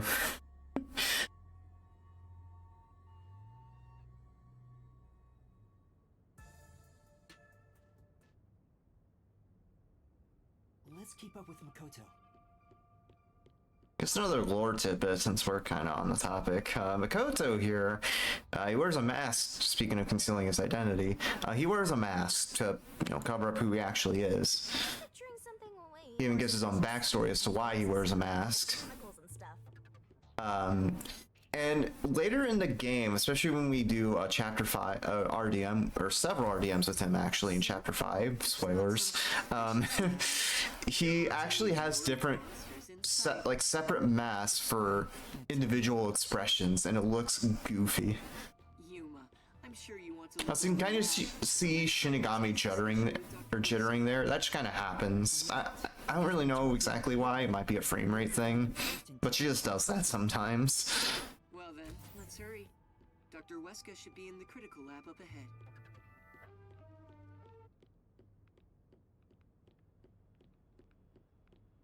So yeah, we're in this lab with Makoto because, like I was kind of alluding to, we figure out that we think we may have a lead into that homunculi research that we've heard whispers of from Kurumi. We believe the lead person of that research should be one Dr. Huesca. We'll be going to his lab right here to meet up with him. We can't actually go into his lab because, as you'll see, there's a extremely convoluted security system leading up to his lab, so we'll just talk to him through the PA there. But Huesca's like, yeah, no. And yeah, he'll just hang up on us. And anyways, that's the security system. We kind of saw it flash by very briefly. But one, there's a decontamination chamber. And there's a gas chamber that dispenses a poison that very slowly kills you. And then there's a room right after that, which is basically a tile puzzle. And if you get the pattern wrong, you immediately explode. All of that just to get to his lab.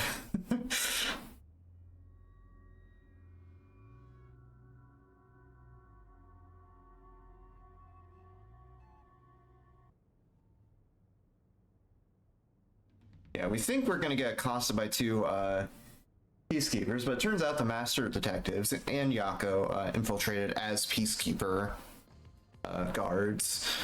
So they'll be helping us out as we look through the lab. I think Fuzzhead and the shorty detective are And Vivia, who we saw earlier, he's gonna help us in this chapter later on once he arrives here. We'll talk more about his power when that becomes relevant, because he won't appear for a little bit.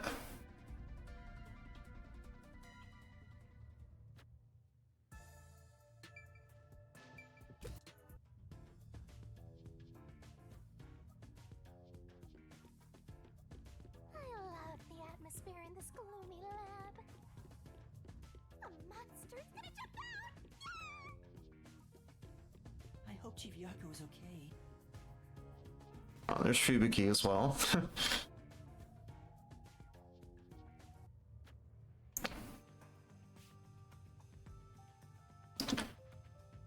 We'll try to talk with Dr. Huesca again, but in this cutscene we're fast forwarding through, we think someone attacked him from off screen. So we want to go into the lab to, to see what happened to him, but obviously we can't because of that convoluted security system I talked about. What can get through the security system, though, is this in-universe toy called Amapao. It's basically like a helper bot type deal. So we're going to use the Amapao to go through the security system. Wait a little. Gonna take it from this engineer.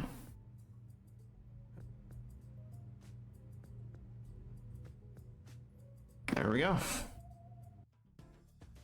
Amapao is cute, by the way, because later on in Chapter 5, when we come across it for a different mechanic, also involving Amapaos, it plays a really good jingle that's just... That it's gonna get stuck in your head once you hear it, because it repeats several times throughout Chapter 5, and it's just so damn catchy. But of course, we'll talk about it more when we get there. So anyways, we'll be piloting the Amapao to get to Huesca's lab. And the controls on the Amapau are kind of awkward, because it's what I can best put is really jank tank controls, because it's, you know, tank controls like you might expect, but you can't turn while moving. You have to turn separately and then move forward or backward depending on which way you want to go. So it's a little clunky to work around, but it's manageable. It's doubly awkward though, because you're forced to do this section with the... Well, actually, I don't know if you're forced to do this with the joystick, but I just tend to do it with the joystick. And it's a little awkward to do tank controls on a joystick, as you might imagine. So we'll try to do the panel here, but... Oops. It says a really cute phrase when it explodes as well. I was like, the voice acting on the Amapau is great. Yeah, we'll try to do this very specific floor pattern to get to Huesca's lab, and obviously I have the pattern memorized, so... Yep, tank controls are great. I say it was jank earlier, and it is, but it's like not terrible to control. It's not like early PS1 kind of bad tank controls. Nice work, Master! You figured out the panel room! We just need to stretch Amapau's arm out to that switch.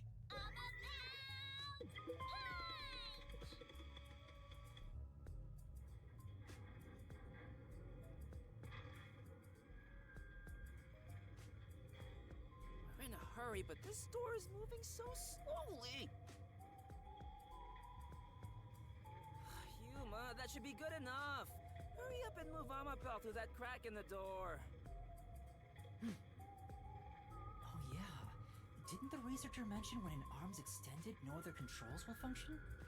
I guess I need to pull back the arm first. Now we can move again. Hurry, Yuma.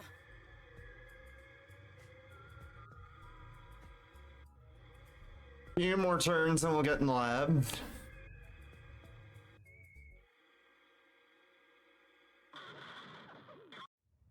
Yuma, hurry again. That one you... That cutscene you unfortunately can't fast forward through, so you do have to mash through it.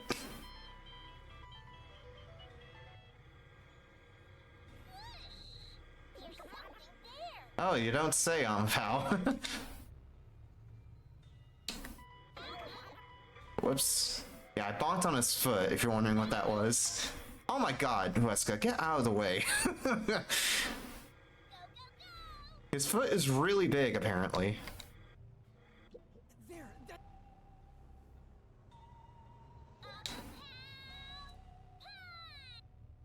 Alright, so now we've held the disarm button with Amapau. That'll disable the convoluted security system so we can actually get to the lab. There is no more tuck. I would kill for the Amapau? Oh yeah. Floor panel. Honestly, it would be a great toy if it was an actual thing. Yes, I mean, just look at him.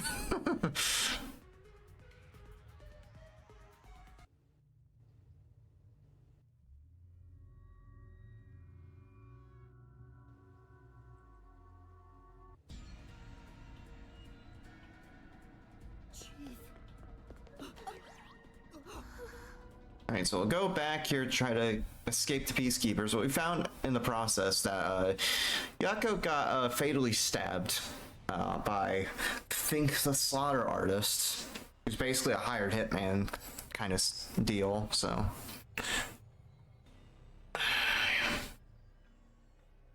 So now we have to, one, figure out how Yako died, and two, how Huesca died.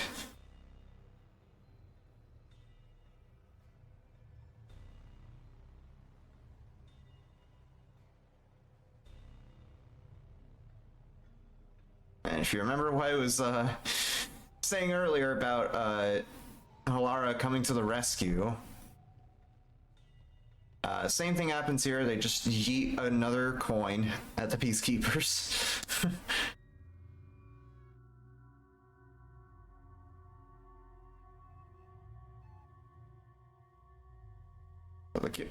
So everyone's going to check on Yako. Talk to everyone in here. Oh, come on, don't talk to Laura. There we go. There we go. That's what I was wanting to do. Yeah, the interact prompt can be kind of annoying. It is chapter 4, yeah, that's very true. Got double murder case going on. Oh, wait, I think I was supposed to talk to Vivia. No, Fubuki, actually, Fubuki. There we go. Got a little mixed up there, that's fine. So we'll talk to Vivia. For real this time. And we'll find out that his power is astral projection. Basically, he's able to walk around the world while he's asleep as a spirit. And of course, we're going to use coalescence to do the same ourselves in order to get to the lab without being and investigate the security system without being seen. And there's a pretty annoying puzzle we have to do on the way there. Because when we walk around as a spirit, there's going to be a bunch of ghosts blocking the path to the lab, and we have to try to evade them to get to the lab. And some of the windows for this little sequence are kind of tight, so hopefully I don't get bonked by a ghost. You don't actually die, technically. You just get grabbed by the ghost, basically. So let's hope we don't get grabbed or bonked or whatever as we go through this. It's usually custom in a PB run that I'll die at least once to the ghosts here, because the patterns really are that tight, so let's see what we can manage. Now, walk around the hallways here, you can see some big ghosts. Those are the things we have to dodge. And like I said, the windows can be kind of tight, so... Alright, let's hurry. Oh, didn't quite get the window on that. I have to wait for it to go up. There we are. Oh, that was a close one. These ones are kind of annoying because they move to the left and right. So I'll just run past that. These ones are moving back and forth, so I have to be very quick about it. Same thing here. Let's wait for those ones to move out of the way. Okay. That one can be kind of deceiving because it just pops out of the floor and immediately insta-gives you. There's one last one, kind of similar. They move back and forth, so we have to time our movements accordingly. Just a bit more. One last one over here, and the window 4 is very tight. They're very close together, as you can see. You have to be very patient with this one. There's one that just pops out of the floor and insta-gives you. Okay, that's a big time save right there, because I did not die a single time. Like I said, I usually die at least once on a PV run, so not dying at all to the ghost game is pretty good. Alright, so we're, like I said, we're going to investigate the security system in full. First, we're going to look at the intercom here. And the decontamination device in this hallway. Of course, we can peek in because we're spirit.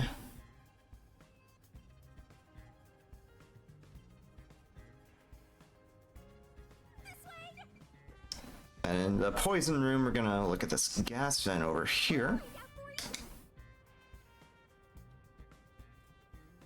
Let's go to the next one. With the this vent to the right and then the button that we use to open the door.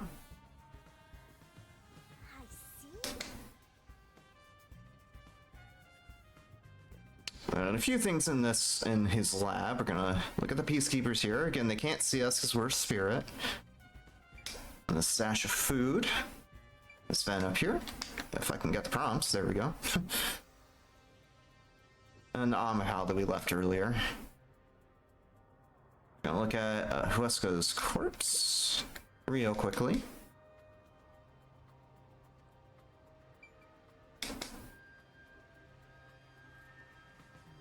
We're gonna look at a few things by this computer here. Medicine cabinet, computer, and the notebook. That should be everything. There we go. There's a bit more investigating we have to do before we can actually start the mystery labyrinth.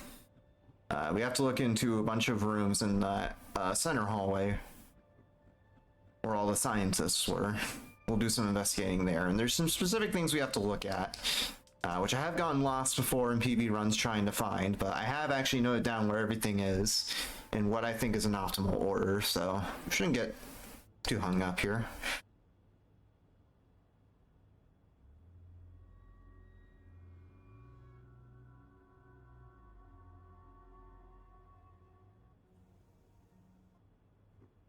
if he had tried to kill me? Why would he do such a thing? As if now's the time to be dwelling on that. You're right. Chief Yaku is the main concern right now.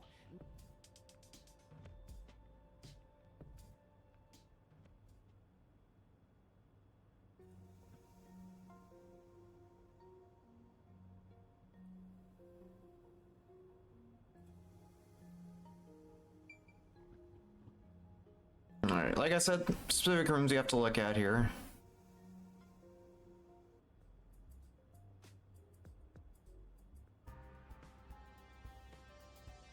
We don't have much time.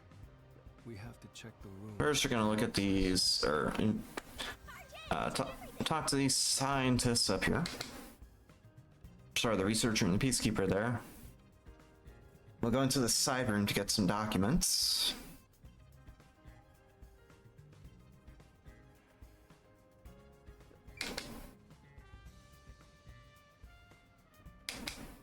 Alright, then we're gonna investigate the crime scene where we found Yako. We're gonna look at the blood stains on the floor. Back to this hallway. If I can get the prompt. And then there's a photo hidden in this house plant that we're gonna grab. And there's a lot of rooms here we're gonna look at in the central lab. Which is where I often get lost, but you know, I know where to go now, of course.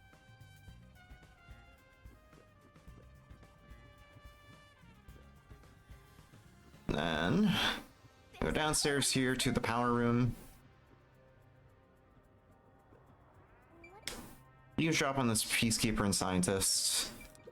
Look at that electric box there. And there's two sets of rooms with 2 researchers each. They'll have to do some more eavesdropping in up here. That should be it for the central lab.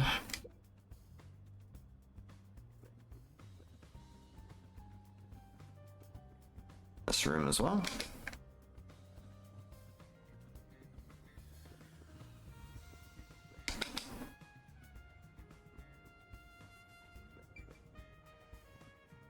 We'll go into the room where we got the Amapal earlier, because there's a couple of things we need to look at there. Actually, no, one thing. We just have to look at the monitor in this room.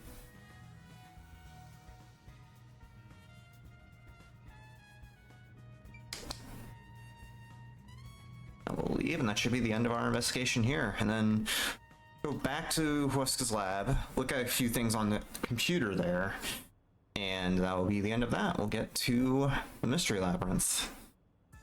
Yeah, Vivius, I want to die someday running gag, yeah.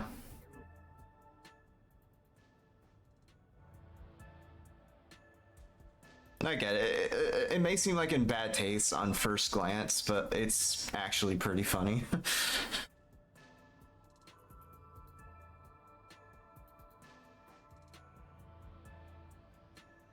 Kind of reminds me of Squidward from SpongeBob, as weird as that comparison might seem, with how he's just annoyed at everyone all the time.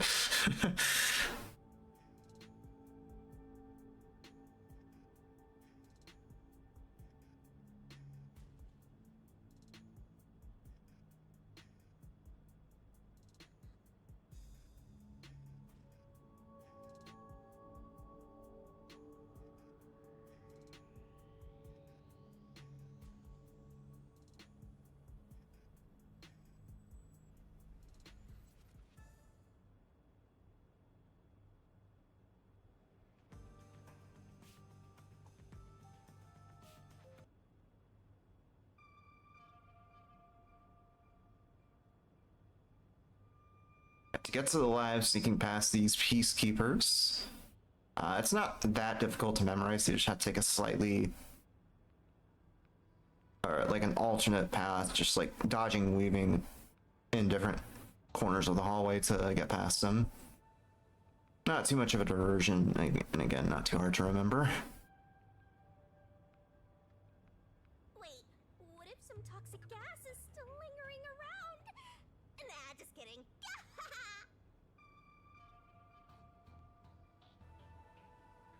Go in the lab to snoop on Huesca's computer. Don't mind those peacekeepers there. There's no time. We need to hurry up and check the...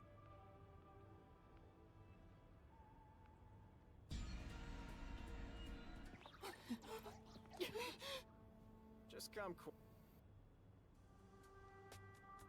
Except it's fine because Vivia saves the day, so now we can actually look at the computer.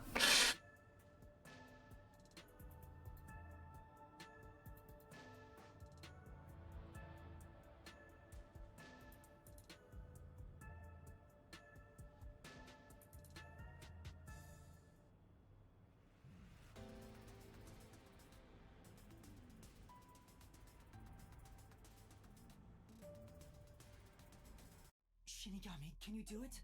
Of course, Master!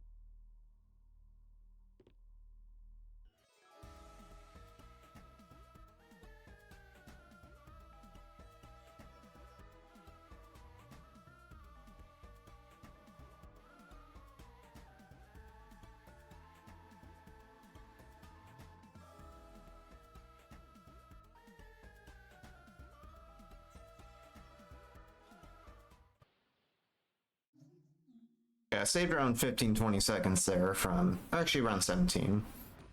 From having that like deathless ghost game, which I've seriously never gotten before.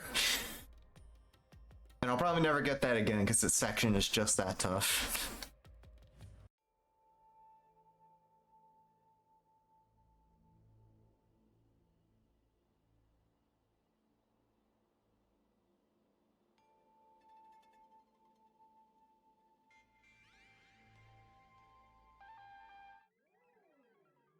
Yeah, okay.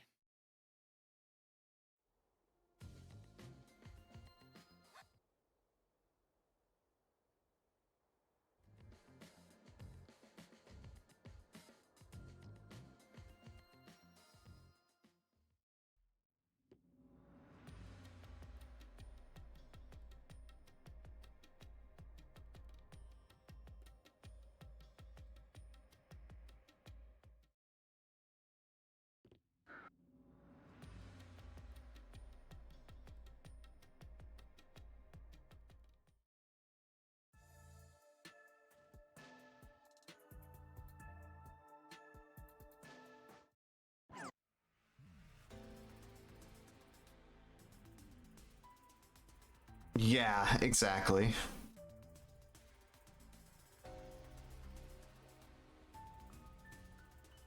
Anyway, an RDM here. It's on statement 8 with the Amapao shoe print solution key. 1, 2, 3, 4, 5, 6, 7.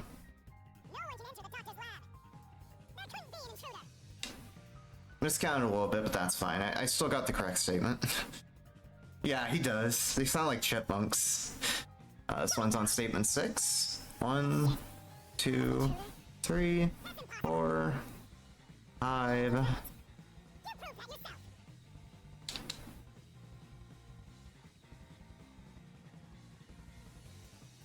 And an airlock decontamination device on 5.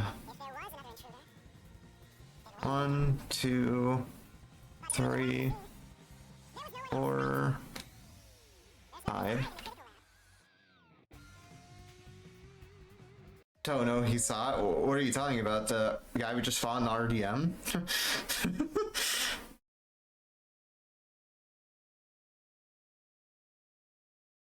So I don't know. If you're talking about that, I personally don't agree. I don't really like that design too much.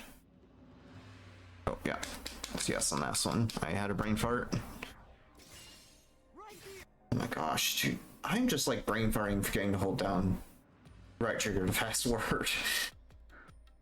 I blame it on this run being so long. You know, it's at that point where I'm starting to get tired. Because I've been playing this game for, what, 4.5 hours straight so far?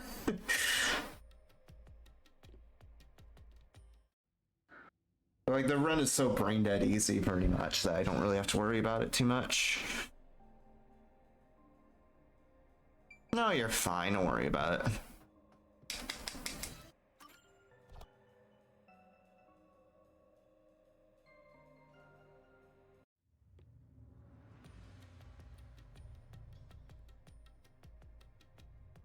Alright, 3 doors we have to go through here. There's a trial at the end, which boils down to another multiple choice.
Another Shinigami puzzle. Gotta spell Amapal here.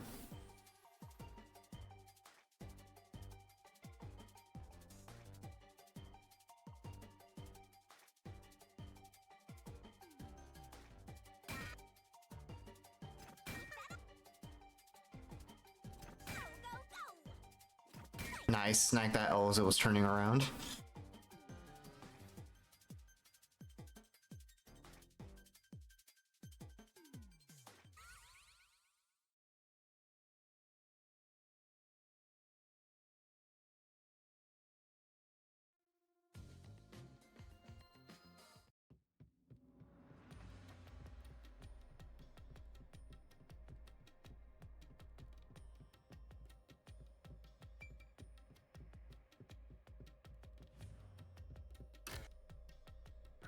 When you think about who could get past security, the only option we know of is Amapal.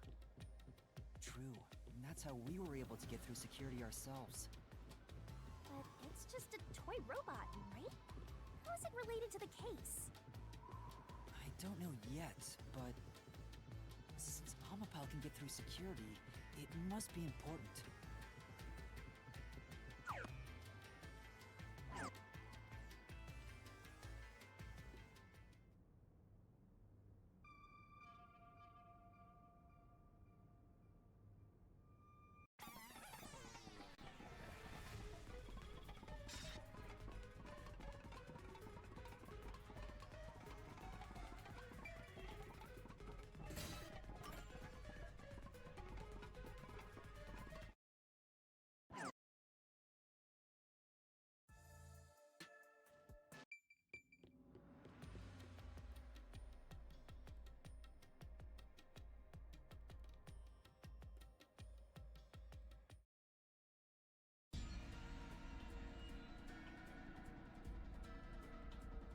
Alright, real quick RDM here. It's on Statement 9 with Dr. Zemo records.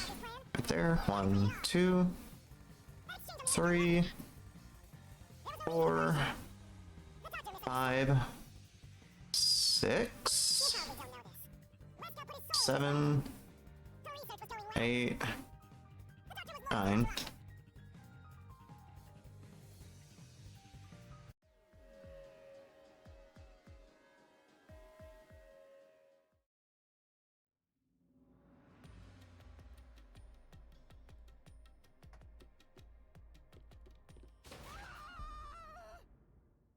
For some reason you can't force fast forward that cutscene. Which honestly is fine because you get to hear Yuma's weird scream.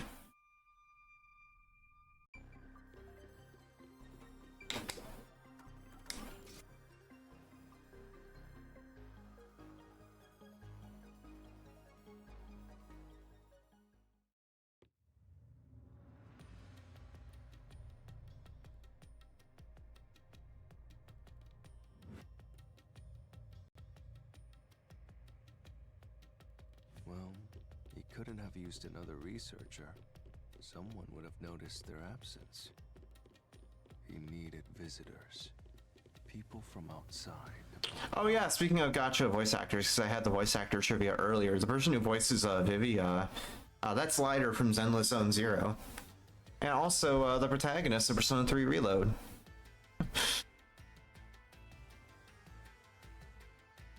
Little fun fact there. Also the game's a puppet show now, by the way.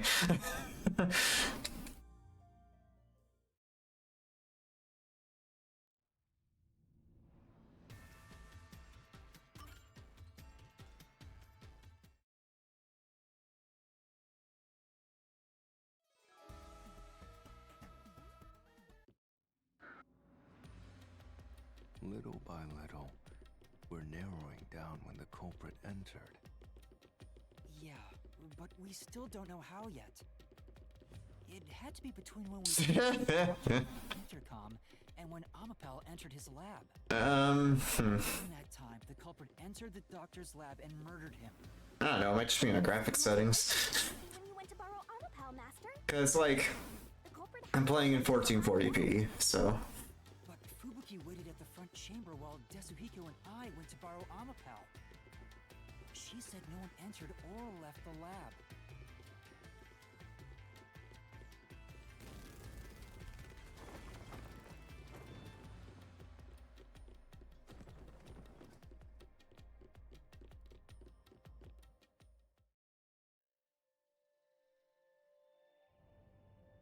Yeah, true.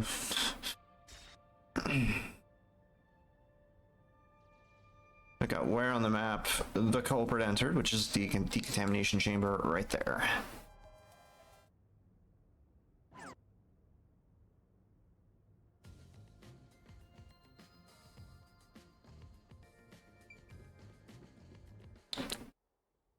But I thought he was just hiding in there to avoid being spotted after the crime. Also, maybe he has an interesting running animation, because he looks like he runs like Naruto, funnily enough. The culprit was waiting for their chance. But we had no idea when we sent Amapel into the airlock. And from there, Yuma, you guided Amapal to the doctor's lab. So the culprit entered the doctor's lab before then? How would that be possible? Only Amapal could... Sorry about that, someone was calling me. Right? Yeah, that's the next big question. Maybe the culprit used another Amapal unit. No. The researcher mentioned there was only one functioning Amapal. Which means the Amapal Yuma controlled was the only one that could get past security. So the culprit must have taken advantage of Master's Amapal to get into the doctor's lab. Yeah, that's the only way. But how did they use it? There's no solving the doctor's murder until we figure that out. Well, I have an idea. Will you hear me out? What is it? How about giving up? I'm getting tired. Nope, motion denied.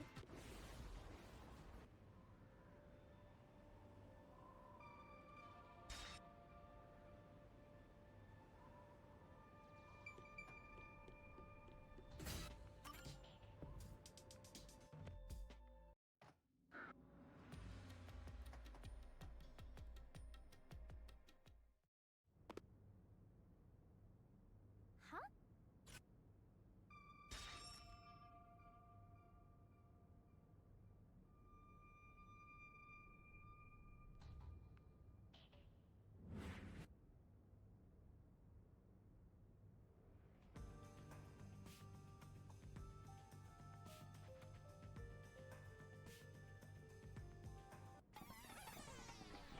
Team multiple choice here. BB, Y, and then X.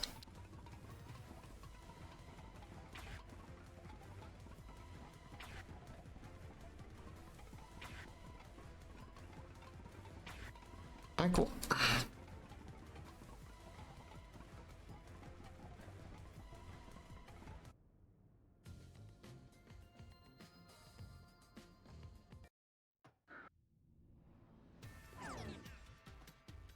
After we left Amapel in the airlock,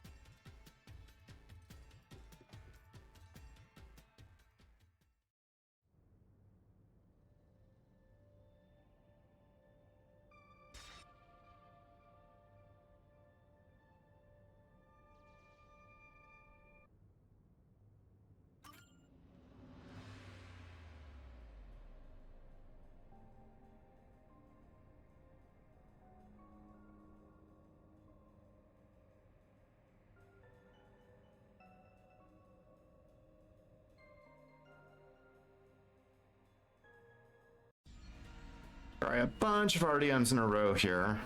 And these are the ones I was kind of referring to earlier. They can be kind of mean. 1, 2, 3, 4, 5. Alright.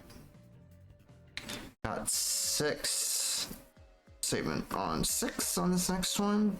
No comment a little bit though. since the door opens outward, it's possible to take advantage.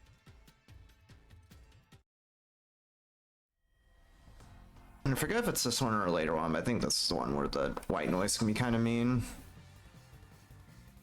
Just a 6 on this one. 1, 2, 3, 4, 5.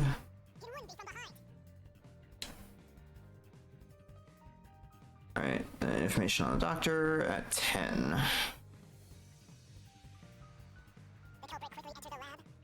One, two, 3, 4, 5, 6, 7, 8, 9. Alright. Cookie's Forte on 8 for this next one.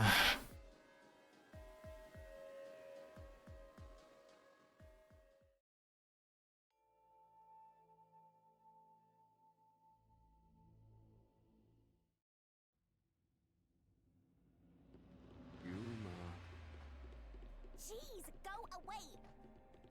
You know what I'm talking about, don't you? The huge hole in this investigation? What are you... Just ignore him. Let's review your deduction, shall we? The culprit took advantage of Amapau's locked position and entered the lab. And before the robot entered the room, that person stabbed the doctor from behind. However, they bumped into Amapau while escaping, causing it to fall over. That was obviously a mistake, but since it wasn't captured on video, they were able to avoid detection. After that, the culprit went inside the decontamination device in the airlock to hide from you. That's correct. So what's the hole in my deduction? It's before all of that. It remains the case's greatest mystery. Which is?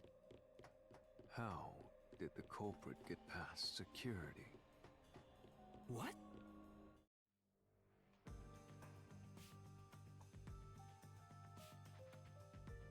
Cookie's Forte on 8. This time for sure.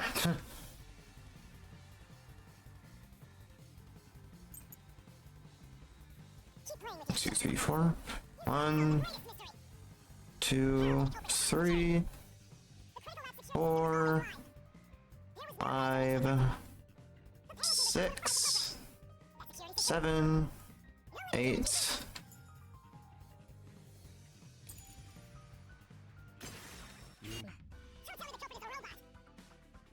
What? Oh my god. I'm miscounting. 1, 2, 3, 4, 5, 6, 7, 8, 9. What? 1, 2, 3. Oh wait, I'm miscounting. 4, 5, 6, 7, 8. Yeah, I seriously miscounted. I was looking ahead at the next RDM and got very confused. Well, it was... I told you the RDM fucking messed me up. Oh, sorry, I cursed. I told you RDM freaking messed me up in chapter 4 or 5, and it just was by my own doing and not the game. Toxic gas 10 for this. 1, 2, 3, 4, 5, 6, 7, 8, 9.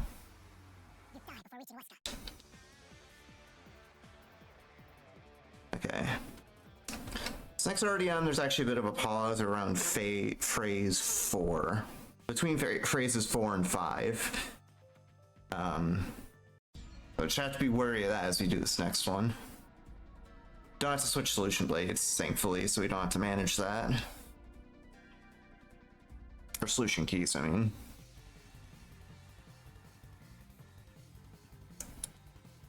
Alright, 1, 2, 3, 4.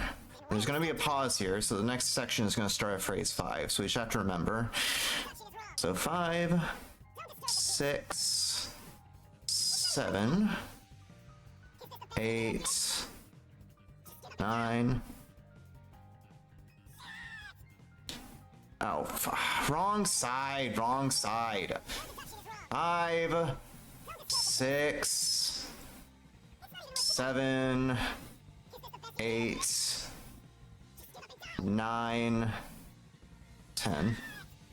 See, what throws me off about that one every single time is that there's 2 different statements you have to hit. So like in my notes here it says, oh, go to the right side, you really have to be on the right side or else you are going to mess that up. Fucking hell. There we go. I was still talking, so I couldn't remember which option I had to pick there.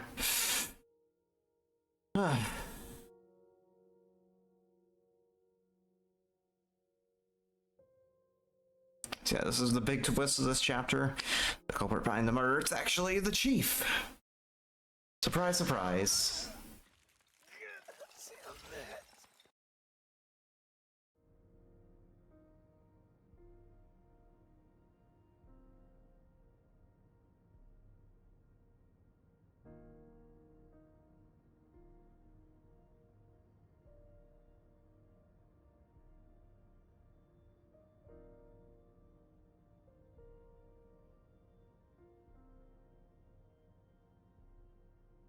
Yeah, exactly. Like I know some friends who played the game up until this point and then just stopped because it was that bad in terms of being heartbreaking. So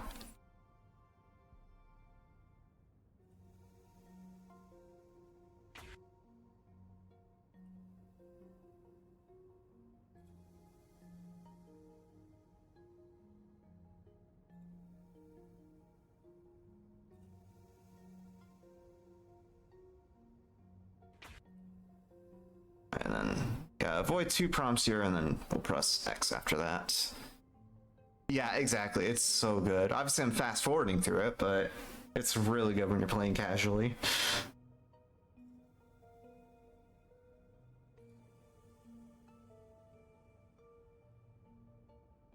We'll skip this one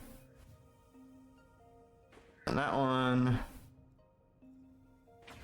and we'll hit that 3rd prompt. And we don't even do a Gachi Nagami rush in this mystery labyrinth, actually. We just go straight to the deduction denouement. That's not the end of the mystery labyrinth, though. There's still some stuff we have to do after this. So I might be a bit behind PB segment because of that bullcrap earlier, but it's fine.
So yeah, that's technically the end of the Mystery Labyrinth, but there's still a bit more to go.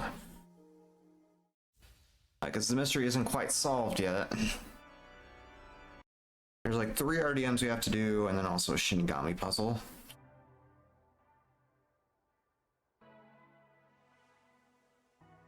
Curious how much time I'm gonna lose, actually, from that dumb mistake earlier. We'll see. Because the RDMs are pretty quick, so it shouldn't be too much of an issue.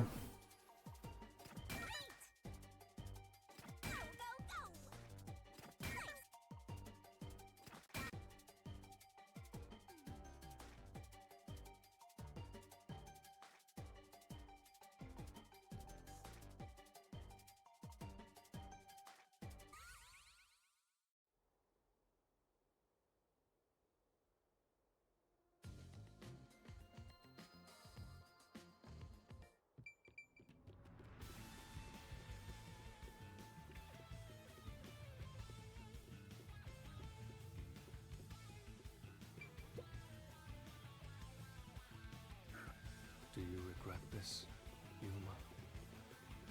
I'd be lying if I said I didn't. I've been thinking. Remember what the Chief's soul said? If you keep that in mind while knowing who the true culprit is, doesn't it seem like he wanted you to find the truth? Even though he was the culprit himself. Why is that? Maybe there's a hidden truth behind this case, and the Chief wanted us to find it. Yeah, it's something else. Sachi. In this case, they must have a motive for killing Dr. Weska as well. We're about to get to hour 5, by the way, out of 6 hours. It doesn't feel like it, honestly, because it's one of those games where, you know, like I said, it's a turn off your brain, easy to do run, so like time just flies. So it's a 6-hour run, or nearly 8 hours in the case of the Switch 1 version, but it doesn't feel like it, really. That's true. Anonymous isn't just involved in the case. They could be the mastermind, the Gray Eminence. Gray's my 13th favorite color. Why are you telling me that now?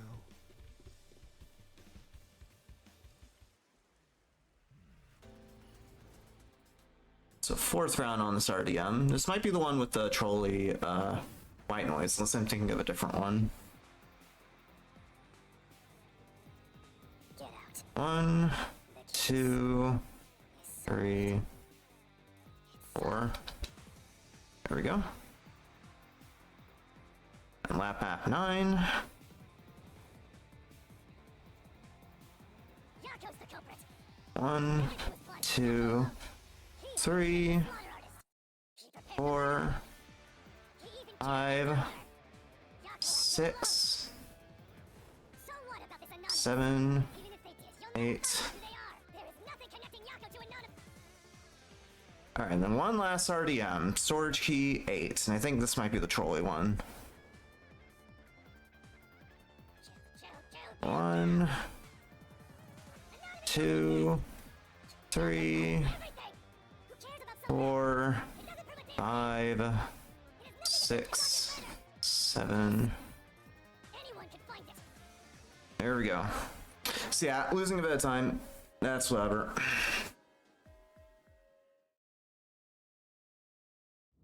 Nice, and building servers. That's fucking cool. I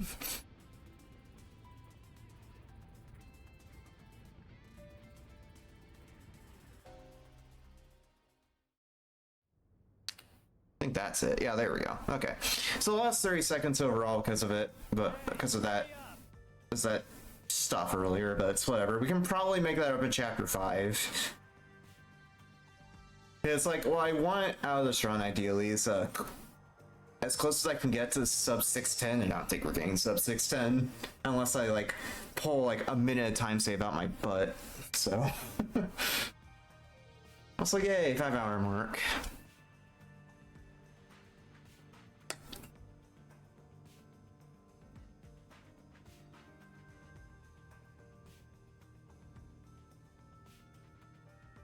Pulling Vivi about to be epic, yeah.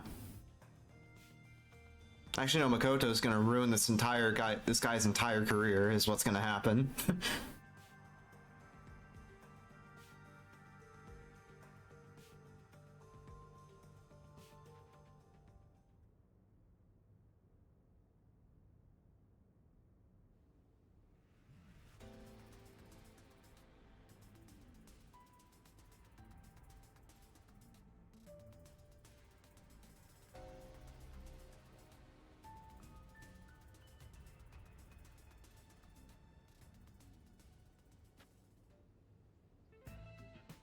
That was really dangerous.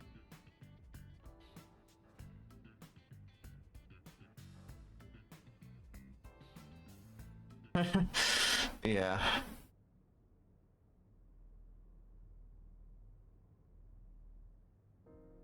Oh, and also the chief's dead, by the way. Rep Yako. As per the Mystery Labyrinth rules, the culprit dies. And of course he was a culprit, so...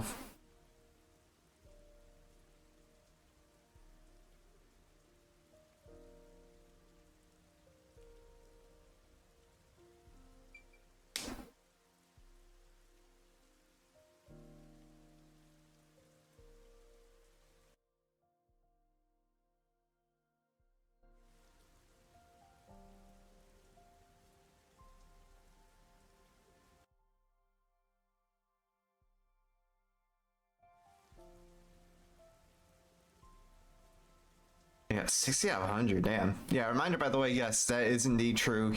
The game does in fact have 100 endings.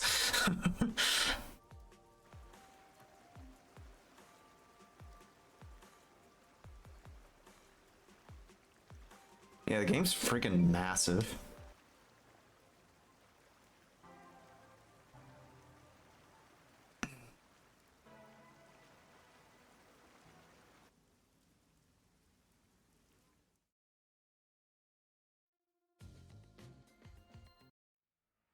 Alara seems to know something.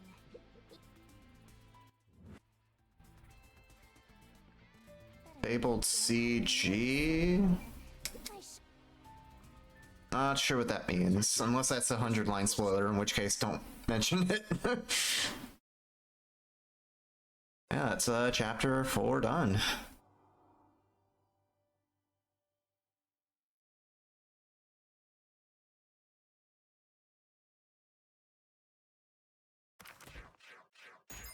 Yeah.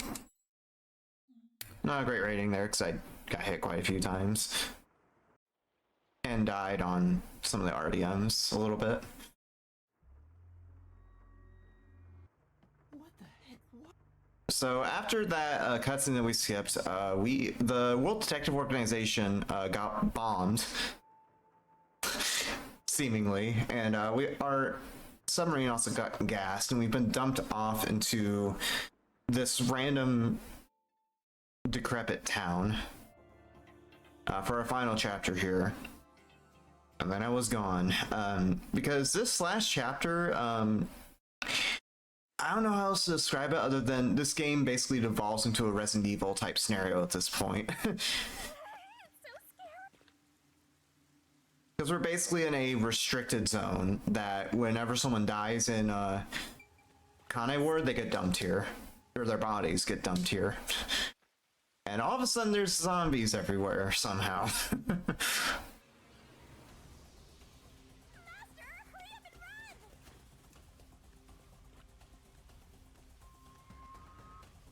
should I run to? I need to play RE1 and 2 during this chapter? Oh goodness, yeah.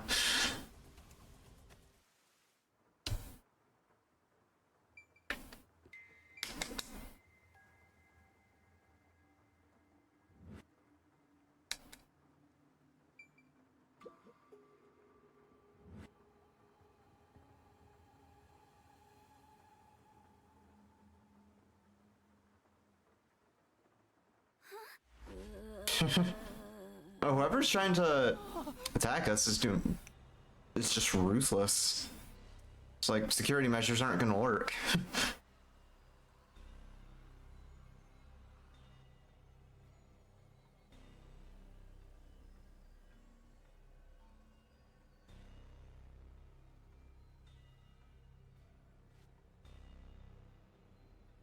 Yes, now the zombies are shooting arrows at us. We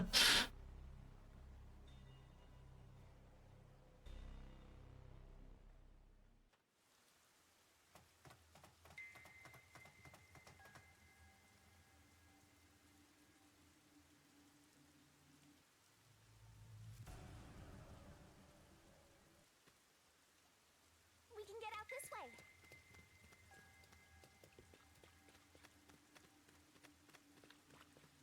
So we're gonna follow Shinigami here and talk to the priest dude from earlier. Unfortunately, he's a zombie too. But we're gonna have to run away.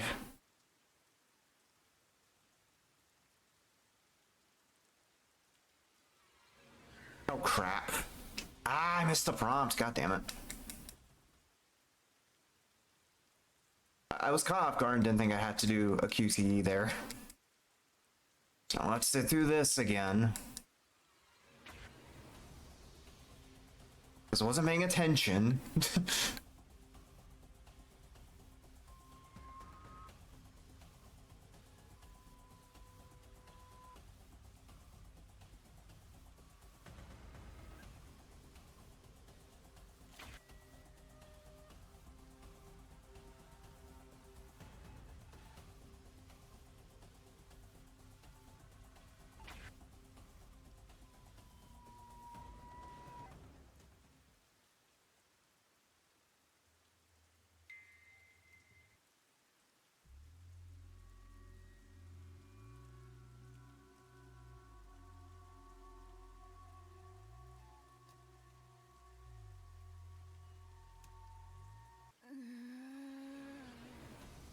What are you gonna do?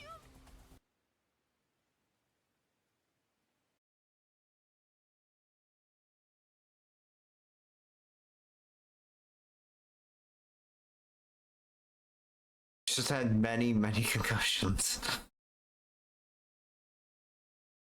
Well, at least in this case, we're like still alive and relatively uninjured.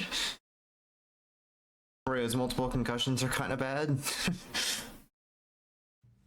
so massive. I don't know if Leon's gonna be able to help us.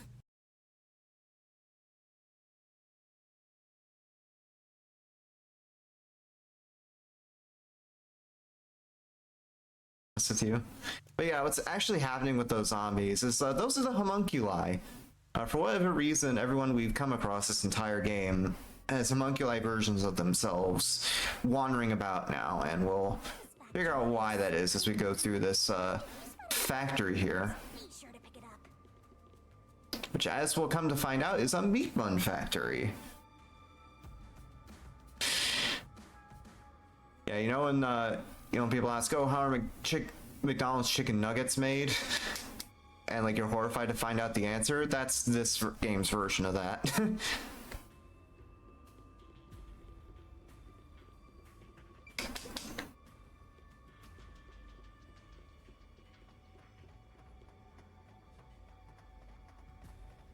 It's called a special food facility, but they're just making meat buns? Maybe they're using specially chosen meat. Like there's a flavor unique to this factory. So we'll try to go this direction in the hallway, but there's some homunculi there blocking our way. So we're going to distract them by using Omnipal over there. There's this tablet we'll use here. That's gonna spring load some meat buns for those homunculi to nibble on. What are they all? Gonna investigate this corpse, who we determined to maybe be Dezuhiko. We're kind of led to believe that our master detective friends died trying to fend off the homunculi here. Of course, it's not actually what happens, spoilers, but that's what we're led to believe at this point. So it creates some suspense, some pretty cool suspense in that way. Seems before there's something on the floor with a crowd. Meat buns. Not those meat buns. Get your head out of the gutter. Anyway. Let's keep moving. We'll bring the truth to light Actually, there is something that kinda caught my attention. Why was that announcement announcement so talk with this homunculi at the end, which is going to be basically a zombie version, sort of Zilch.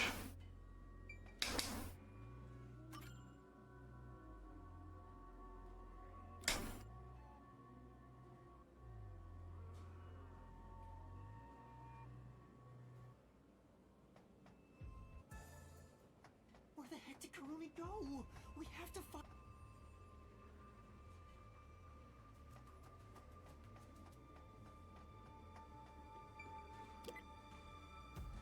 But yeah, this is a jingle I was talking about. Good luck getting that out of your head anytime soon, because it's so damn catchy. It's illegal. You're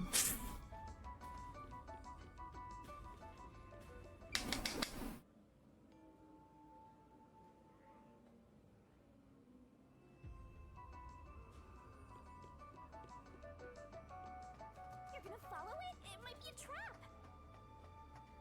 I don't know why, but I think it's calling to me.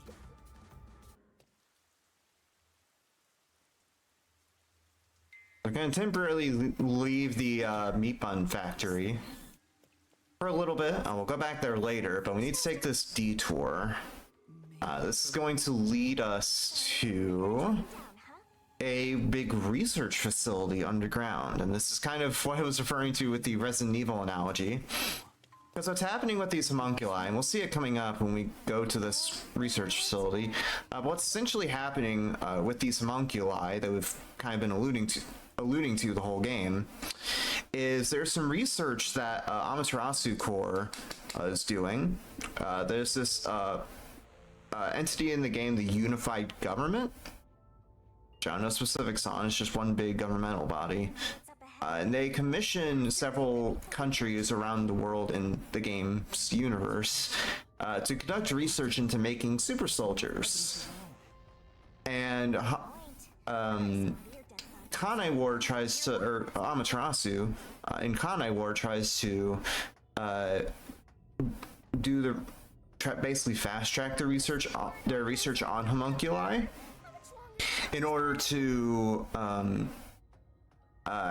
outcompete another company that's also doing research into homunculi. And as you're kind of seeing with all these zombies wandering everywhere, it didn't exactly go as planned, and some pretty bad stuff happened as a result. We'll come to learn more about that in a little bit.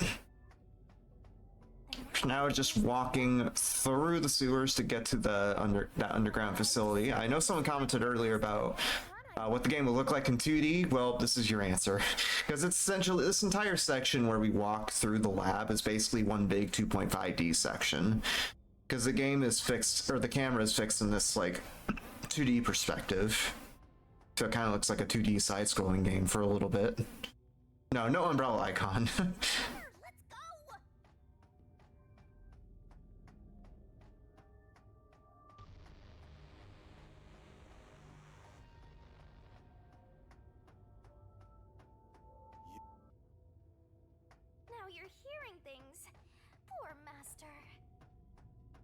I'm not going crazy.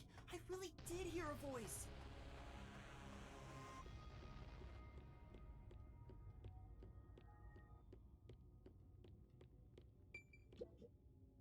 Dangle Bumpus.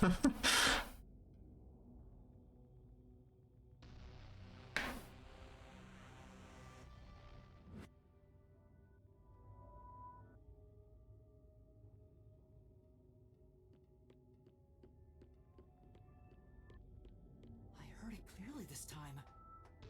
Then that voice is close by, right? Let's try looking for it, Master. Yeah, this whole section is basically holding right. There's not too much that goes on here. We do get to see a return of Chief Yako very briefly. Not as himself, he's a homunculi at this point, unfortunately, but we do get to see a brief return of him. And he's actually going to be pretty helpful here, because he'll give us a DVD alluding to what I talked about earlier with the homunculi research.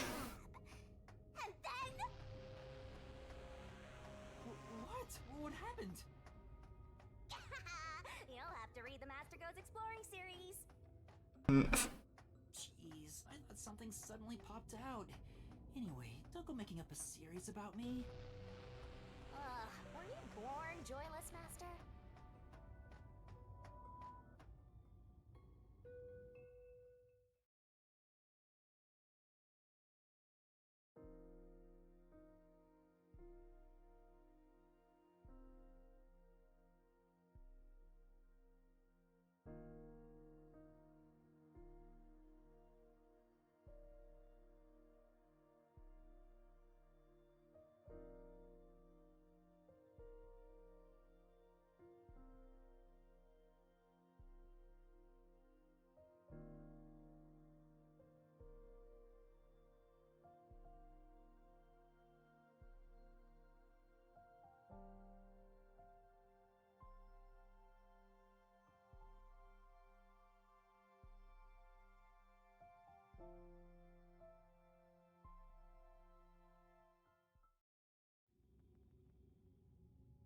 Our fateful reunion there with Yako. Granted, as a homunculi, but with Yako. And you won't be able to see what Dr. Weska is saying here because it's all in the subtitles since I'm fast forwarding through it. And obviously, I don't have subtitles on to go fast. But he's talking about basically what I was saying before about Project Homunculi failing. Because what happened with the homunculi is that in order to fast track their homunculi research, like I was explaining, they actually get a blood sample, basically a DNA sample of every citizen of Kanai Ward to kind of fuel their homunculi research. And so they basically have made homunculi type copies of everyone in Kanai Ward. But as I said, things went very awry. So something happened in the game's lore called the Blank Week Mystery, where everyone in Kanai Ward was murdered by their homunculi copies. And so there's like a 1 week gap where the homunculi were left to run amok until a certain measure was put in place to restore their memories and get their memories back, basically, and have them back up to snuff. They can actually function. That's what I was alluding to earlier with Raincode, the subtitle Raincode. It's in the title for a reason. It actually has pretty big lore relevance. Because basically, as we'll see coming up, rain is what keeps the homunculi in check. If they're exposed to sun or sunlight, that's what causes them to go crazy and attack people. Call yourself a detective. Oh, to be clear, that's a compliment. A normal person would have fled. Anyone with even the slightest bit of a conscience wouldn't be able to take it. And yet, here you are. I'm back to the meat factory to find Kurumi and try to get out of here. There's also that weird voice talking to us over the intercom, which I believe to be Makoto, because like I said, he plays a pretty big role actually in this end chapter, which I'll elaborate more on. Also, there's Ampal again, which I'll elaborate more on when we actually get to the mystery labyrinth.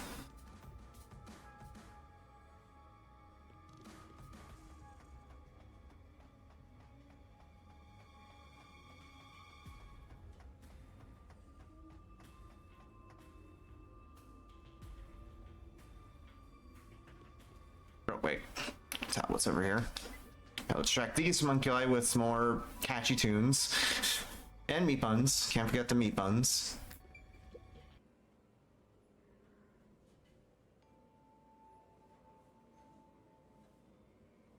That's basically this game in a nutshell, pretty much. Now that I think about it, you make a good point. I never thought about that before. Now I can't unsee it.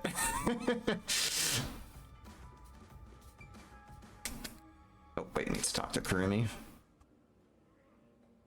I was trying to interact with the door because I thought that's what you needed to do there, but no, you need to talk to Kurumi. And this is where we get a hard truth about the meat buns, which is a little gruesome, because it turns out that the ingredients for the meat buns is human flesh. Do what you will with that information. It's not only are there zombies, the way that we feed the zombies is basically cannibalism. That is not a joke. I told you this game gets gruesome and weird in this latter half. So.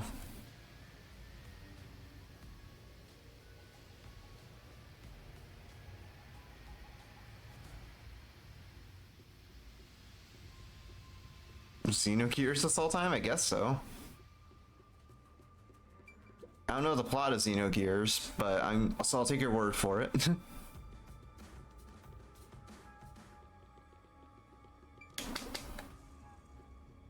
I think it's rude to call it. I didn't call her a door. Maybe I did by mistake. I don't know. We can get out this way. So you've escaped the meat bun factory again. We're going to come across this seemingly unassuming house. Seemingly unassuming house. No, nothing special about it. At the top here, next to this bridge. But if you remember what I talked about before with the rain being used to placate the homunculi, this is essentially where the brains of the operation are. My heart's pounding just thinking about what might happen.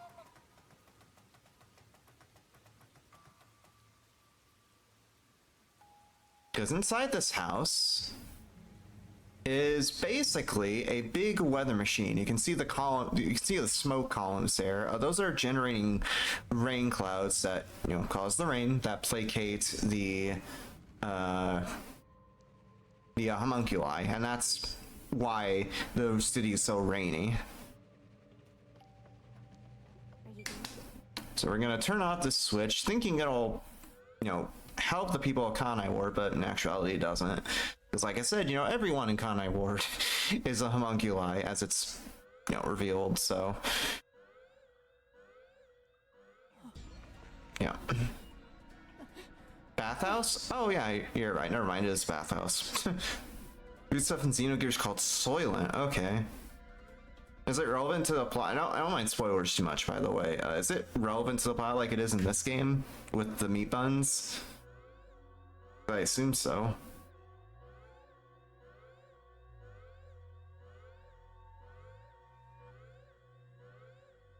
So I made a mistake while exploring there, but I don't know how much time exactly I'm gonna lose. Well, we're still in PB pace, by the way. I just want to try to get sub 610 like I was talking about.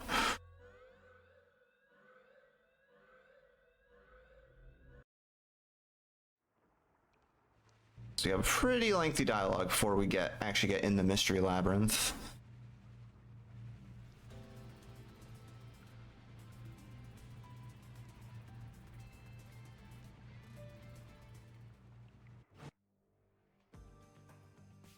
Less relevant. Okay, so it's a more minor thing. Okay.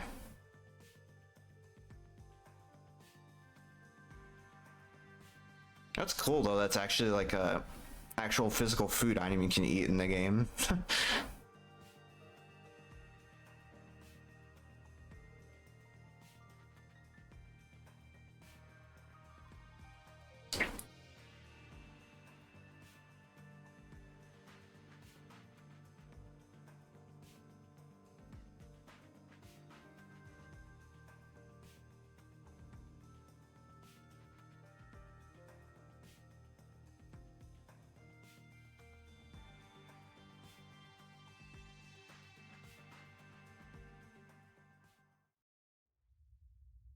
There's no time to hesitate.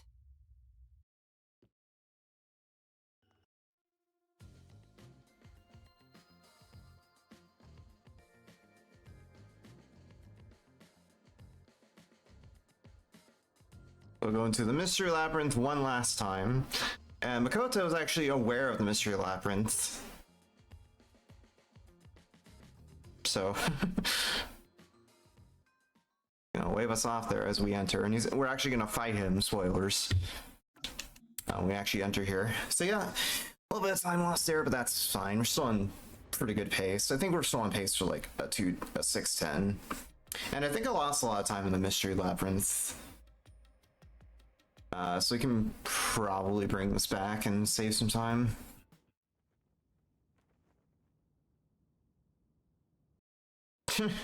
Well, she does that every time you enter the labyrinth, because she's trying to give you the solution play for the RDMs later.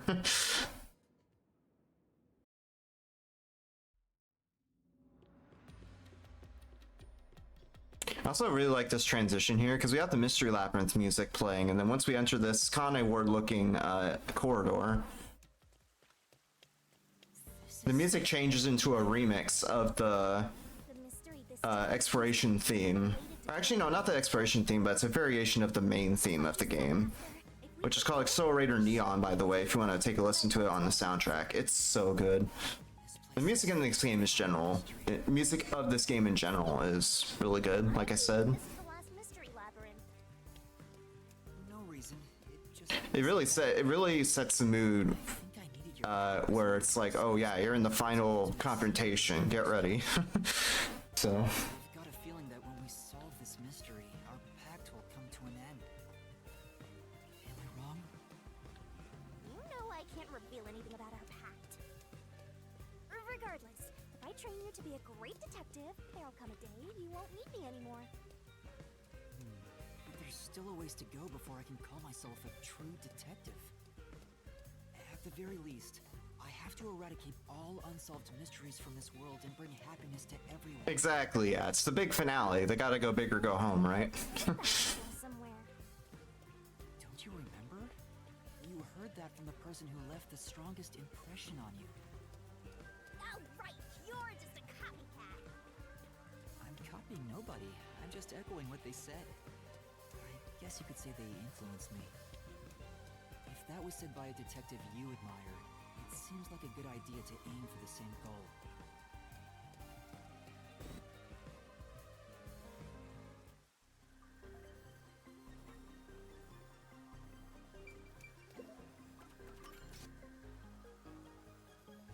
See, a lot of the puzzles we'll come across here are relating to what I described earlier when I was walking through the underground lab about the homunculus research and the blank week mystery. Because the unified government wanted to create homunculi, create super soldiers.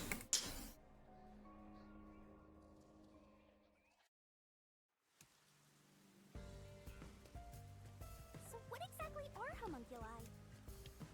They're artificially made human beings. Human DNA is extracted to use as a base to grow human cells. The age, gender, and looks are synthetically copied onto an artificial human. What's the fun in copying people to begin with?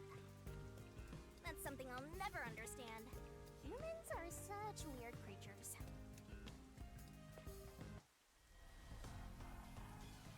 Alright, a couple RDMs here. This one is on the 5th statement. So.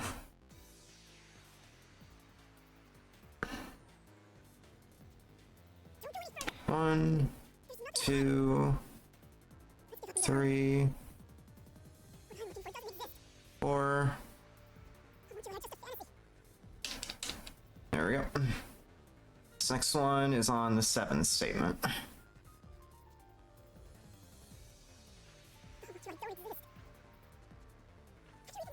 One, 2, 3, 4, 5, 6. There we go.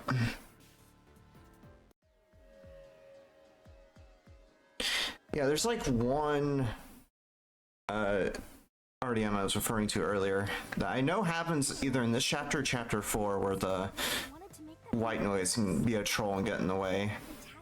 But I think it's in this chapter, actually. They tried to accelerate the research by having these two facilities compete with each other. The unified government was first to have their experiments succeed.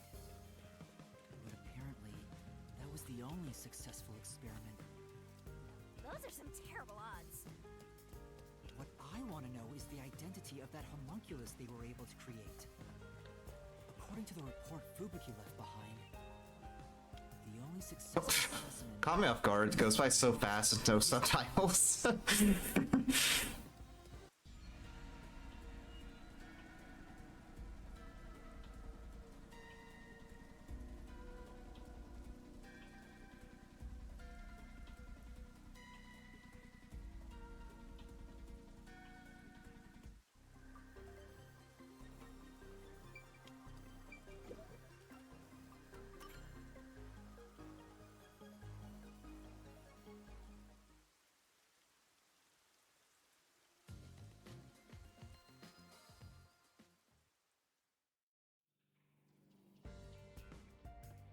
Number 1 of the WDO.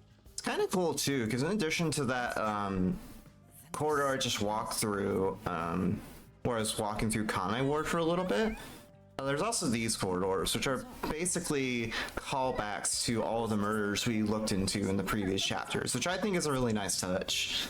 Like this corridor is referring to the Nailman killings, and I think we'll go through some other corridors too that Certain it's unrelated. call back to the other murders in chapters 2, 3, and 4.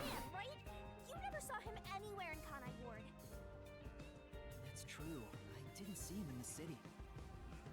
See? I told you that homunculus has nothing to do with this stuff. Besides, world's greatest mind. He got blown up with that building, right? That's true. Though I feel like he went down too easily. Who cares about that old geezer? Let's talk about Kanai Ward's ultimate secret. Sure.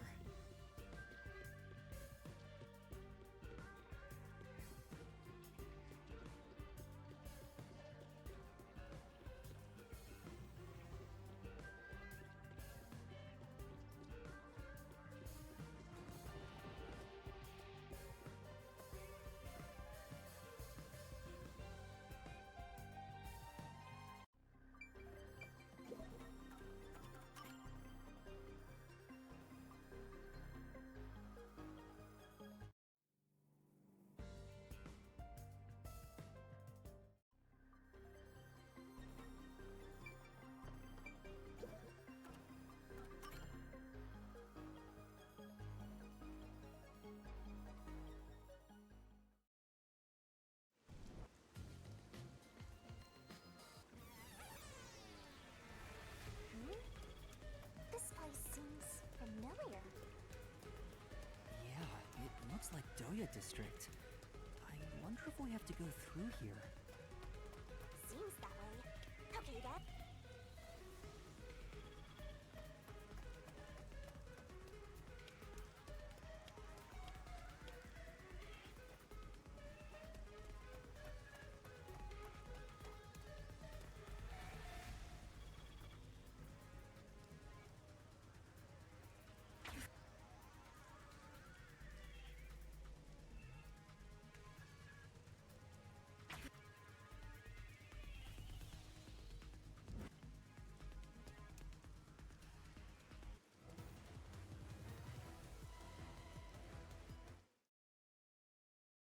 Shinigami puzzle replaces the word we want to spell here.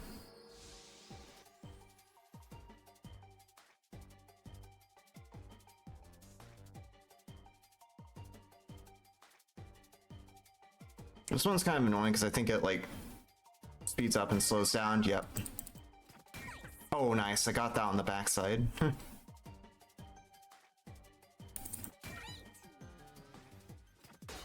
Oh, crap. Well.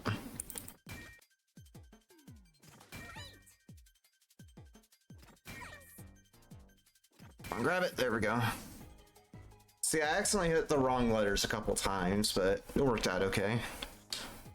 Yeah, the little projections, those are cute.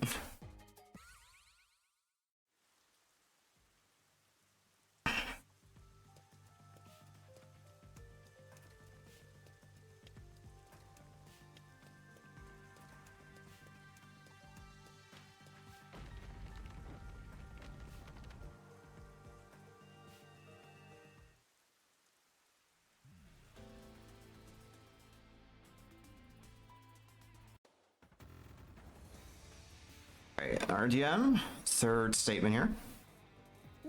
1, 2, You have to get rid of those that white noise, otherwise it'll get in the way of that contradiction there.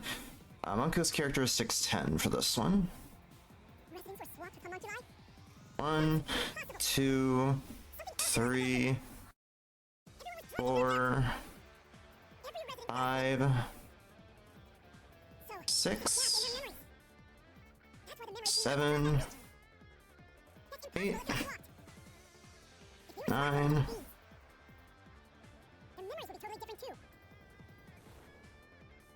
Alright, and then effective homunculus 4 for this next one.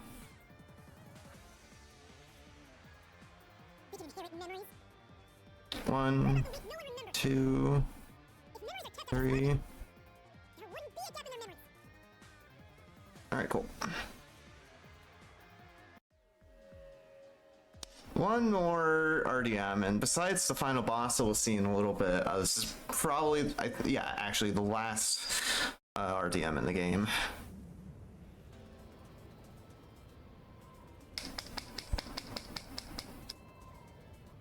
But there's still quite a bit left in the Mystery Labyrinth, because we have a deduction denouement and then the final boss, which is a very lengthy set of QTEs, and also a big, like, final boss, like a big RDM type section, but it's much easier than you think, for reasons I'll talk about when we get there.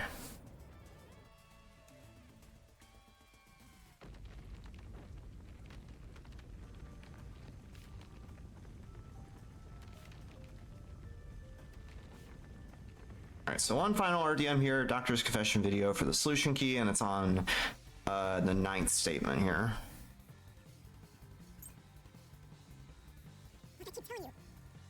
One, 2, 3, 4, 5, 6, 7, 8.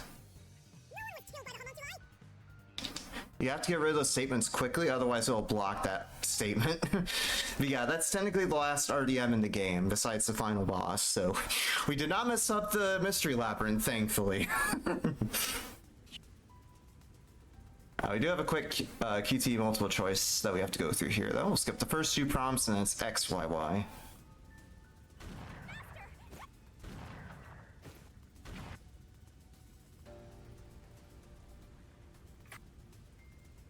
Alright.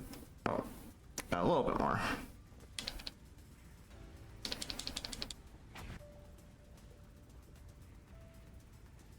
Also, shout out to Yuma being a freaking unit hopping across those rooftops.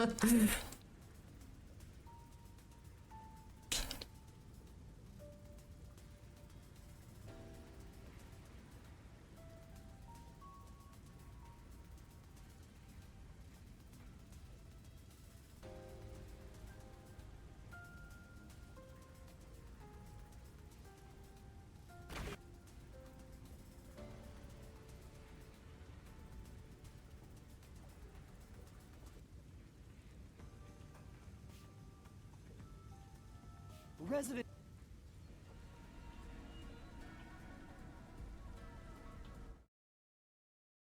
Alright, so we're going to do a Shinigami puzzle here, but relates to a very cool lore tidbit. Because the word we're spelling here is pink. If I could click this last letter, there we go. The word that we just spelled there is pink.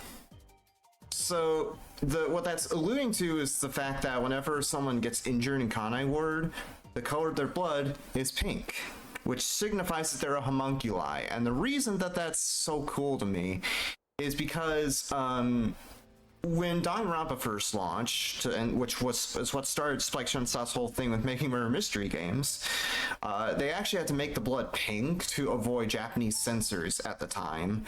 So the fact that they made a core mechanic of the game actually relevant to the lore is just so cool to me. It's so cool. Anyways, deduction denouement, but it's very short. There's like 6 or 5 things we have to fill in here.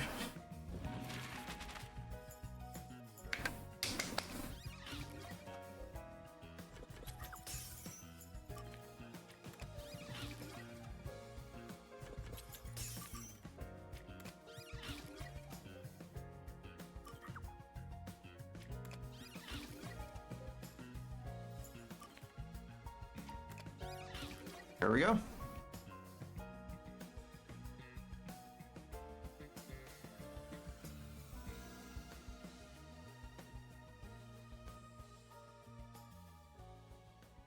So that's the deduction Newman over with. It kind of goes over what I was explaining before. Yeah, actual lore reason for the pink blood. It's so cool, right?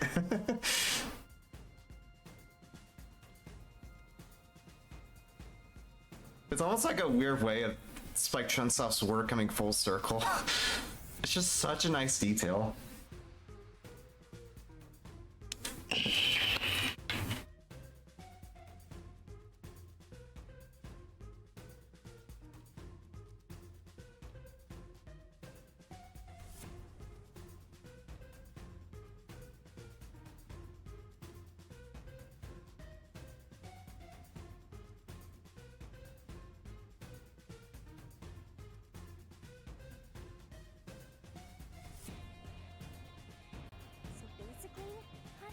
Ultimate secret is...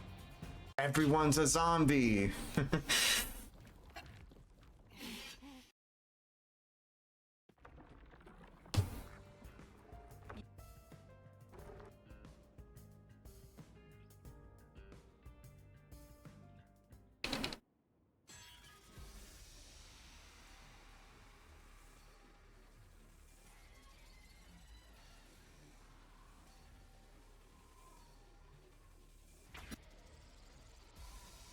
Skip one prompt here and then press X.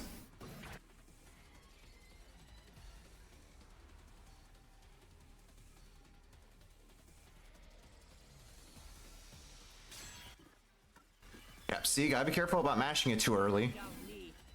Otherwise you'll accidentally bring up the menu.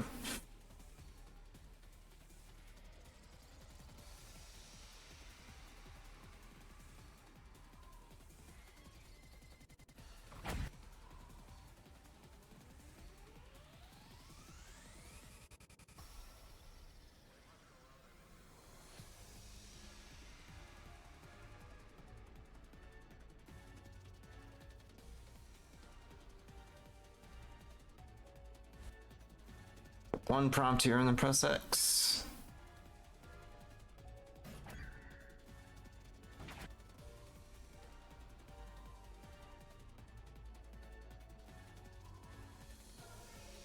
Same deal here, except we're going to skip two prompts and then press X. Also, I just love that mask. Like I said, he has a mask for every expression, so...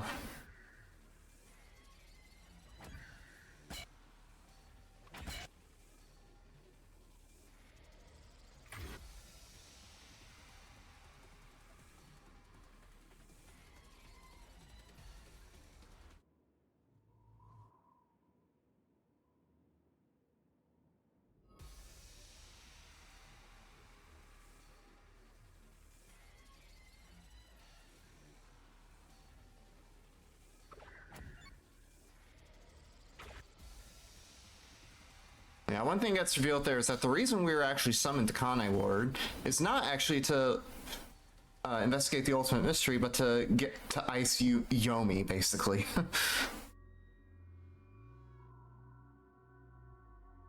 Yeah, honestly it is.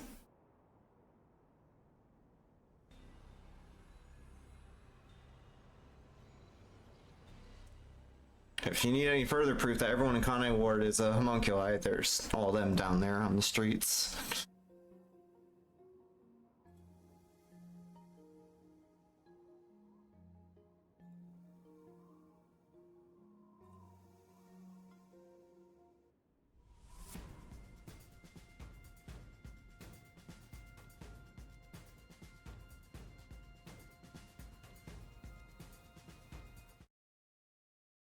Another quick Shinigami puzzle. We're trying to spell homunculus with this one, so... And the barrel moves really fast.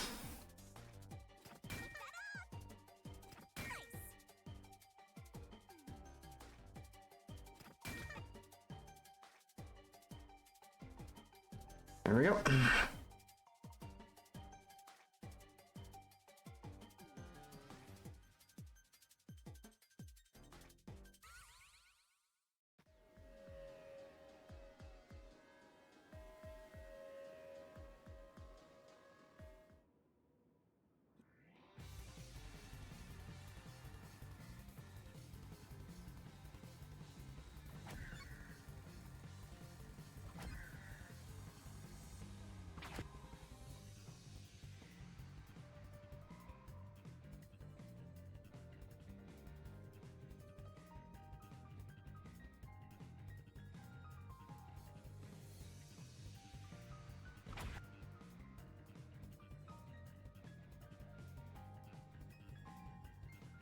spot selection here to basically prove that Makoto is a homunculi, because he has a homunculi, spoilers.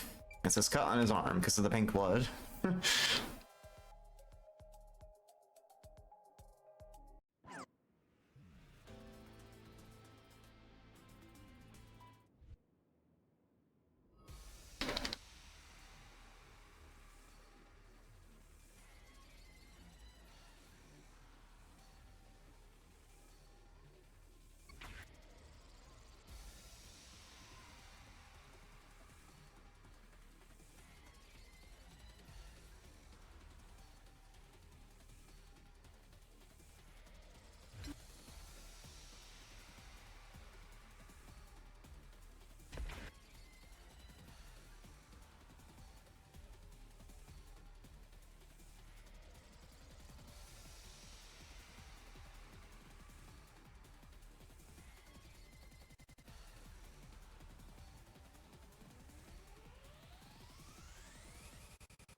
And we also find out here that Yuma isn't actually Yuma. He's number 1 in the WDO.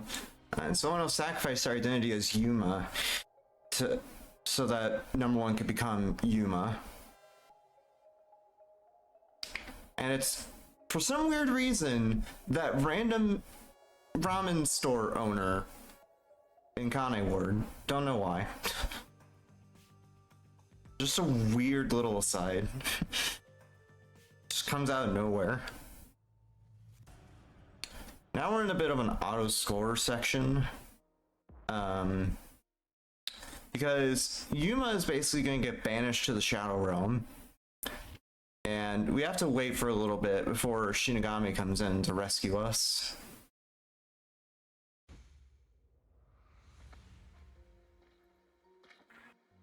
I wanted...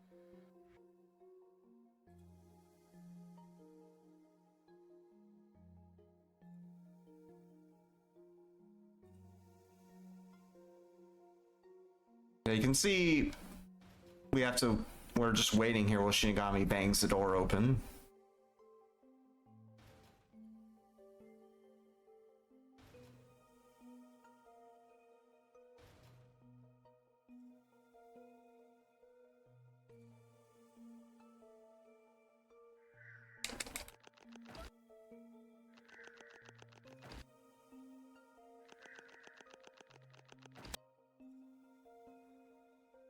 Really, breaking our back is a way to bring us back to reality.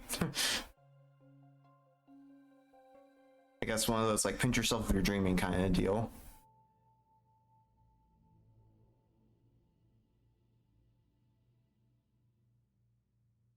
Oh yeah, it's so cool. So yep, that's pretty much the last real QT that we have to worry about. There's some we'll be doing in the final boss here, but that's by and large like the last bit of real QTs we have to do in the game. So now we'll be doing the final boss of the game, which, by the way, has a banger theme that I'll be hearing for a solid 10 minutes or so, because the boss fight does go on that long.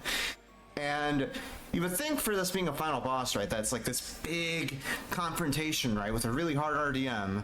It's actually not. You could technically AFK this whole thing and still win.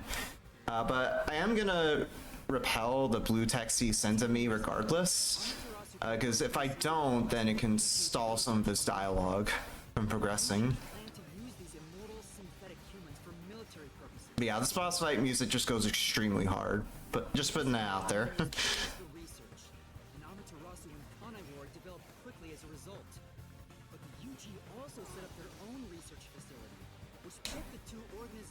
Against each other. And 3 years ago, the UG facility finally succeeded in creating a homunculus.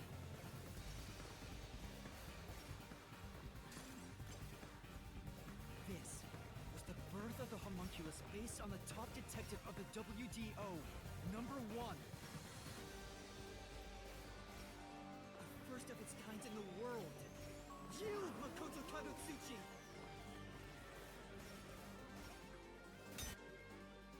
Quick QT sequence here. Gotta hit A. Or B in my case.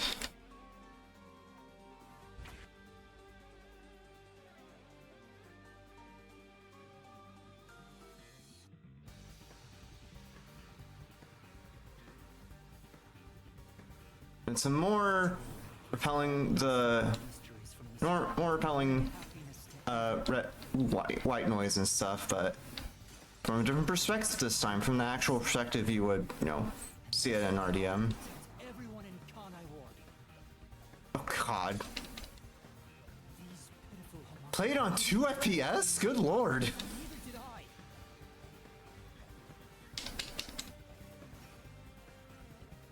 Yeah, Godspeed, soldier. Good lord. Like, the game is already laggy enough on Switch, let alone playing on emulator. My goodness. Experiment.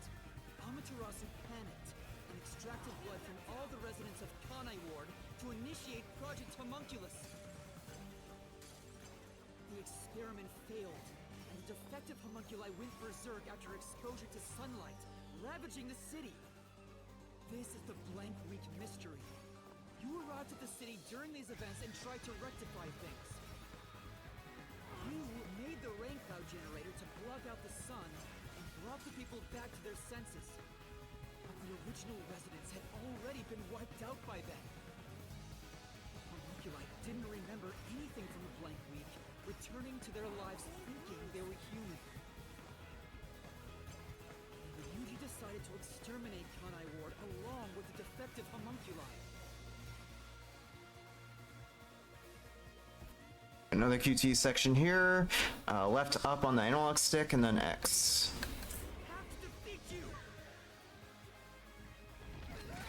What? That was left. Maybe I just didn't hit it in time for some reason. Like it registered a different direction somehow. Thought for sure I was hitting the right direction.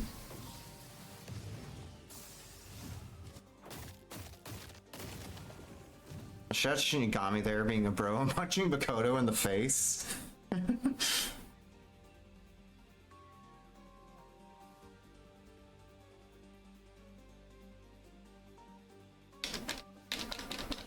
Whatever was necessary to protect Kanai Ward.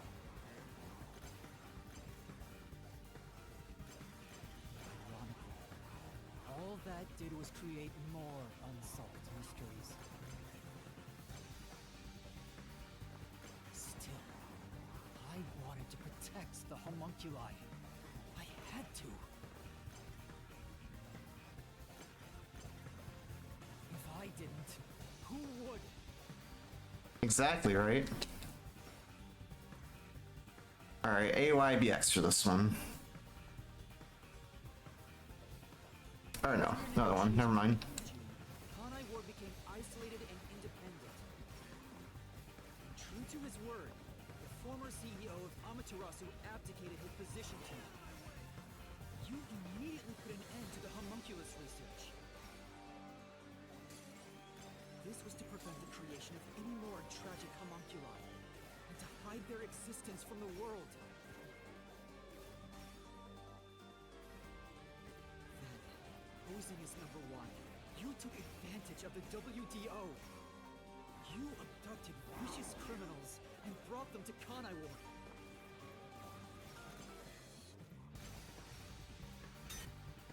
This is where the QT section is, okay.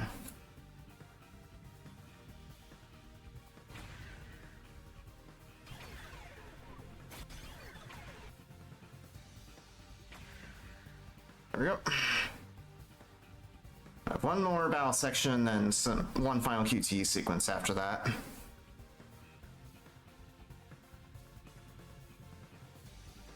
Emotions must be discarded to reach a perfect solution through a perfect deduction.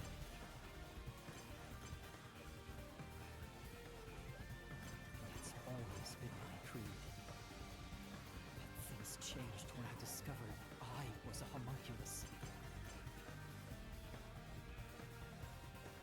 I've become someone else since I learned there were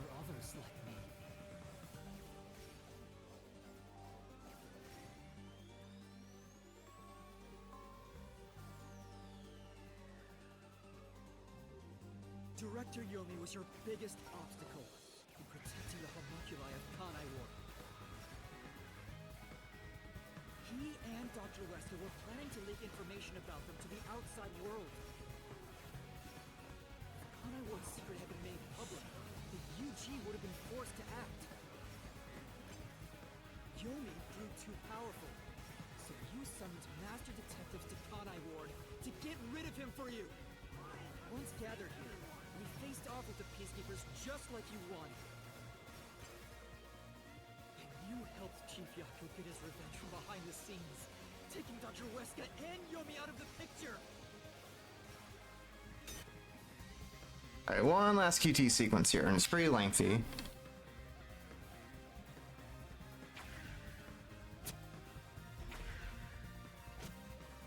One last actual prompt. I'll mash it. Smash Y or X.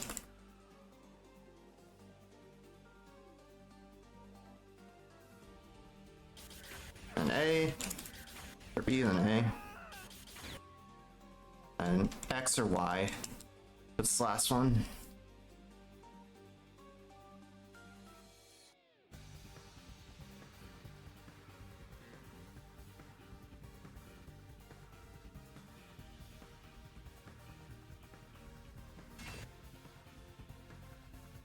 Alright, and then this last section, there's one last battle section here with Makoto. And you literally don't need to do anything here. You just sit here. You can try to hit the noise, but it's like, it's gonna disappear before it can really get to you. And like hitting them isn't strictly necessary. I'll do it anyway though, just to pass the time. So I believed. But I can only lie to the people of Kanai Ward for so long. We're coming to a tipping point. I know the end will come eventually, but there's no turning back. What am I supposed to do? What else should I sacrifice? What can I do to save everyone?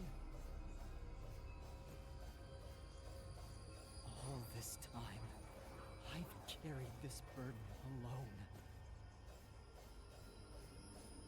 I can't take it anymore. Somebody help me. After going through a disease, he sure did.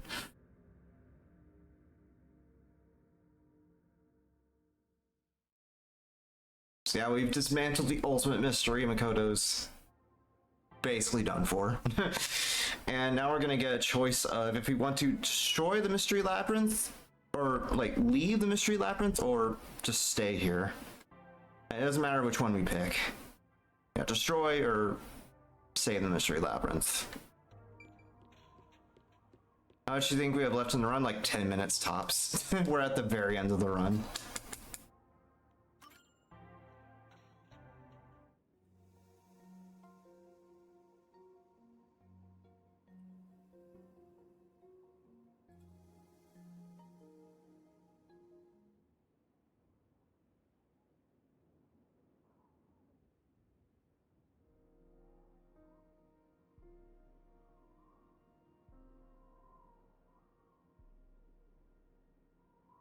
Yeah.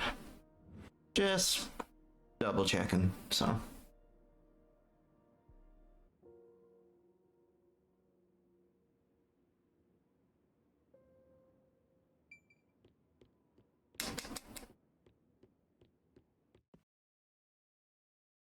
We are out of the mystery labyrinth.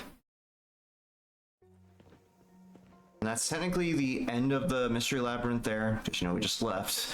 But we're gonna get a pretty, honestly, like really lengthy cutscene showing Yuma making the deal that caused Shinigami to come into being. Because what happened is he made a pact with Shinigami in exchange for his memories. So that's why he had amnesia throughout the whole game. And this cutscene is just, you know, showing that happen. And it's really like lengthy even with fast forwarding. like just when you think, oh, I'm probably going to save a lot of time because that was a good mystery labyrinth, there's still this cutscene you have to sit through.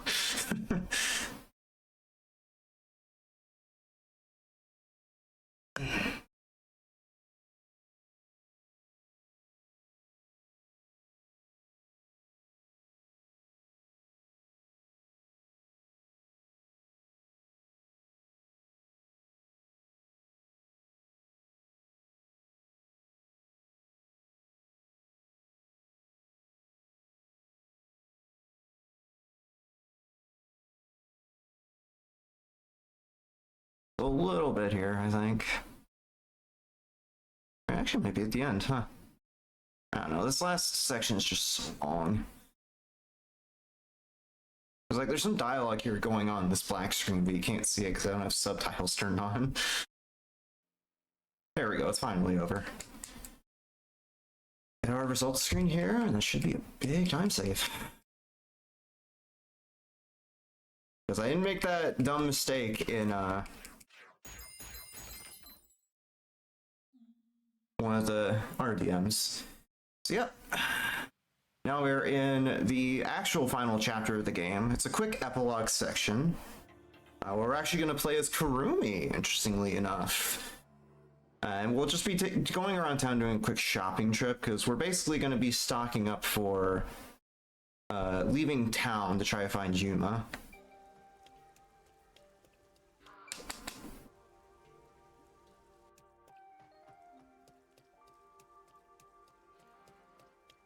Have to go underground here.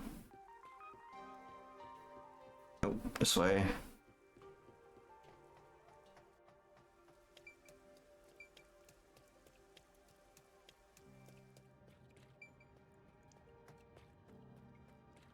To this person in this underground shop. And we'll go to that bookstore that we were at before. I get very lost very easily trying to find it, so... Oh wait, hold on. Not quite yet. Not quite yet. Not quite yet. We have to go over here. Go to this meat bun shop first. Of course, it's closed. We have to check it. And then we'll go to the bookstore. I've gotten very lost trying to find it before, surprisingly. So we'll hopefully go over my navigation skill issue here.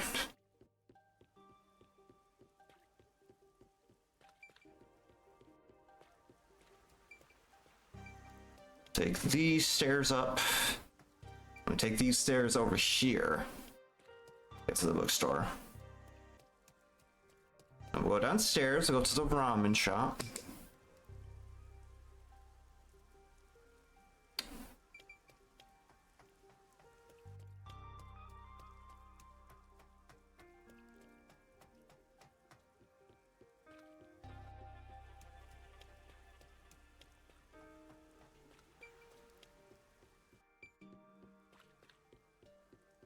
I just like this section as a whole because like it's kind of boring for a speedrun, but as a casual playthrough or for a casual playthrough, like just as a spectator, it's like such a cool way to end off the game, I think. Like you're exploring Kamisami District here, doing the shopping trip, like I said. Just kind of reminiscing about everything you've done in the game up to this point. And of course, like the music when you explore Kame War is just amazing. So we've gotten everything we need from Kamasaki District. So we'll be making our way over to the Nocturnal Detective Agency. Because now that the Ultimate Mystery Kane War has been solved, all of our NDA buddies are going to be going off doing their own thing, essentially, and saying their final farewells. And this is like the last cutscene in the run. There's gonna be one animated one after this that will of course skip, and time ends when we skip that cutscene and the end credits start. Like not bad run overall. Obviously I had that dumb error in the one of the chapter 4 RDMs, and I think there was like some investigation bits where I stumbled a bit, but like got a pretty good run at the end of the day.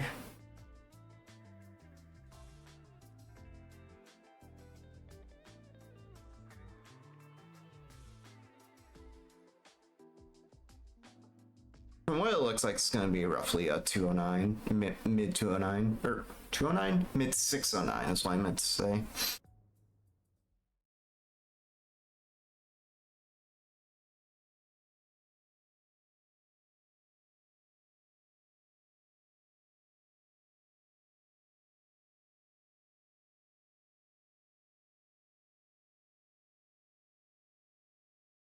Yeah, we're pretty much going to be underestimate with this. Apologies to the person going after me. You're going to be you're going to be way earlier than you probably intended to be doing your run after mine.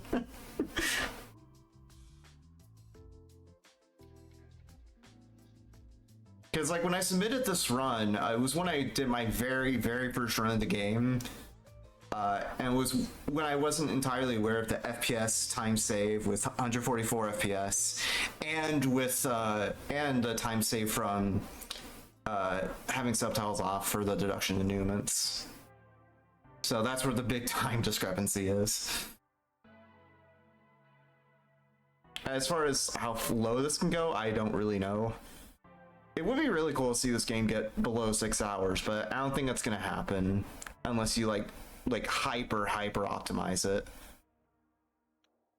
or find some way to reliably run the game at higher than 144 FPS, which is possible, but like at that point it becomes a pay to win scenario. So I figured a de facto cap of 144 is probably the highest the PC version is going to go to, and console is capped at 60 if you run on performance mode.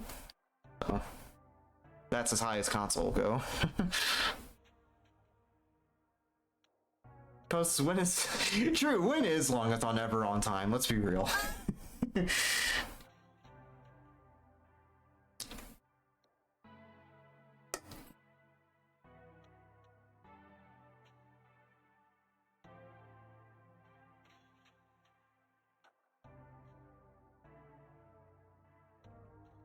So Vivia is gonna make one last appearance here. She says a signature joke of, oh, I want to die someday. Like, never change, Vivia. Never change. I did lose a few seconds there, by the way, by getting lost in Kamasaki District, but it's fine. We're still gonna get 6 and 9 regardless. And like I said, I did want to get sub 610, and I got my wish. The time will be in a little bit here. Kurumi's gonna leave, the lights will sadly dim and just gradually go out, and it's when I skip this cutscene here. And time 6 on 9:48 on my side, which is pretty good. See, I waited until now to say my shoutouts because I wanted to leave it on a high note, right? So I'll give my shoutouts right now while we have this banger credit scene playing. First of all, Longathon for having me. It's probably the longest single marathon run I've ever done, and it's not even close. So thank you to Longathon for having me on, and especially the chat for keeping me engaged and sane throughout this whole thing. Because like, it can seriously be kind of boring sometimes with all the dead air, so just nice to have that company. Also, shoutouts to some of the Danganronpa / Spike Chunsoft games runners. Smileys for Danganronpa 1. Fenrir and trying to remember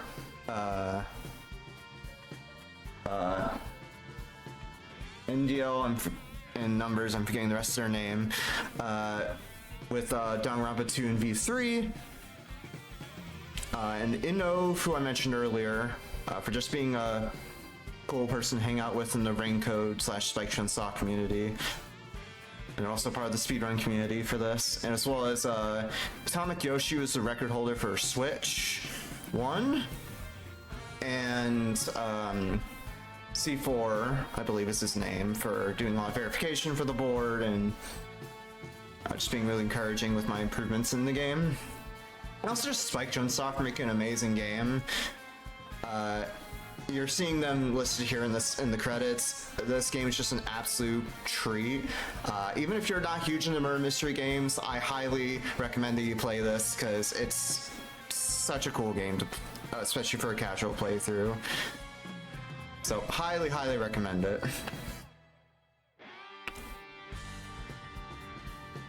I'm trying to think who else I want to shout out. I think that's about it. I'll send you off on a high note with this banger cred scene, like I said. But I don't have anything else in mind, so thank you all for having me.